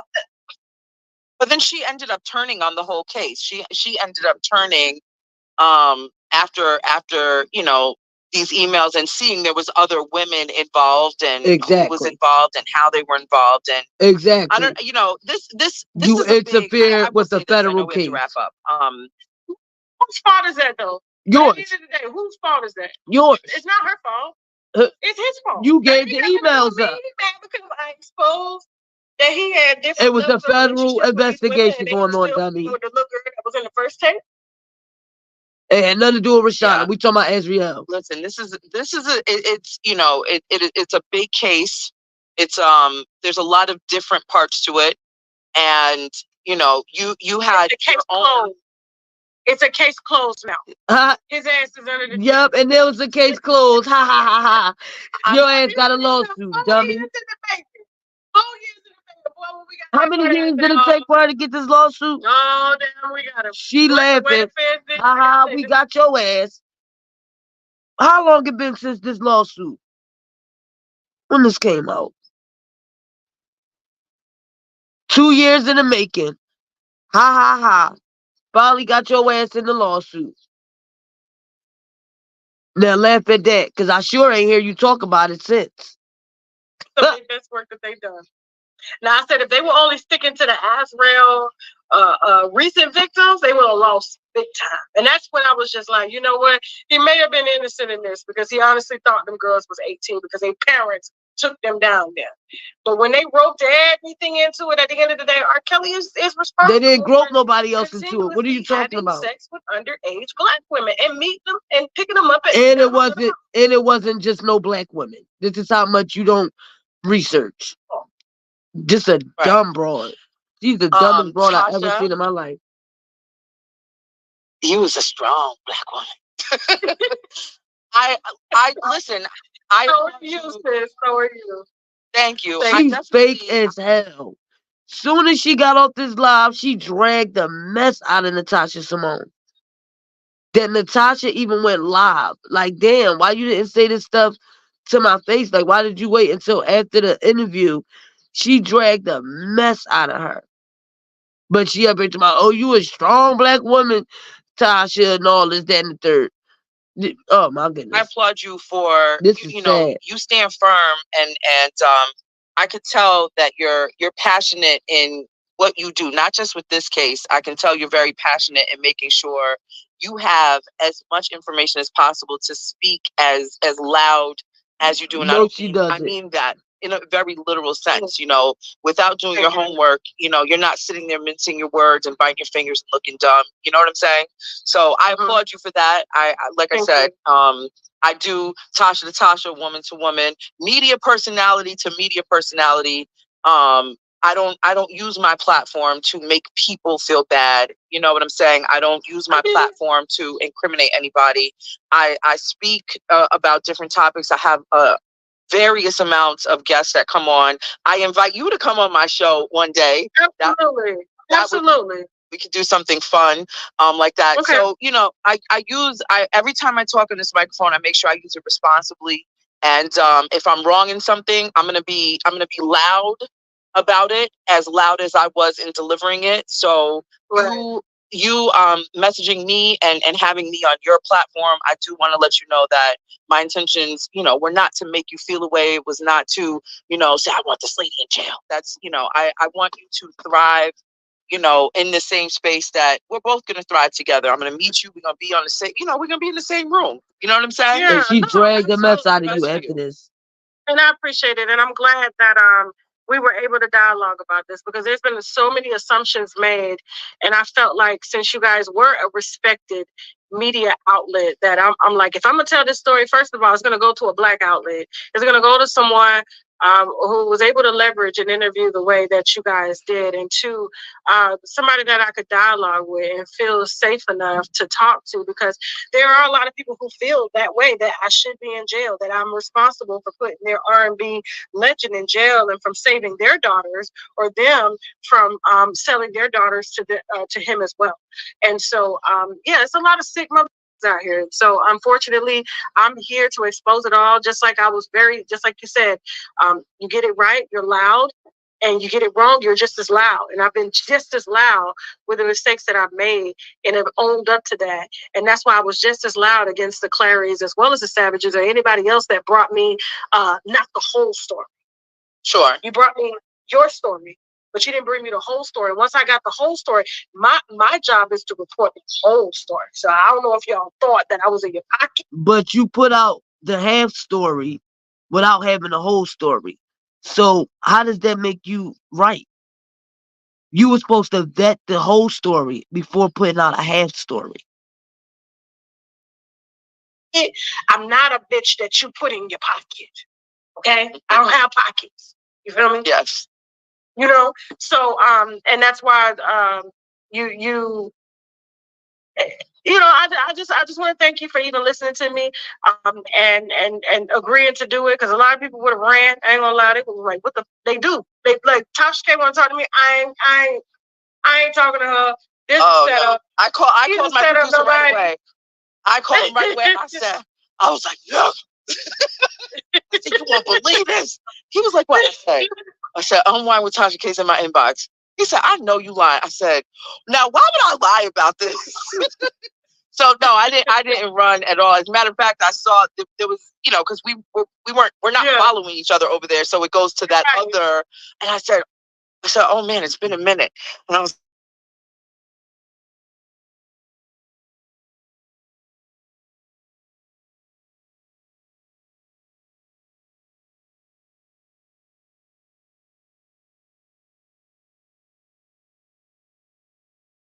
and we go from there. So, listen, I take my microphone off to you. I'm here on your platform. One day when you step over and come over to the other platform, I'd love to have you on. And anytime. Listen, I would be more than honored to just present you to an audience of people who don't understand you and your style and conversation of how you present media. So I would love to have you over there. Listen. That's what it boils down to. Now, I was going to wait until I put the receipts out, and I am still going to wait. But make no mistake, I don't have to call you and tell you anything. I don't have to let you know nothing. What you tell me fits your narrative. And I have no beef with you. I don't. No beef at all. Okay? Whether y'all want to see it or not, the truth is the only thing that I'm after. And when I drop the videos, the pictures, the paperwork, for him to get on live to say that Azrael is not right in RKelly, really? Really? Now, I gave him RKelly's jail records. Ask him how he got RKelly's jail records. Ask him how I got the emails between Azrael and RKelly. So you mean to tell me I don't know what the fuck I'm talking about? I ain't got no beef with that man at all, okay? But watch me work. And I'm Rogers. Those are the only two that were actually genuine, okay? RKelly had no reason passing around STDs to nobody's daughter. But Azrael only came home, and you notice, her ass went live as soon as RKelly got locked up to show off her new titties, okay? And as soon as the money stopped, her ass called her daddy to continue her money trail.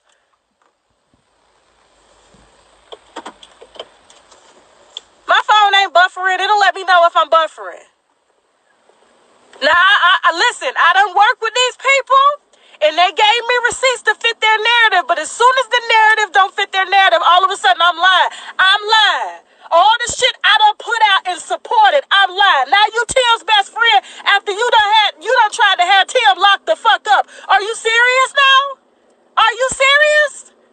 You pray to Allah 5 times a day, nigga, and you sitting up here lying like that. And you gonna sit up here and lie like that. Now, y'all know me. Y'all know me by now. Now, you wait until I drop this shit. It's gonna be a minute, okay? Because it's a lot of stuff we gotta compile. But, Angelo, we don't want to do that. We don't want to do that. That's not what we want to do. See, you getting on here and you are notorious for getting on lives, saying what you want to say out the side of your neck with not one motherfucking receipt.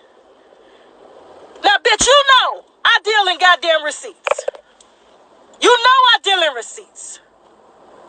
That's how I shut Tim's ass down. Was with the motherfucking receipts. Now you can get up and do 3-hour, 4-hour lives all you want. All you motherfucking want. But let me tell you this. Y'all use me. You use me. And guess what? Guess what? I'm going to set all y'all asses out there. Yes, I am. Watch me work. I got somewhere to be. Me and my husband spending time together. That's what it boils down to. On the truth. And let me tell you, they gave me shit to fit their narrative.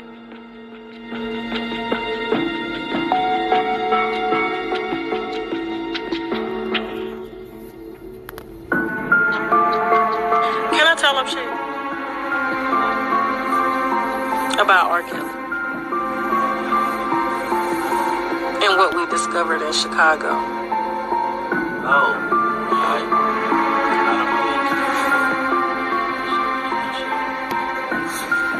I don't know. He been sending me paperwork to back it up, though. The RKelly shit checked out. Easy. So we were in Chicago, and we met with RKelly's people. We met with Carrie, we met with his old management, and we also met with his recent management. And let me tell you this. The shit that they had to say and the receipts behind it, it was so much information. I couldn't even sleep that night. I couldn't sleep. And the sad part about it is,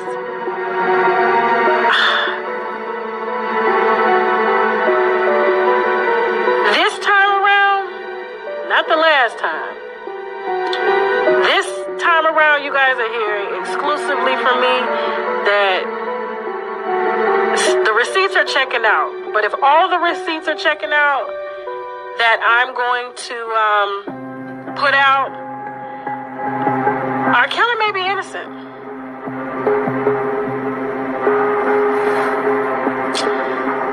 Yeah. So much so, I took down the video that I did on the so-called enablers because I got that information from Angelo, Tim Savage, Cash Jones. Who else gave me that information? It was so many people. Lisa Van Allen. Yeah. You know me. If I fuck up, if I get some shit wrong, I have no problem saying that because I stand on the truth. And let me tell you, they gave me shit to fit their narrative. And with the amount of shit the management told me, I just can't even fathom. I honestly feel sorry for his ass. I see why Wendy was crying. I really see why Wendy was crying because it's that much information. But yes, Shaq, can you ask a question? I'm a Let me get my thoughts together for this shit, because it's so much, okay? And I'm going to be putting it out. I'm going to slowly unwind this shit on the YouTube channel, one by motherfucking one. Here's what I'm going to say. The people that gave me information about R. Kelly to spin their narratives have already been discredited.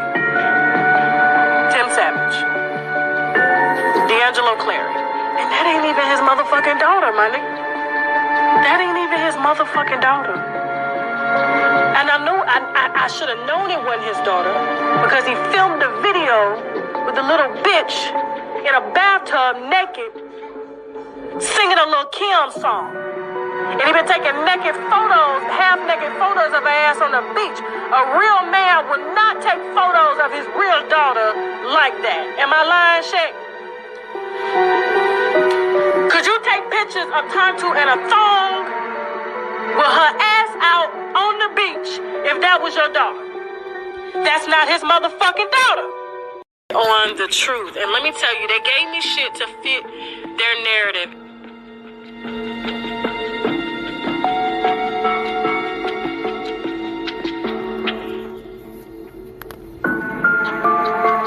Can I tell them shit about R. Kelly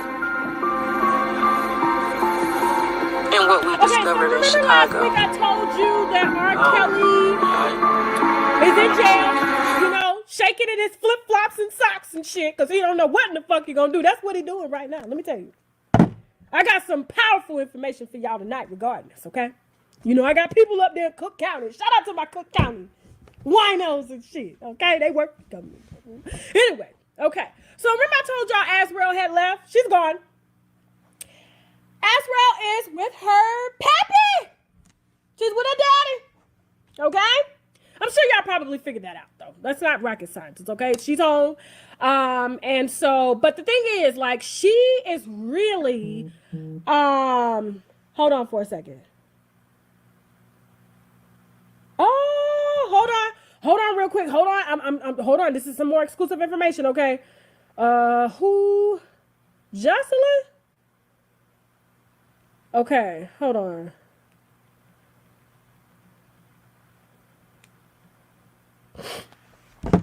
Okay, so don't be trying to zoom in on my camera.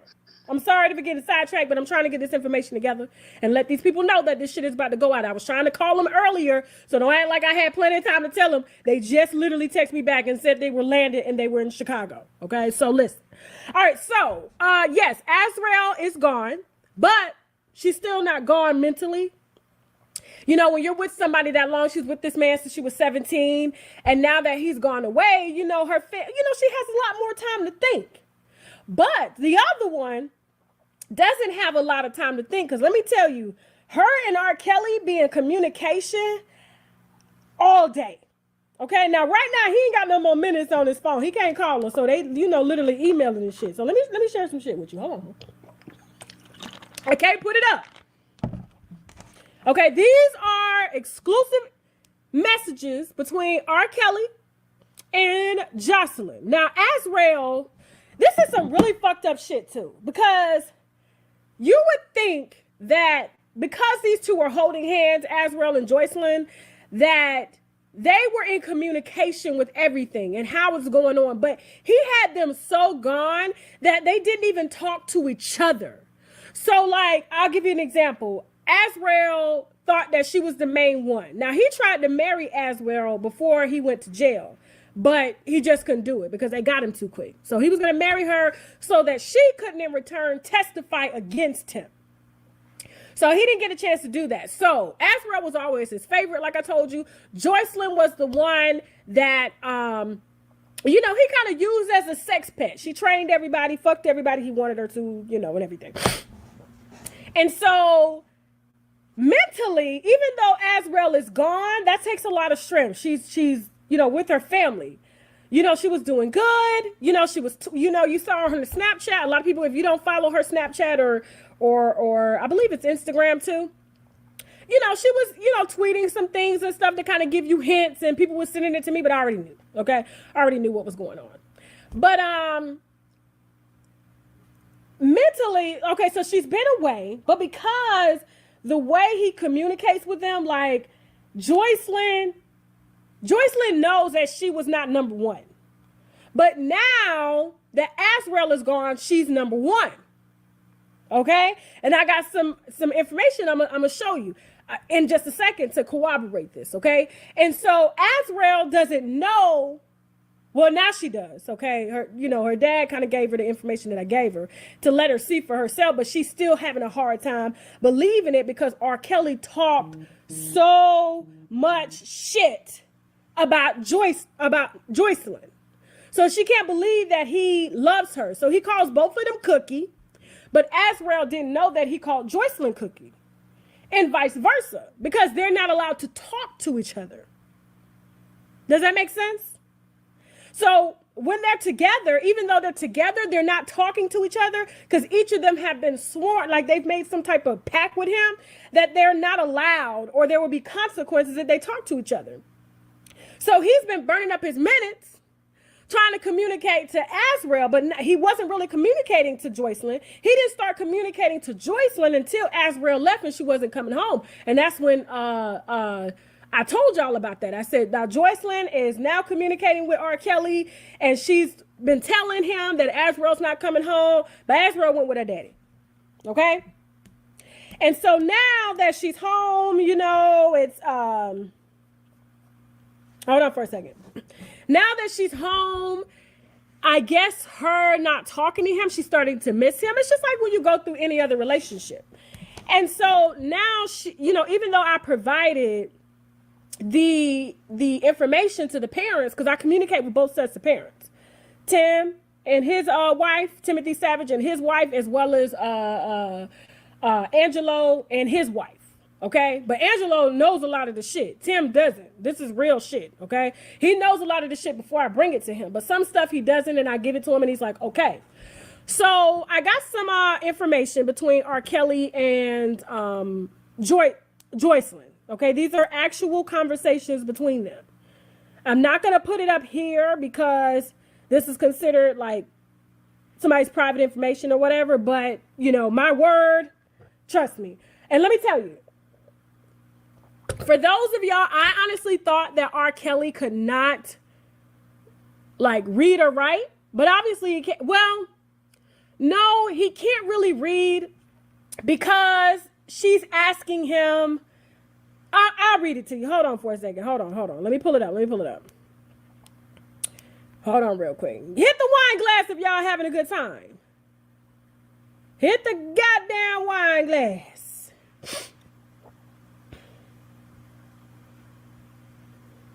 Now, I'm not going to read all of them to you because it's really hard to read RKelly's part.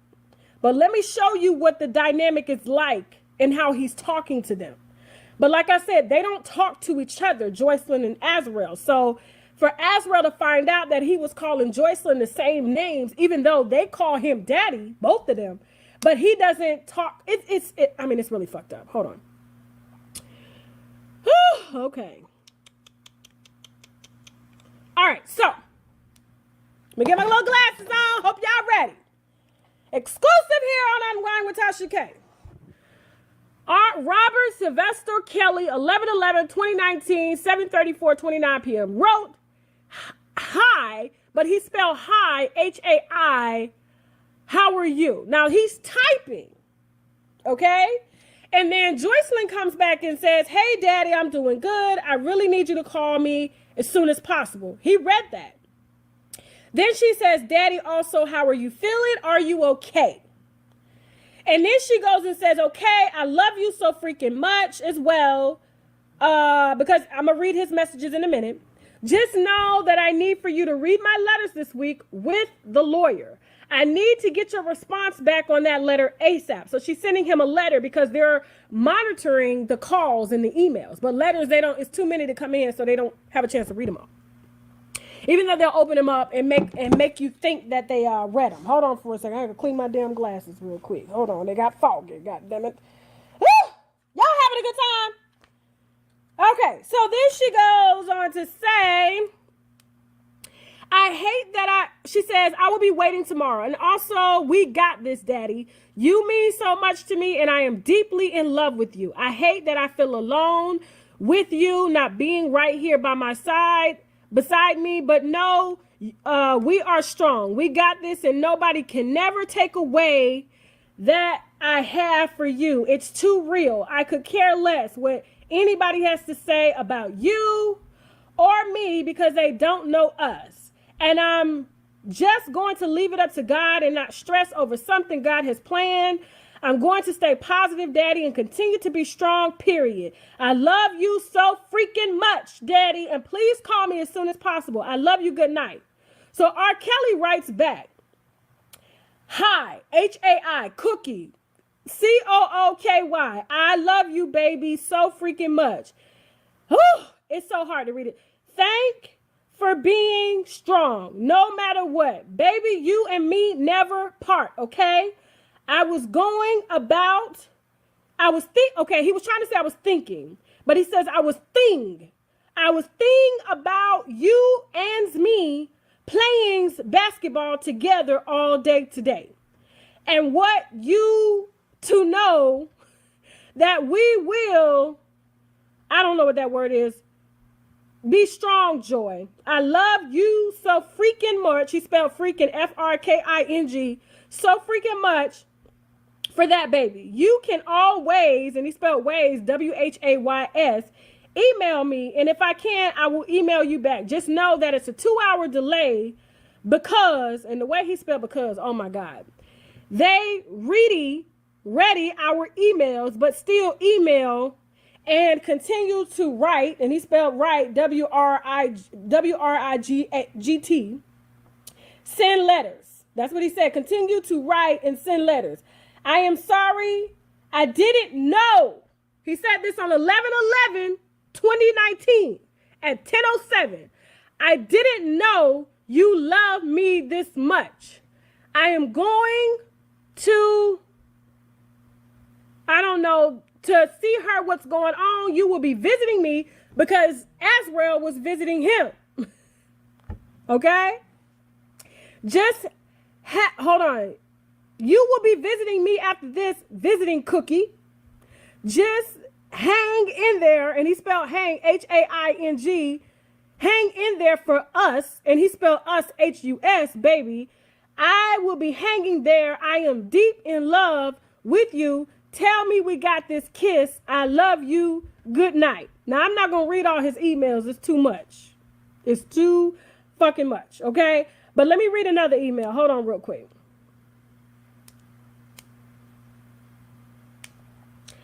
All right, so this was on 11/14. Joycelyn writes, Daddy, when you see somebody Friday, Zelle Friday, make sure you ask her about the Jeep keys because she has them with her. And how many days do you want me to stay at the hotel because I forgot to ask you? And please see if someone can pick up this letter from me as soon as possible that you trust. Just let me know, Daddy. The budget also has been dropped off as well. I love you so freaking much. Daddy, she can drop off the Jeep keys at the front desk. I'll grab them. I love you so freaking much. Daddy, do you need more money on your books? Please let me know. I freaking love you. Kiss. He wrote back, hey, Cookie. Yes, baby, send me $100 to my books and thank you so much. The way he's, oh, God. I will find out about the Jeep, but go to the garage and check if it's there. What's going to drive it? I don't know. Baby, I love you so freaking much. Drink some tea and honey and lemon juice because she said that she has a cold and she can't really walk. I'm like, bitch, you got pneumonia. That ain't no motherfucking cold, okay? That's pneumonia, bitch, and you need to get that checked out. So he goes on to say, I hope you feel better. Good night. She says, okay, Daddy, I love you so freaking much. And we'll put the money on your books today. Also, how many nights do you want me to get the hotel room for? So he's still running shit. This is recent. While he's in jail. Okay? Mm-hmm. Now, I just found out that Azrael has been emailing him too, even though They have, she's left. That's a good thing. But, you know, when you got a prisoner, it's bad. Because let me tell you something. Prisoners, they talk game. They'll make a bitch fall in love and wait 20 years. She won't get no more dick. Because their words are so good. And he keeps stressing that, I love you, Cookie. I love you so much. And then he said here, thanks, Cookie. I received money. Thanks so much, Cookie. Okay, Daddy, I love you so freaking much and put the money on your books today. I got her phone number. She changed her phone number. Because I was texting. I was like, yo, Joycelyn, you need to call your daddy. Your grandmother's sick. She changed her number and I got that number too. I was like, hey, Joycelyn, no matter how many numbers you get, I'm going to keep texting your ass, okay? Call your nana. She's sick. So, yeah, that's what's going on with R. Kelly. Not Kelly, whatever his goddamn name is. R. Kelly. Nigga running shit from behind the scenes. And yes, he actually has fans, because I'm looking at his books and how much money is being dropped off. He got fans that's donating him money, $20, $40. Hold on, let me get this up. Hold on. Let me see real quick. He got fans that's giving him money. Where's the goddamn, what's the chat? Hold on. I want to read this before we move on to the exclusive one that me and the Neighborhood Talk are presenting with Ray J and Princess. Hold on. Okay. So, Western Union. I ain't going to say the last name, but it's a fan. Rashawn. Listen, if you watching this, Rashawn, I know y'all little R. Kelly haters, little cult. Watch me and y'all go off and make your videos talking about you going to murder my baby. Try it, bitch. Anyway. It's the dumbest shit I ever heard. But anyway. No. Hold on. I lost it. No. Hold on.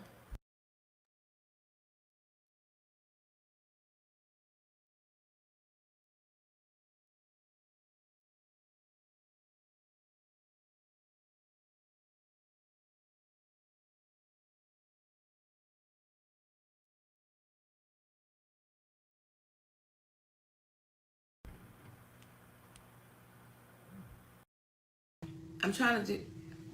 All right, y'all. We here, and we can ready to have one more conversation. But y'all know this technology shit, it throws us, right? But we doing better because our Stephanie hooked us up, and we not at the bottom of the screen, the top, one eye out. Right. And I gotta say something to my baby. I believe it's Kevon on stage. Listen, we trying to get the screen where it's balanced. Okay, baby? Because that baby said, how come they down in the lower? Because we technologically pitiful. That's why. That's why. Daddy, why we doing this live?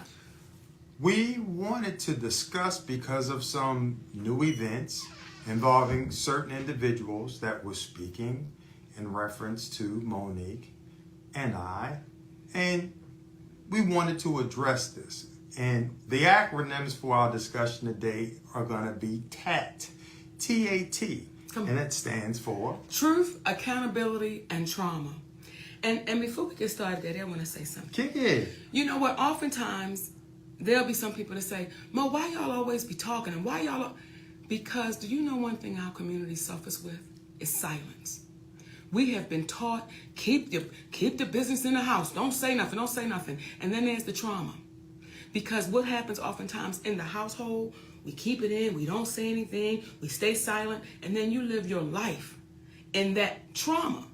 So the reason why we continue to have these conversations is because we're tired of seeing our community suffering. In addition to that, there's a level of embarrassment that we've been taught to carry that started from slavery, and that level of not identifying when you have a problem, because we've been taught to get through it so we could go back to work, when sometimes we need to be working on ourselves and dealing with the trauma that we've experienced so we can be better when we do go back to work. The catalyst to this conversation was due to the conversations that we would have and have had in the bathroom. And recently, there's a gentleman, his name is Vlad.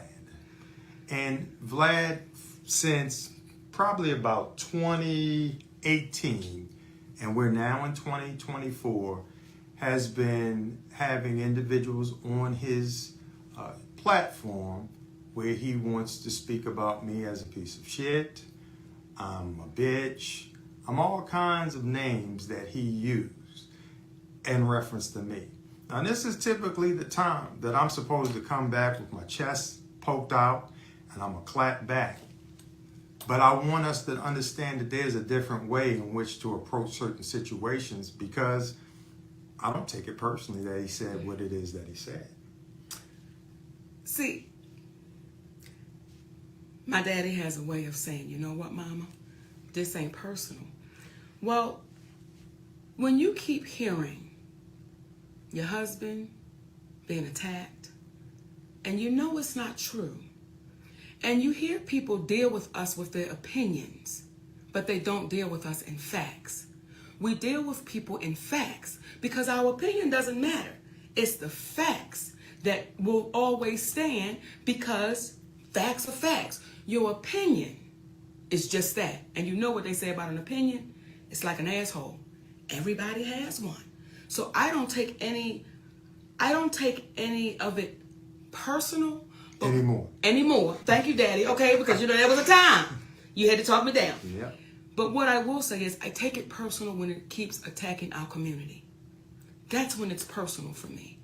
And it's personal for me that this person is allowed to have a platform that oftentimes we're not speaking the best of one another. And we keep signing up for it. So you want to start this now, baby? In addition to the truth, we in our community have to consider, stop worrying about who the truth is told about and just accept the truth. Because we've been taught that based upon who that person is, you don't go against them because of what they can do to you. And what you don't understand, some of us, is that what we don't understand, some of us, is that if you don't stand up against them, you don't know what they're going to continue to do to you. You don't know the boundaries of us emboldening them to do whatever they want to do to us. And to me, that starts off with a story about Adam and Eve. But that's a different road that we got to go down one day. But as it relates to Vlad, I'm talking directly to you, my Caucasian brother from another mother. You've continuously made statements about us trying to extort you for the interview, when in actuality, the only thing we were looking to do was make sure that you did not own Monique's image in all perpetuity. We had an interview set up with you that we confirmed on May 7th, 2018, that was scheduled for the 11th of that same week, which is 4 to 5 days away, depending upon how you look at it. You did not give us the release form until right before we were about to do the interview with you, when we had several days in advance to get that information. I was taught, and we were taught, that you never sign any documentation until you're able to read that and you have somebody read it over who you trust. You keep portraying it as if when we told you we couldn't sign it right then, you said, well, we allowed them, or I allowed them to still do the interview. If you remember, you had your guy reach out for Monique, not us reaching out to be on your platform. So you were not doing us any favor in reference to allowing the interview to continue. You were trying to work it out for yourself.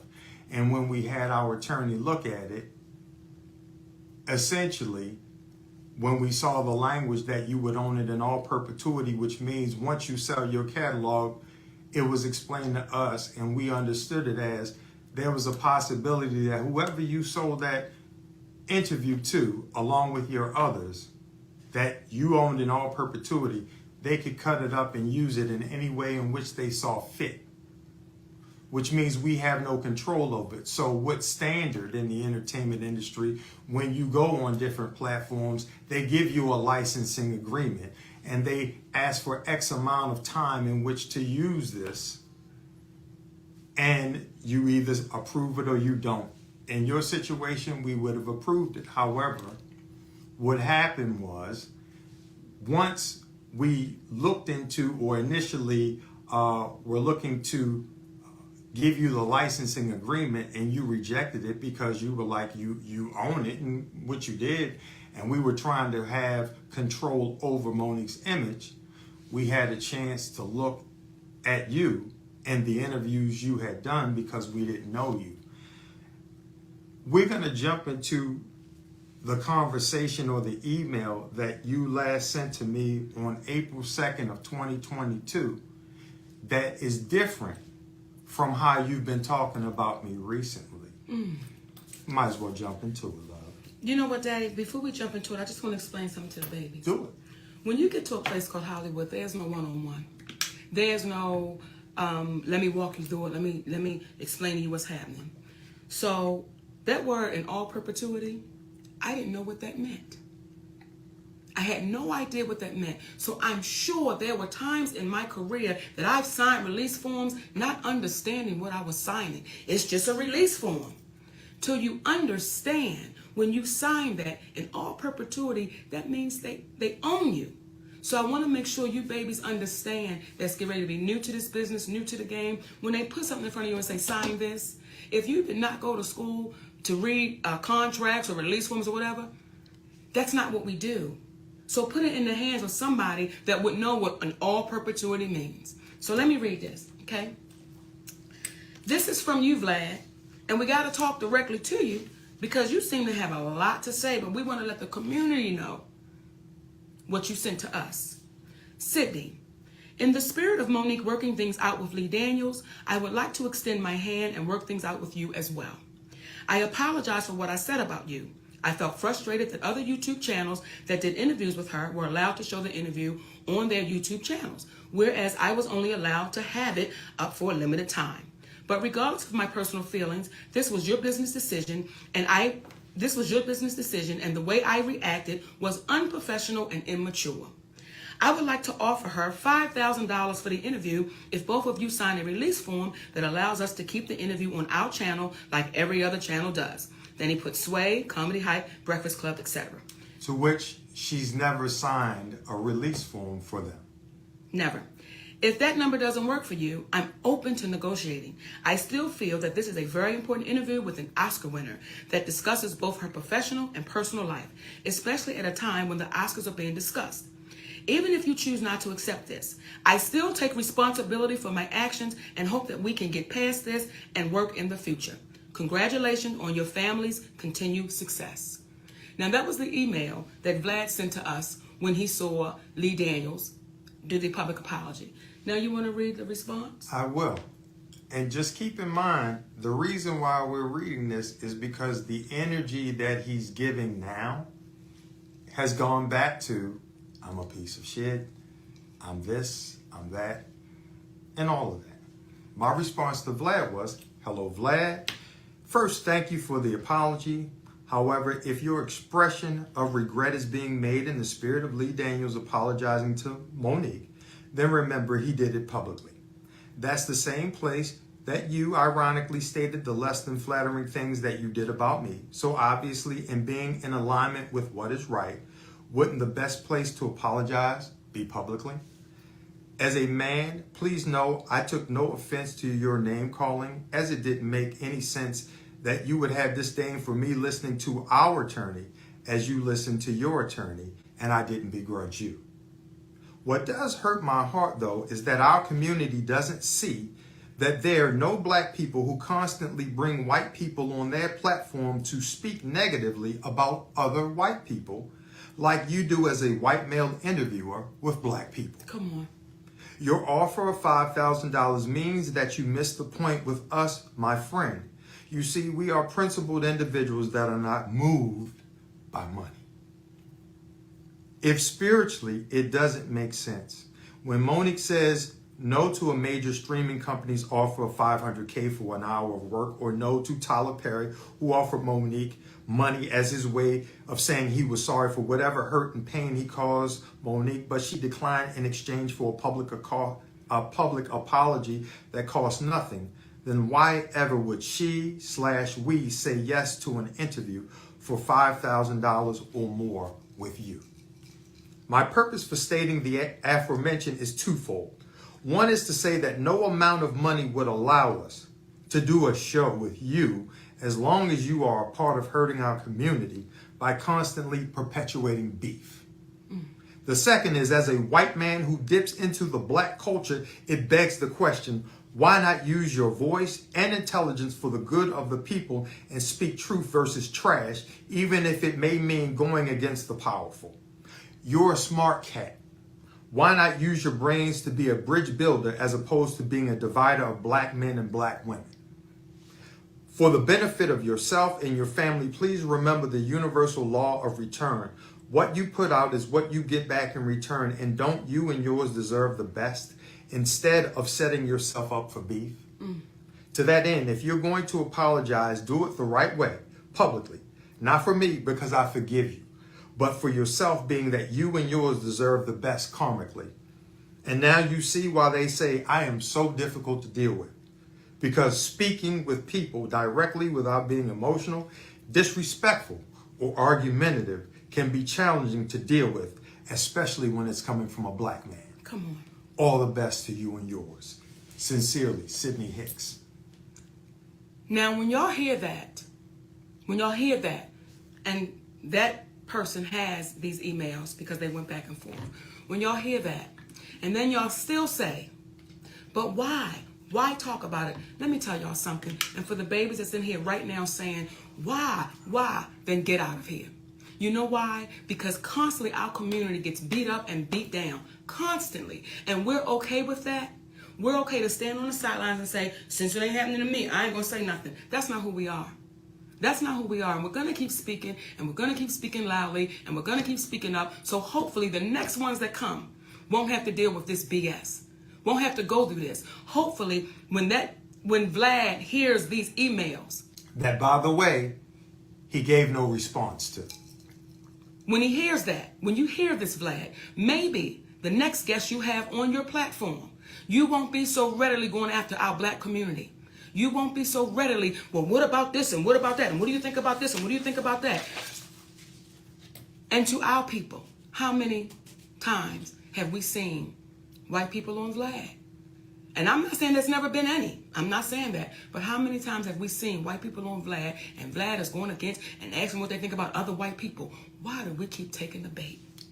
Or how many times have we seen black people bringing white people on their platform to consistently go against one another? It doesn't happen. So when our brother Damon Dash speaks about culture vultures, in our opinion, this is the epitome of that vulture to our culture. And to my baby, Michael Blackston, I want to say to you, brother, thanks for not taking the bait. Because we saw him trying to bait you in. And what you said was, which made us look at each other, when you said, so why'd you give me the release form to sign right now as I sat down? Right. So you caught it. You caught that in that moment as he was trying to speak ill of your brother and sister. Nothing but love and respect to you, brother Michael Blackston. In addition to, there's a black man named Godfrey out there. Come on, Daddy. We called him up because, that's how we do. We call people up together. The same thing you see right here in front of you is what we do behind closed doors. And we called him up because of the interview that he did with Vlad. Mm-hmm. And this brother epitomized what manhood is about. Not only did he take accountability and say, you know what, I was wrong, Monique. I've always known you to be solid, and I took that man's side, and I really only did it for likes and follows. And that's on me. But then he went on his platform. Yes. And he made a public apology.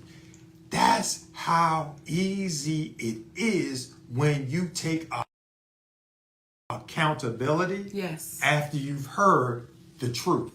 So that's the part of it, taking accountability. So when we see individuals such as Tyler Perry, such as Oprah Winfrey, why would billionaires, especially Tyler, who called Monique difficult to work with, who helped perpetuate this rumor that helped her to get blackballed? You heard Lee Daniels on talking with Don Lemon in reference to it. We know it's true. Our brother Steve Harvey, he said she done burned too many bridges. I can't help anymore. But no one's been able to point specifically to the bridge that she's burned other than what she did here with Vlad, and it's saying no. And for a black woman and black women out there, they gaslight you all the time. They want to constantly tell you how unimportant you are. Meanwhile, they need you. They need you. So don't give in. Don't be gaslit. Because for Monique to be so irrelevant and unimportant, this man has been talking about that interview for 6 years because of how relevant she actually is. And I'm going to tell y'all something too. And it just took me there. You know why I'm going to keep fighting? And you know why I'm going to keep talking? I read Hattie McDaniel's story. I read Eartha Kitt's story. I read Ethel Waters' story. I made it my business to read those stories. And all of them got the same story. And if you don't believe me, go read it for yourself. They all got done dirty. They all got pushed away. They all was told they wasn't shit. They was all told they need to apologize and do this and do that and do this. And those women left here by themselves. They left here with no money. And they left here knowing that they was fighting for a community that told them to kiss their ass. So for those of you who keep saying, Monique, why you talking? Because damn it, the little girl that comes behind me, hopefully the story gets different. Maybe 100 years from now, somebody might want to say something about Monique. I hope that little girl knows, God damn it, don't give up. Don't let people talk shit on you. Don't be unafraid to keep standing. Be unafraid to keep standing. I'm so sick of reading them stories, and all of them left here. They left here. Nell Carter, all of them left here. Shirley Hemphill, all of them left feeling like they wasn't enough, mistreated, mishandled. And if they do that to a woman who has won the awards, who is the first black female comedian to have a sitcom to go into syndication in the last 5 years, pardon me, to do what it is that she's done, what are they going to do to you at your job when nobody knows your name, nobody knows your plight? People are afraid to stand up because you're just a black woman. That's all. And black men, we got to understand this. Let us stop demeaning and going against our black women and then ponder why we get mistreated. What are we going to get treated like if we condemn and put down the very woman, the black woman, that birthed us into existence? And for the black women, let me be clear, because I see some of your comments. Goddamn, you can see that? Baby daddy, because it's right there. Okay. Okay. I'm sorry. Okay. When I see your comments and y'all are saying, why is he speaking? That tells me a lot. That tells me either, number one, you don't have a man at all, or number two, you don't trust that man that you have. So if y'all want to know why he keeps speaking, because he's supposed to. That's what kings do. So for the ones that got anything to say about it, you've never experienced a king, because when a king is talking, I don't need to talk. He's speaking on what needs to be spoken on. So for you empowered, independent boss sisters, you'll get tired of going to bed lonely, even when a man laying next to you, if you don't know how to treat him. And you've set no standards for yourself. That's why y'all have a problem with mine sitting next to me. I'm thankful that he's sitting next to me. I'm thankful that he says, you know what, mama, as long as I'm here, you ain't got to fight. As long as I'm here, you ain't got to. So for you black men out there, Some of you, I'm ashamed of you. I'm embarrassed for you. Because when you put your mouth on a black woman and you start speaking ill of a black woman that you don't even know what you're talking about, I feel bad for the woman in your life. And I think that's a perfect segue, Mama, into our brother D.L. Hughley, who I thought we extended an olive branch the last time we had commentary in reference to when his daughter spoke out. The reason why we stopped and still offered to have a conversation with him to resolve the situation was not out of fear of his daughter doing something. It was out of love for you, DL, because it would be no different than the street we came up on. You might get in a fight with little Tony down the road, but you see Tony's mama coming down the street with them bags, you better go get them bags. I'm not tripping off of what happened between me and Tony. That's his mama. That's your daughter. So we weren't going after you anymore. We weren't even going to bring you up. But you went on, was it Jason Lee? Yes. You went on Jason Lee's show. And you wanted to share what? That I am the cause of the rift between you and your daughter. D.L. Hughley, because you're too afraid to sit down with us, as we've said repeatedly, hey, brother, let's have a conversation and let's do it publicly because our community can really heal on how we can resolve this. But you keep running, and then you keep running your mouth. And after we spoke on you last time, it was like, okay, cool. But when I watched you sit there with Jason Lee and you said, Monique is the reason I have a rift with my daughter, you're the reason you have a rift with your daughter, DL. Stop trying to run away from the fact that you did not protect your baby. And let me be clear with you about something. I'm fighting for your daughter. Because I was that daughter too, that had a daddy that did not protect me when I told him I was molested. So I know what that baby's sitting in, and I know what she's dealing with. And though she's a grown woman, I know the trauma that brings. And this ain't no shit that I brought to the table. You did in what you posted. What you posted. I'm getting so sick of you not taking accountability or responsibility for your words, brother. Never would I try to hurt your family, your wife, your daughter. That's not even in me. Because she never said anything about them. She only spoke about you. I spoke about you, but it shows too the lack of manhood that you have to try to put it off on your wife and your daughter. That's the lack of man. And then I'm getting sick of you making these comments about who's daddy's daddy. And as if I'm with a gay man. I'm tired of that, DL, because here's the one question I would ask you, brother. When you say who's daddy's daddy, who the hell is the friend? What kind of relationship did you and this man have that you would not protect your daughter? Maybe that's why your daughter's having a problem with you, because the reality is setting in that you loved a man and you don't want to inconvenience your relationship with this man. So when you get... Was it a man? I'm sorry. You're right, Daddy. He said his friend. So we don't know. And DL, see, you keep playing. Who's the friend? Say the name to make sure that friend doesn't do it to anybody else. Who's the friend? Or are you still so in love with this friend that you're going to protect the friend? See, I don't mess with nobody, y'all. That's not how I'm built. But when you keep putting your mouth on me and you keep running your mouth, I'm not the one that's going to back down, D.L. Hughley. In addition, if you notice, Monique has not ever spoken in reference to anybody's business. When they asked her about Will and Jada on Tigger, what did she say? That ain't my business. When Kevin Hart back in the day was having his challenges, she said, that's my baby and I hope for the best for his wife and himself. That's none of my business. She only speaks about her truth. And when you got upset because she reposted what you posted in reference to you not protecting your daughter, consider re-looking at that interview that you had, I believe it was with Sway. Yes, sir. Look at the disconnect.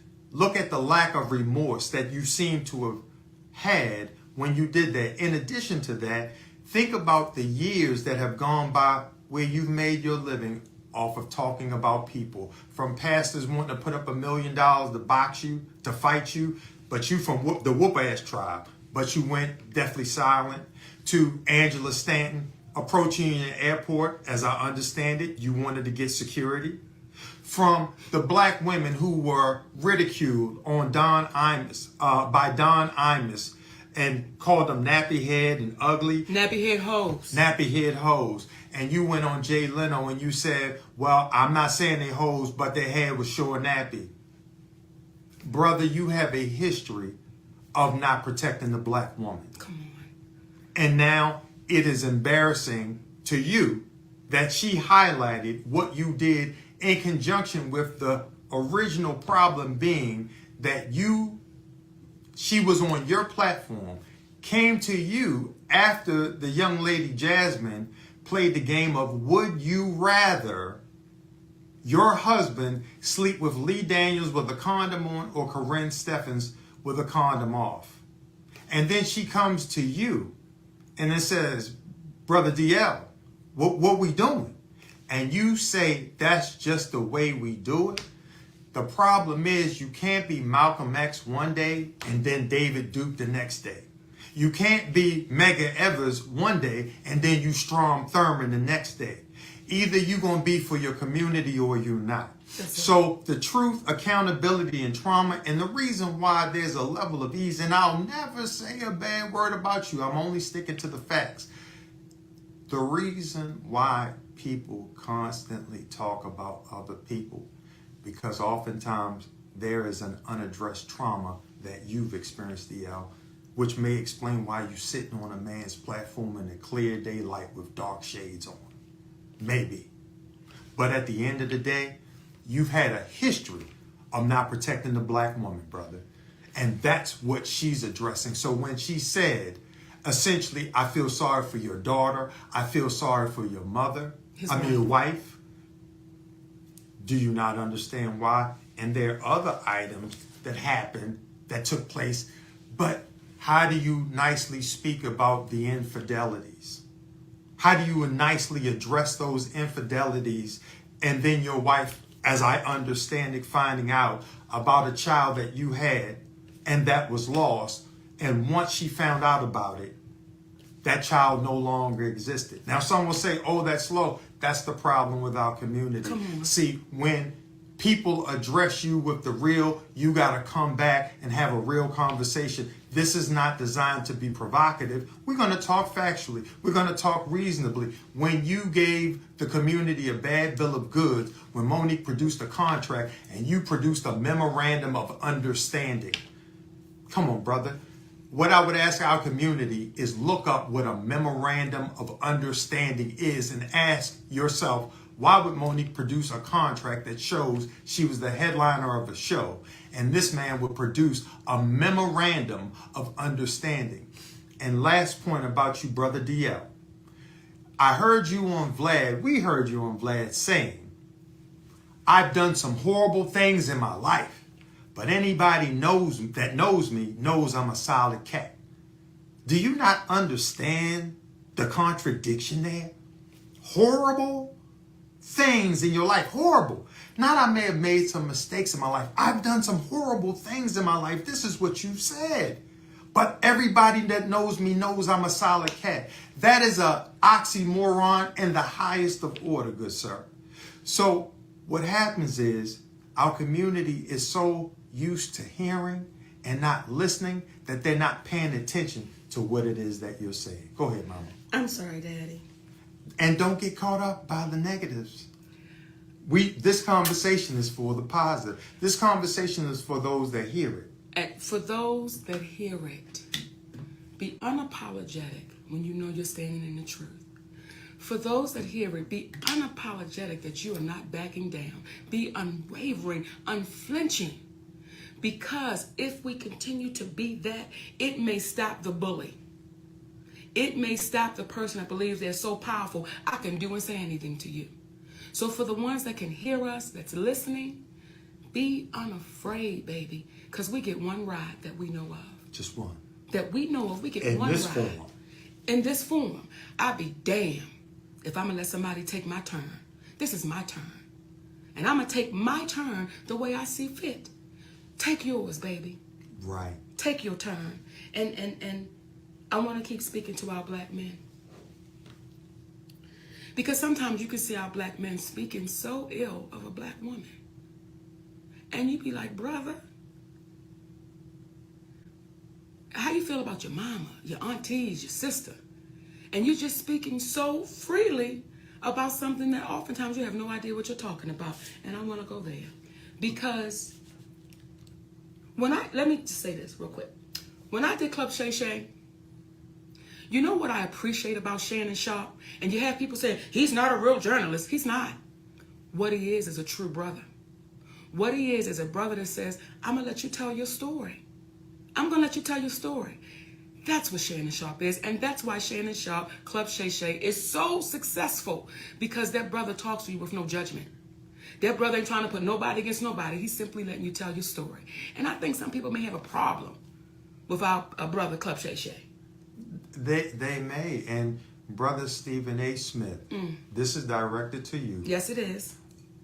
When you come out and you say that Monique seems like it's bitter, your light seems to be dimmed down. And I just don't understand. Here you go, brother. I'm going to repeat what I said to you before. Why was it okay for you to call Jason Whitlock fat bastards and other names, and Monique never referred to anyone out of their name? She said, I love those brothers, but she told her truth. Why is it okay for you to tell your truth that's inclusive of name calling, but a black woman can't tell her truth? And you being the journalist that you are, and you came on and you said, I don't know what's true and what's not. If you were the journalist that you propose yourself to be, would you not have come on after being knowledgeable about what took place before you spoke about it? That's what journalists do. They speak about what they know. They don't hypothesize. They want to speak from a factual place. At the very least, sources say type of situation. But you didn't do any of that. And now that this time has elapsed, did you notice that people haven't come out that she spoke about to dispute anything that she said? What reason would she have to lie on Kevin Hart? Love him. Told the truth about what took place. That brother loaned us or gave us 300 grand. Yes, he did. He gave us 300 grand. We love him. There's an old saying, you can feed him. He gave it to us, but we gave it back. Not only did we give it back, with interest. We gave it back to him with interest. Even though he gave it to us, we were like, listen, brother, there is going to be someone who asks. We do not want you to be in a situation where you have less because of us. In fact, we want to make sure you have more because of what you did and how we appreciate that. We weren't embarrassed by that. This is what happens when you get lied about in this industry by a man named Tyler Perry, who says you're difficult, and then things would seem to dry up. Again, we got to stop being embarrassed about what really took place. So when Stephen A. Smith, have you heard the audio yet of Tyler Perry yet? Have you asked your friend Kevin Hart, who, again, this brother is blowing up. We want him to win the whole nine.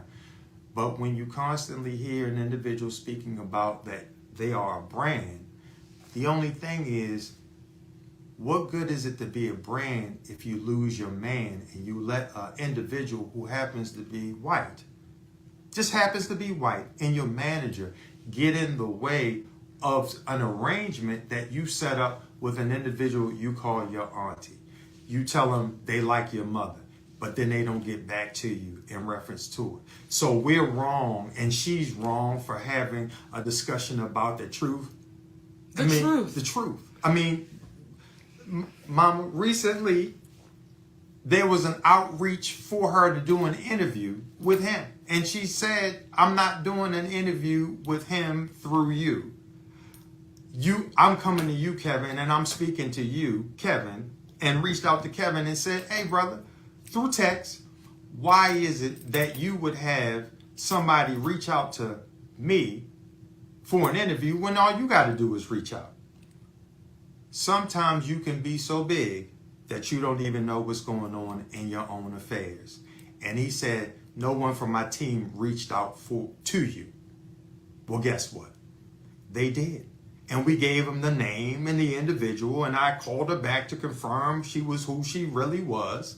And that's who she was. So again, and then once we gave him that information, we no longer heard back from him.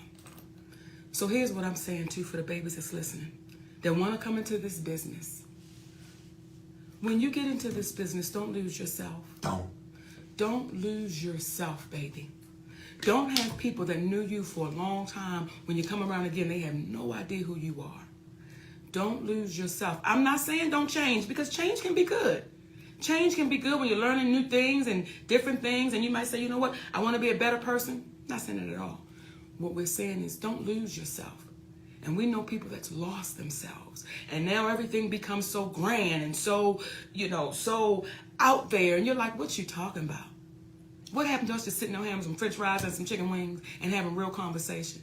So for you babies that want to get into this business, it's a business to get into. Don't lose you. And don't let nobody convince you of what you know to be wrong, but you want to act like it's right. If it's a duck, if it look like a duck and quack like a duck, some people in Hollywood would say that's really a rabbit. And you know damn well it's a duck. Don't you change your mind and say it's a rabbit too. And that's in any industry that you are in.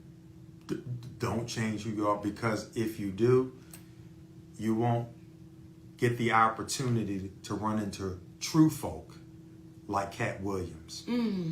True folk like Mark Curry. True folk like Tommy Davidson. Come on. True folk like Zoo Man. Come on. True folk like Red Grant. And the others on that Dark Matter tour. And when you walk out, see, this is the part for me that I love, seeing through video, because I got to hold it down at the crib. But seeing it through the video, that this man, Cat Williams, commands 10,000, 12,000, 14,000 people. And she walks out and they stand up. So you might not be loved in Hollywood, but there's something about being loved by your people. Come on, Daddy. I want to say this about our brother Cat Williams. Through the years, I would always hear things about Cat. He don't show up to shows. He ain't this, he ain't that, he ain't this. That's one of the purest cats in this game. That cat right there named Cat Williams. See, I know stories about this brother. And I said to Cat, do you mind if I share this? And he said, Monique, I can't stop you from saying what you want to say. See, for the ones that talk ill about Cat Williams and all he not doing, they can't touch him.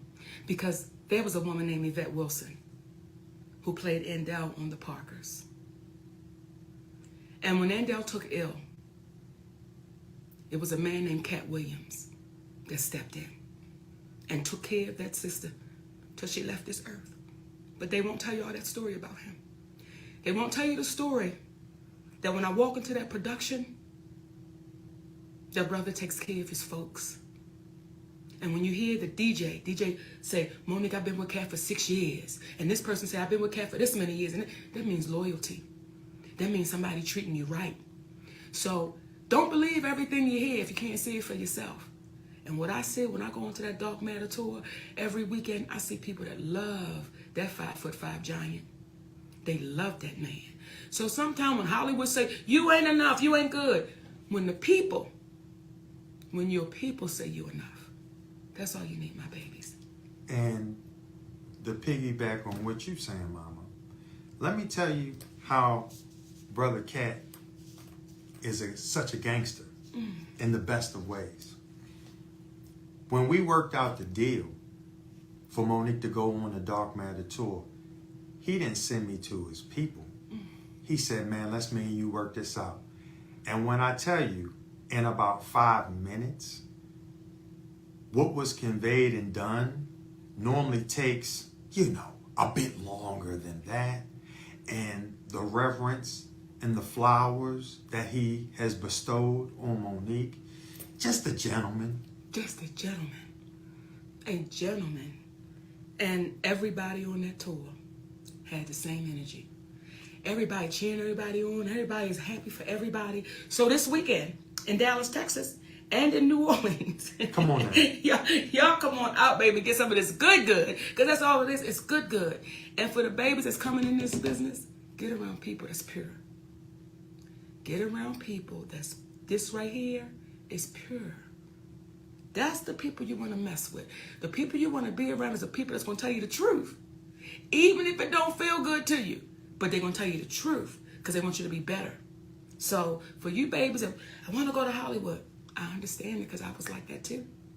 But let this stay pure. And it'll be good. And Hollywood is just a microcosm of the world we live in. Nothing happens more special in Hollywood than what's happening in your life. It's just that the world knows about it in a way that you might not know about it if you work at Bragger Gutman's. Daddy, don't nobody know about Bragger Gutman's. Hey, the people in Baltimore know it on Miami Street. Bragger back in the Gutman's, day. baby. Come on.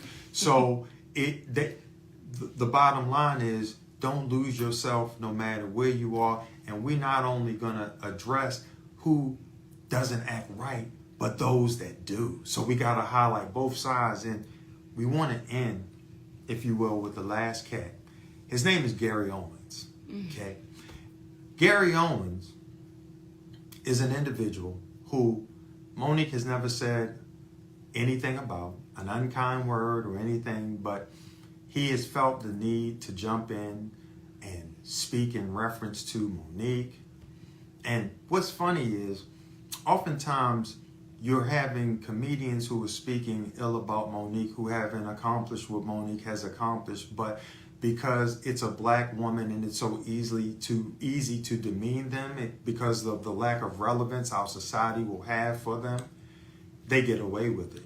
You would never hear a center trying to demean Shaq and what he did in the game of basketball that hasn't accomplished what Shaq has accomplished. They would be crazy. But a black woman is completely different. So when we hear Brother Gary Owens speaking in reference to Monique and Sydney, they always talking about, we love you, we love you. Then they'll say something that nobody knew that's hard, like, but we knew when y'all had an abortion.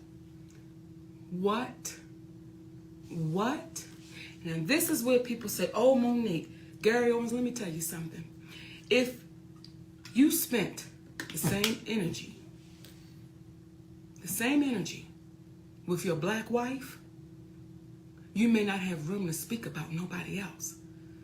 But when your wife came out, or ex-wife came out and said, you mistreated her and those kids, you know why you were so easily able to get away with it? Because she's a black woman.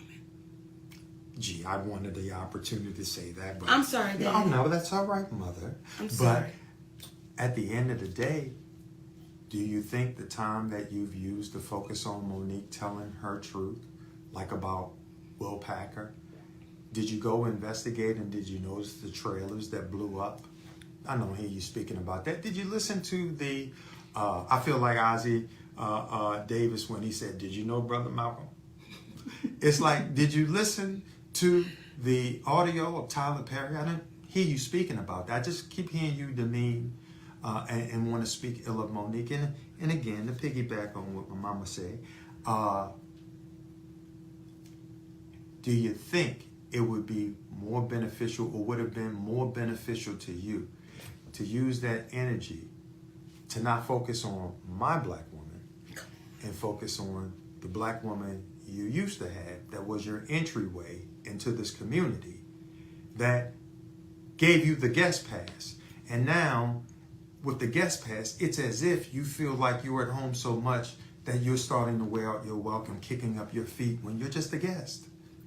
You're a guest in our business, because at the end of the day, what you don't know is, even with Will Packer, nothing but love, because there was a white man on the set that referred to David Talbot and Will Packer as boys. And she pulled them up, and this is after they had the conversation in reference to how he was handling himself, because we from the old school, we can have a conversation.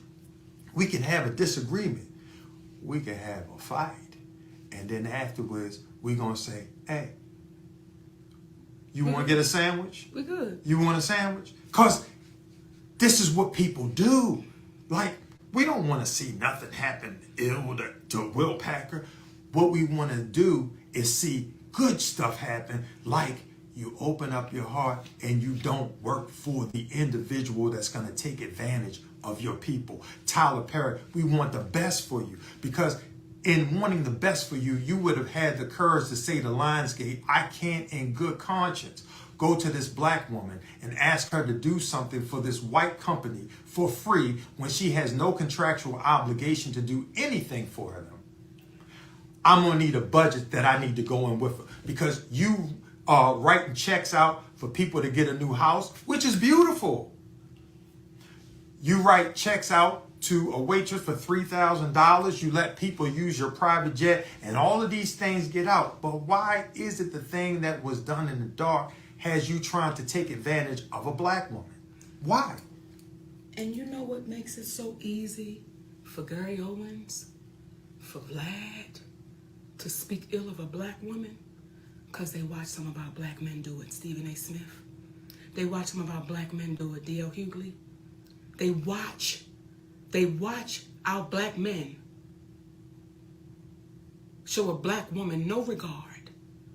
So that's why it's so easy for them to speak so ill of us in front of us. And we say, you should, yep.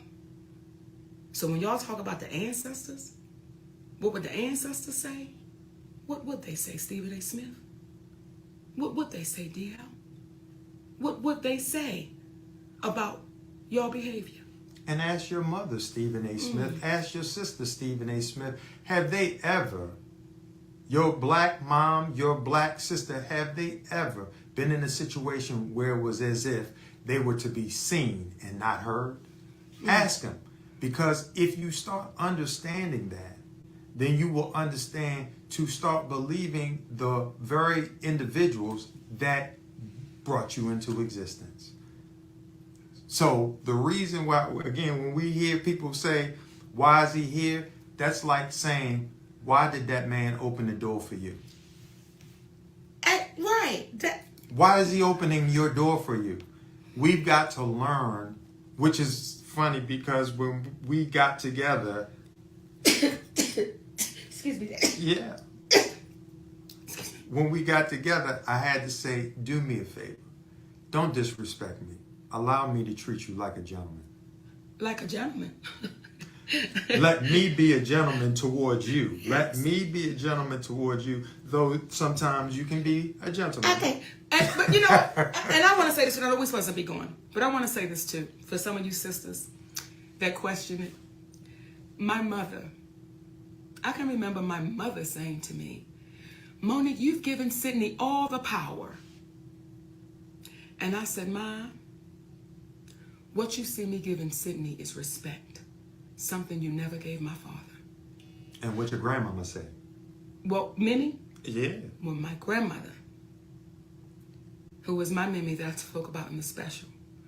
My grandmother, well, I want to give him the whole story. Okay. Well, so we were going out to get ice cream one night, right? And Mimi couldn't get up into the car. So Sydney had to tell her, grab me around my neck and let me pick you up in the car. So when we got back home, she said to me, Nikki, you got a good one. She said, and I done had men. She said, but you got a good one, baby. When my grandmother, that's 83 years old, tells me I got a good one, who you think I'm gonna listen to? Who you think I'm gonna listen to? So I understand the sisters out there that don't get it, because my mother didn't get it. But my mother and father did not have a happy marriage.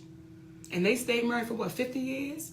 Till both of them left this earth? But they were both in prison to each other because they despised one another. So for those of you out there that has somebody, love them. Come on. Love them. Nourish them. Give them the truth. When you're wrong, take accountability. And deal with the trauma. Because now we're bringing it home. Deal with the trauma that you've experienced in your life as people. But especially to folks of color and our black folks out there, because we have been told constantly, get out your feelings, don't worry about that, just get out there and do what you have to do. And what happens is, and Steve Harvey is a prime example of this.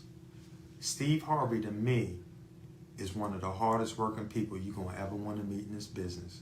I'm going to always have love to him, for him, because years ago, before Monique was known, he walked this woman across the parking lot and he said one day, he said, you're a millionaire and you don't even know it. So when those individuals who happened to be white wanted to tell us about what this man was making when they were recording Monique for doing to do a talk show, and I had to explain to them, that's our brother, don't tell us our business. And that man, the next day, called me up, and he invited us over to his home, and he had to explain to me that I told them what? My frat brothers can be a little fanatical. All because I said to him, don't tell me about that man's business. Because if you do it to him, you'll do it to us. You'll do it to us. And when you have an individual, when I speak about trauma that goes unaddressed, there was an open letter that he wrote about people coming and barging into his dressing room. And he got ridiculed for it. He shouldn't have.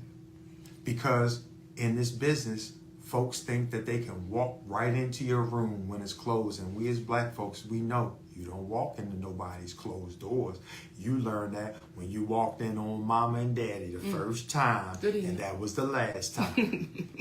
Because you thought daddy was hurting mama, and maybe he was, but the way she liked it, right? Okay. And you don't go back in mama's door. Well, they did that to this brother. When you don't deal with the trauma, such as he explained to us that day, when on his show, okay, about his show, when he said to Monique and I, they have me reviewing the black people that come on my show. Because they're worried about if there are not enough, if there are too many black people. If there are too many black people, we may lose the white sponsors. Come on. Come on. And them niggas ain't gonna fuck it up for me. And that's a quote. Those are the exact words. So when I see... And he screamed the people that came in. Why would he do that? Because the trauma of not having, the trauma of being pushed around in this business made him get up on the stage and dog whistle to those people and say, for $4 million, I'll act like a monkey. And for $10 million, I'll come swinging in on the vine. Y'all niggas will be so embarrassed by what I'm doing. He kept his word. He kept his word, and asked him if it's true.